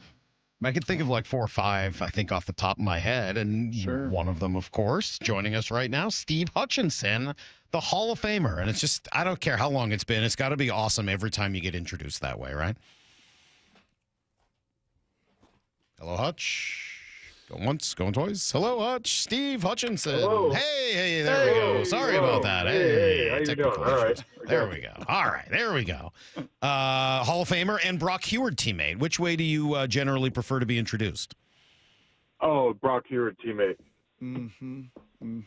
25 years ago, Hutch. Does it feel that way? That's right. It's crazy when you say isn't it nuts? It's really nuts. It is kind of nuts. Really, really wild. Let's see. Hutch, Walt, Freeney, Peyton, Marvin. So I think that's and Hutch probably my favorite of all of them. no slide on big walls. Obviously. So, You have a favorite Brock Heward story? No, there's none. Oh, no, you can tell on air, but yeah, probably a couple of them. That was a fun quarterback room, I mean, early with Brock in there and Trent and Matt, like those guys that's three pretty good characters right there. Yeah, good times. Hey, Hutch, what is your official title? And we know you do some consulting, and certainly Right. John Schneider referenced your name a multitude of times, and we'll get into that with some of these linemen. Do you consult for a lot of teams, or are you full-time kind of consulting with the Seahawks? How's that work? No, it's just Seattle. Just Seattle. Yeah. Okay. And that's been a number of years? Yeah, this was my 7th draft. All right. So what does that look like? What is the consultant role? It's kind of I kind of get the best of both worlds. These I don't know how many like scouts, the area scouts and our college scouts. I mean, that's a grind. These guys really work their tails off. Especially when it gets into the fall camp and over the course of the fall, these guys are on the road so much, spending multiple nights a month, in rental cars and staying in like little campus hotels that aren't the most luxurious and scouting these guys and getting all this info. Fortunately, I don't have to do that as much. So in the fall, typically, living down here in Nashville, I'm pretty close to SEC country, not as close, but, easy access to Big Ten country. So I get to see a lot of the top players at the offensive line position naturally in the fall. But for me, for the most part, the time for me it starts is when the All-Star game season starts. So in January comes around, I'll go to the East-West game in Frisco. I'll go to the Senior Bowl, followed by the Combine. I'm up in Seattle for the draft meetings, the kickoff draft meetings in February, and we kind of just start putting the board together. And then I'm back up for the draft. In the spring, I'll do some, this year I didn't do any pro days, but I'll do some pro days or some private workout visits for guys that we've identified might have the guys that we might want to target, and then back up for the draft, which I just was and left a couple days ago. So with all that, why Gray Zabel at pick 18? Well, I think when Coach McDonald got in, he made it clear he wanted to put an emphasis back on physicality, run game. I think he wanted to take what he was accustomed to in Baltimore, playing great defense, being physical up front, all that whole aspect of kind of old school football. So I think he kind of had a pedigree of guys that he wanted to target to kind of, make that identity become reality.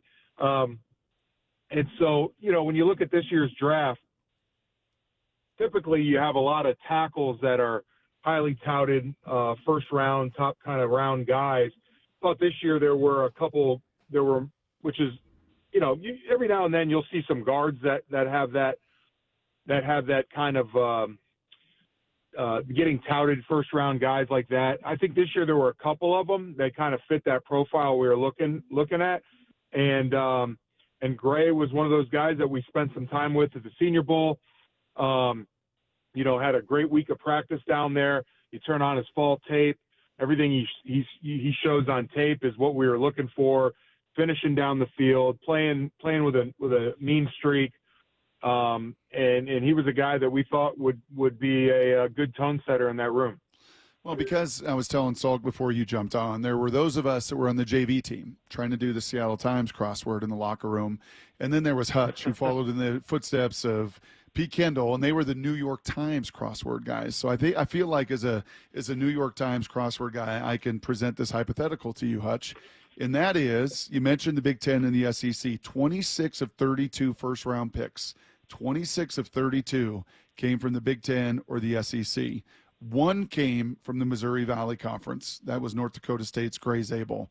I am curious, if Gray did not have that week down in Mobile at the Senior Bowl going toe-to-toe against all of those dudes from the Big Ten and the SEC, do you think he still lands at number 18?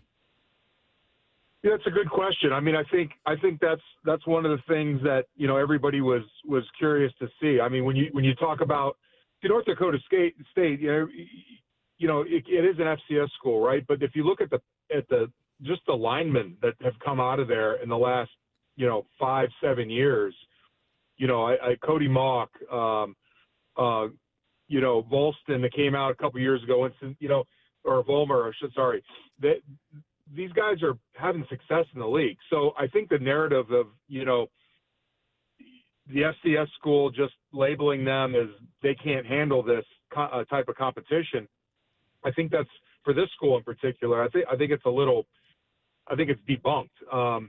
But yeah, I mean, to answer your question, you know, we went down there. Everybody knows the big name guys from the big name schools that are lining up down there in the Senior Bowl. And when this guy comes out there and, you know, more than holds his own, I think it just verified what a lot of scouts and teams already thought they knew. Is you got to see it in person. What makes him a guard and not a center or a tackle, or what makes him a left guard or right guard? How do we decide what he is? I think in this particular case, I think he can do it all. Honestly, he played tackle for the majority of his career at NDSU. Had some guard in there. He's certainly wired right between the ears to play center. He is a sharp guy. He you know, you ask our offensive coordinator who interviewed him at the combine, and he'll tell you he's one of the sharpest guys that he's talked to. Just basic, you know, 15-minute interview, regurgitating, you know, coverages, run scheme, you know, assignments, things like that. So that was pretty impressive. He could certainly play center. I think he could play left tackle, which is the position I said he played in college. But, you know, for us, that's one of the, you know, that's one of the you know, the key is to get the 5 best guys on the field at the same time, right? And so you got Charles, who we're excited to have him come in and get back on track.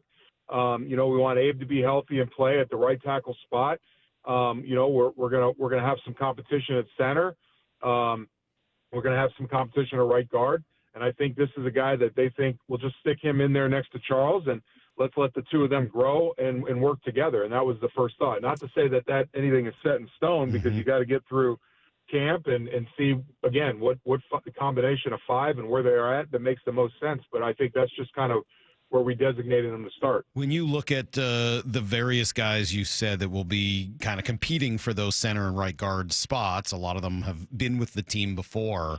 Based on the switch to a different system, different offensive line coach, more of this outside zone scheme, et cetera, which of the current guys that are still on the team, do you think have an opportunity to really grow the most this season and benefit from a new scheme? Yeah, I mean, I think all of them do, right? I mean, we brought 3 guys in that are you know, guys that have the pedigree, that are just coming out to work and compete, right? And they're going to fight their tails off to make this team and make this team better. And I think, you know, we got to see him in spurts last year. Christian Haynes, our draft pick last year out of UConn, I think he's going to flourish in this environment. You know, he's a year, you know, got the rookie year under his belt, kind of knows the terrain now, knows what's going to be asked of him. I think Olu's another guy. AB is a guy that is you know, that's been around a couple years, and I think he's starting to kind of figure out what this league's about. Jalen had some success when he went in last year. I mean, he's another NDSU guy, you know, former roommate of Gray. They're going to have obviously a tight relationship. He's going to feel more comfortable with another presence in the room that he knows. I think all these young guys you're going to see them kind of step it up. I think the competition in that room is going to be exactly what this team needs. Hall of Famer, former Seahawk, now consultant for the Hawks, Steve Hutchinson here with us. I'm curious, Hutch, how big a deal someone being verbal is. So we had Gray on for 15 minutes. It was hilarious. He was so fun to talk to. And you could see, we're like, wow, I bet you guys gravitate to that dude, because he is just a great talker. You mentioned some of those names, AB, Charles, Abe, not necessarily known to be the most verbose guys. How important is it to have somebody in that room like a Tobeck, like a Jeff Saturday that I was around, to just have those verbal skills? Well, I think you hit it on the head, bro. I mean, you knew what our room was about 25 years ago. You know, you had a Walt that didn't say a word. You know, I was younger. You know, Big Mac and at the right tackle spot was, you know, he doing his thing, and Chris Gray. And so you need that Tobeck. You need a guy that kind of holds court and brings everybody together. If everybody's kind of mimish and doesn't say a lot, you know, I don't think there's anything to get anybody's personality out. So when you have a guy that can kind of touch everybody in a way that kind of brings out their personality, I think that's a huge thing. You know, so much of the scouting and everything that goes into it is you're looking at tangible traits and like athleticism and things. And for this position group, there's so many intangibles that go along with it, right? I mean, there's really, it truly is. There's a lot of cliches in football, one of which is, you know, you hear offensive linemen are, you know, 5 is 1. You never heard that before. Like, well, it is true. Like, it is really the only group where if one guy messes up, it kind of screws up the rest of the guys. So the more that those guys can be on the same page and anticipate what each other's doing and what they're thinking and communicating, it's just going to make the team that much better. Hey, last 2 quick things for you here, Hutch. Do you remember your first minicamp going up against John Randall without pads? How was that? Yeah, that was awful. I think I remember telling we were walking off the field. We were walking off the field from practice, and I told Gil Haskell, our offense coordinator, I said, I'm going to be the first round pick in the history of the NFL to get cut after the first minicamp. You know, but that's the kind of competition I'm talking about. I mean, anybody out there knows John Randall. I mean, he went the same speed in a mini camp in April that he did in a fall camp in August, that he did to, you know, week 2 Sunday. Like, he had one speed, and it was the same in practice as the same in games. And so, you know, I had to get ready for that every day. And going against him every day, when you get in the game on Sunday, you know, the first couple of games, I'm like, this is the game. Like, this is kind of easy. Like I'm used to going against this guy every day on Wednesday and Thursday who brings it. And not to say the guy isn't bringing the game, but John Randall's John Randall for a reason. So again, the competition, the you know, getting it all ramped up when you're getting guys playing in a high stress environment and practice and getting used to it, the games become easy. Do you remember Ray telling us about John Randall? Yes. Telling us about how he would like do research on people to talk trash to them. Oh, yeah. And everything. Oh man. And then he would tell, and Ray was like, Hutch, like a lot of these linemen, like, whatever you do, don't piss him off. Okay, don't you get him any matter. I don't need anything more to deal with. Hey, last thing, we've heard this move people, right? John's talked about it. Mike McDonald talked about it. We got to be able to move people. You mentioned Mike's past in Baltimore. Maybe nobody better the last decade and a half of moving people at the line of scrimmage. I can talk about it. Others can talk about it. When someone's done it at a Hall of Fame level, like you and Walt did it especially, how does this line, all these new pieces in this new scheme, how do they go about doing that well? Yeah, I mean, it starts with, you know, like everything, technique, right? I mean, you know, we feel like we've got a veteran, proven offensive line coach and JB coming in here, most recently out of New Orleans. You know, everybody talks about the zone scheme and the wide zone and the mid zone scheme. And I think people, you know, just want to say, well, that's just how quick can you get out of your stance and kind of capture an edge of a guy. You know, there's still an element. Like if you talk to any running back, you know, running back's job becomes a lot more easier when he is able to put his foot in the ground and make that cut into the line of scrimmage. So if he's getting the ball and he's starting to go downhill and he's running to a spot and those linebackers are starting to scrape over and then he's into the line of scrimmage before he puts his foot in the ground and cuts back across the grain, those linebackers can't be right. If the offensive line is, you know, a half a yard into the backfield, but they're running really quick to get to the outside edge because the ball's supposed to go to the outside, that's forcing that running back to bow or make his cut way before he intended to, which gives linebackers time to make a better angle or maybe correct for a false step or navigate traffic on the back end when there's an lineman trying to work up the second level and get him. So the basis of football doesn't change. You want your offensive line to move the defensive line into the laps of the linebackers. And whether you're running a gap scheme, whether you're running zone scheme, whether you're running man scheme, it doesn't really matter.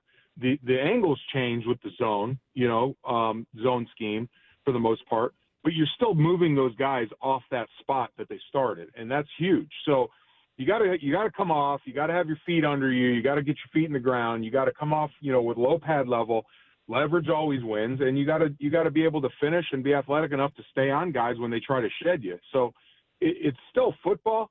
I think a lot of people just assume the zone scheme is, hey, just run sideways and kind of capture an angle. That's not really what you want to do. So it hasn't changed. As you were, I know, helping out the Seahawks, I know you're mostly helping them with offensive line stuff. Did they show you any Jalen Milroe, and did it remind you of your time with Brock at all? Did you find that film was similar? I did see a lot of similarities there. Yeah. I see that. I did. That's actually the first person I thought of. Especially when he was able to, get out of like 5 potential sacks in one play and then run around and then sprint for 60 yards or something like that. That's what I thought was Brock Ewert. How cool is that kid? That kid's gonna be kind of fun to watch, huh? Yeah, he's going to be great. He's a good kid too. I had an opportunity to meet him earlier this year, and comes from a great family, and he's sharp kid, and I think it'd be fun. And I don't, that's up to the coaches to decide how and when we're going to use him and how all that works. But I do know this. I'm sure there's a lot of defense coordinators in our division and in the NFC in general that probably muttered some curse words under their breath when we took him, because now they know they have to prepare for that. Whatever that is, whatever that package is, or however we intend to use them, that's just a whole nother, headache for defense coordinators and quality control guys that got to draw up, cards to potentially defend what he can offer. Pretty darn cool. Awesome. What exactly did Gil say to you when you told him that you'd be cut after the first mini camp? Do you remember what Gil said? Probably like, he probably was like, I agree with you. You're probably right. Yeah. Listen, we find a different matchup for you tomorrow.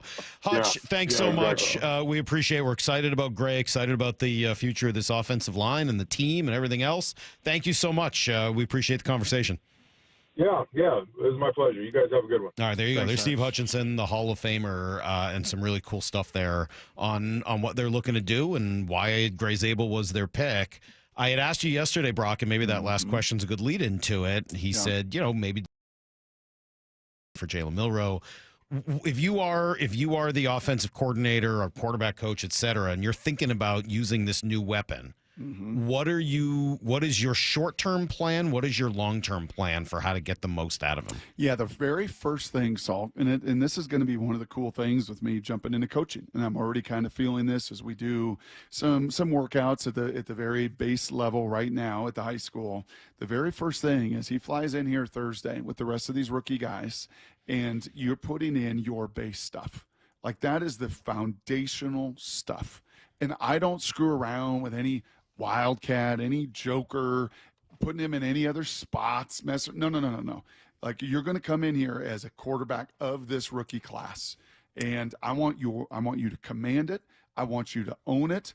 What did the head coach Mike Sanford had a great line the other day? Your cadence is your confidence. Mm-hmm. It's confidence that other guys will immediately have. It's when Russell was mic'd up, that rookie minicamp. And I remember calling you, Salk. Sunroof open. It's a beautiful weekend in Seattle. I'm like, Salky now. This dude is doing it. Like, day one here, rookie, like, he is owning the room. He's owning the field. His cadence, his command, his confidence. So that's foundational. And it's your base stuff right away. And you want to see him operate that, Salk. And these are all concepts he's ran at Alabama. Between Saban's system and Kalen's system, there's nothing new under the sun in your base football that he's going to come in and learn. So that's first and foremost. And then the next level is we kind of get along here. He said it. Wyman has said it. I think that YouTube clip, something like 50,000 people have looked at the video of Bump and Ray and Bob and Wyman all reacting in real time to that pick, and you heard it within 30 seconds. Dave's like, oh, gosh, this guy's a freaking nightmare for defensive players. It's a nightmare, right? Because all of a sudden he breaks your rules. All of a sudden the stuff that you've got this play stopped. It's Tecmo Bowl. I called the play. You called the play. We got it stopped. And he erases that, right, with his movement, and he breaks you down. So, long-winded answer, foundational, fundamental, right from the jump this weekend. And then literally, I'm sorry, you asked me what could it, what should it, what would it look like? See also Baltimore Ravens. Now, they're a gap power RPO. They do a little differently than this outside zone, but as what Hutch said to you, moving people, having him. Can you still do some of that RPO stuff? 100,000% out of this? 100,000%. Not just run power often, but actually the run pass option? The run pass option, they will absolutely do. They will absolutely incorporate it. And is that what he would be best at? I think so. Early. I mean, again, I don't know what his long-term is, but early, is that kind of how you say, okay, look, let's just let this kid kind of live in this at the beginning and allow him to use his legs at the right time and use his arm at the right time and keep it simple for him. That's right. And I think, too, like, hey, man, let's boot, let's waggle, let's sprint pass, let's dash pass. Let's just change his spot. Let's not keep him between the tackles. It doesn't sound that different from what you did with Russell Wilson at the very beginning also, right? That's right. I mean, they kept it pretty simple for Russ and as he was learning a new playbook and developing. And play pass, move, get him into space. We talk about. I just like to watch this kid. Yep. Talk about receiving, getting them in space, get him in space. They did it with Russ. You do it with Lamar. You did it with Jaden Daniels a year ago in Washington. Hey, you can do it with this kid. You know too. who we're going to talk to tomorrow? Daniel Jeremiah. Should be a pretty good day with DJ. Coming off of the draft that the Seahawks just had. Looking forward to seeing him make the face that he made to me after they took Grace Sable and sent us that picture. That'll be awesome. Tomorrow we'll have another Mariner game to talk about and kind of dig back into what they're doing. We got to take care of these Angels, right? They were your bugaboo. You didn't make the playoffs for one game for a multitude of reasons. You can point to these suckers. If you could have taken care of the Angels last year, you're in the playoffs. You're absolutely in the playoffs, and we're having different conversations today. That's for sure. All right, we'll be back at 6 a.m. tomorrow morning. Stick around for Bump and Stacy coming up next. Until then, the Hay Barn. See you, everybody. Get to the chopper!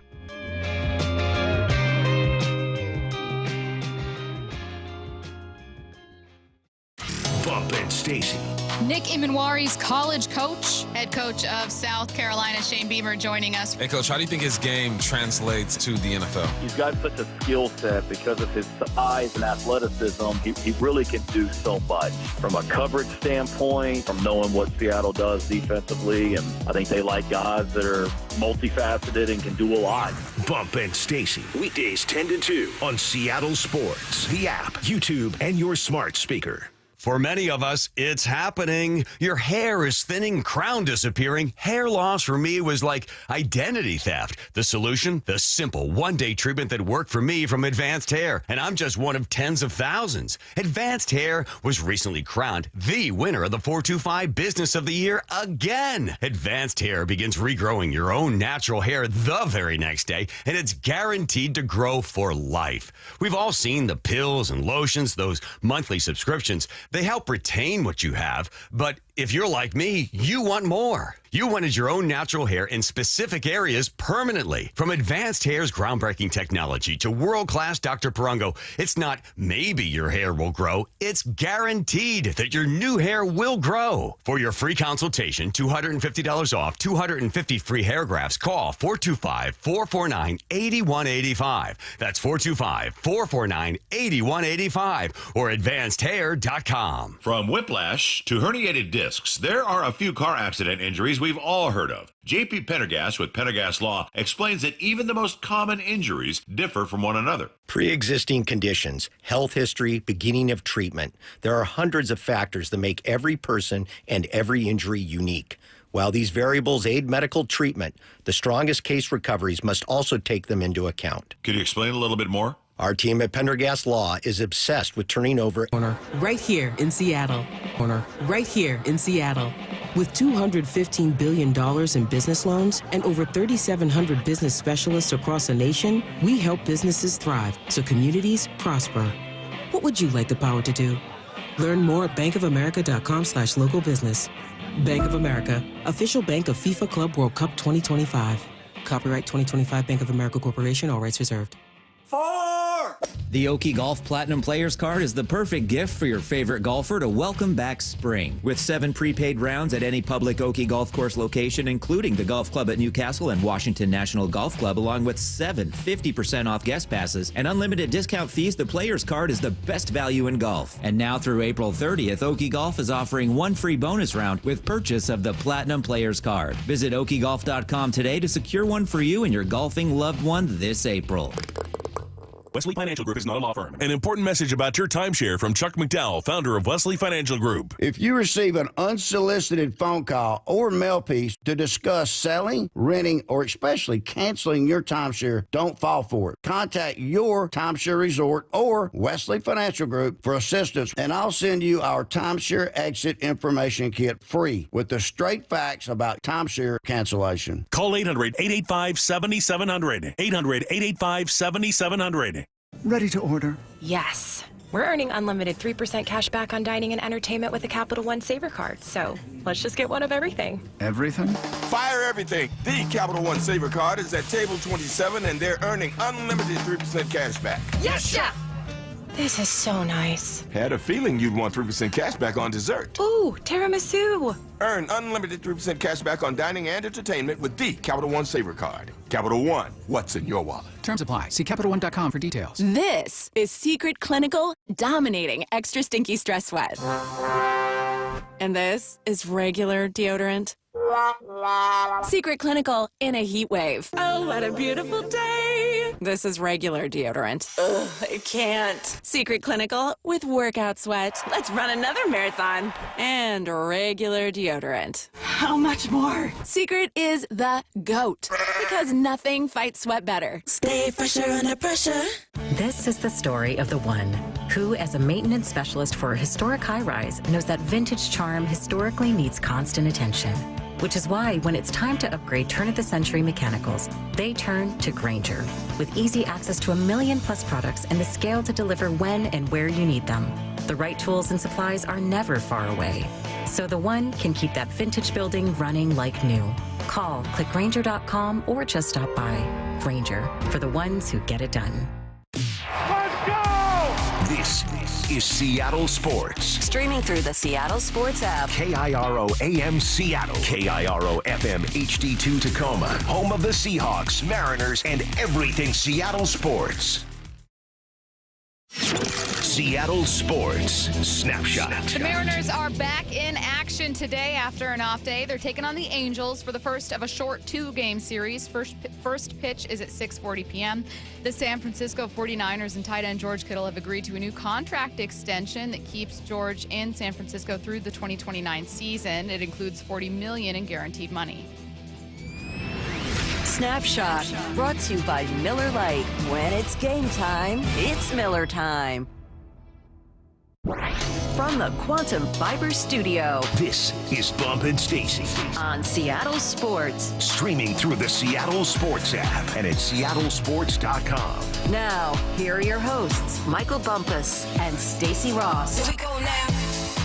You know, we just talked yesterday, Bump, about how much we love the new Seahawks draft, and I'm wondering if there is a change going on for the Seattle Seahawks, because we also saw something that we haven't really seen before, or at least not for a long while, and that is the Seahawks exercising a 5th-year option on one of their first-round picks. That being for Charles Cross. Congratulations, Charles Cross. Obviously getting that 5th-round option exercised, fully guaranteed 1-year deal, and then presumably Seahawks and Charles Cross will figure out a long-term contract. But Curtis threw this out here, and I want to throw it your way, Bump, to see how you feel about it. Curtis was hypothesizing that spitballing. You were spitballing, just trying to figure out whether or not John Schneider was having a change of heart when it came to the offensive line. Now, you could argue that Charles Cross just happens to be one of the better first-round picks they've made, so that's why he's here. But Bump, Charles Cross having his 5th-year option exercised also comes in a year when they drafted an offensive lineman higher than I think Russell or not 2001, since 2001. Since 2001, an interior guy that Hutch, high. Yeah. So what if it's like a real change for John Schneider? You know what this feels like? This feels like when guys reach a certain age and they buy a Corvette. You go get that Corvette, get that midlife crisis. Side note, what's messed up about midlife crisis? Your midlife crisis is really like 35, 36. You don't have to say it like that. All right, like I'm past my midlife crisis, but they put us in the 40s and say, "Oh, it's your midlife crisis." Though? I think it was just my addiction to golf just ramped up. I think that you that's it. are still owed a crisis. I'm still owed one. Yeah, Okay. I think that you can still have a crisis in your 40s. Okay, well, let's see how that goes. But this is what that reminds me of. I feel like Schneider has a new partner, in Mike McDonald, and has new influences, and maybe is looking back at all the things that he did and didn't do and saying, I should try something different. We should mix this thing up. I also think that it's a product of what's available out there too, right? You have to look at your team. What do you need? You got to look at the draft. Are there linemen that I like, that I don't like? What does this team need?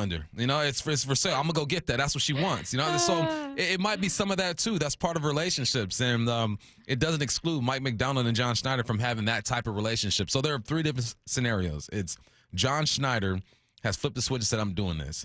It's Mike McDonald having an influence, and then it's everyone else around them that's dropping little nuggets. You bring in Kubiak, too, as well, and he's saying, this is what I need for my offense to work. But whatever it is, I like it. That's so funny because my sister told me that that's what she does with her boyfriend. We were all going to like Home Goods together. It was like shopping for my new place or something. And she was like, here's the trick to getting Dennis to buy something for you is she's like, I just walk by something and I pick it up and I go, oh my God, I love this. And then I say, I don't need to spend the money. And I put it back. And she was like, if you do that, he'll buy it. And I was like, wow. So I wonder if it's kind of like, Mike McDonald took a page out of Sam's book and he was walking through the offensive lineman store and he saw Gray's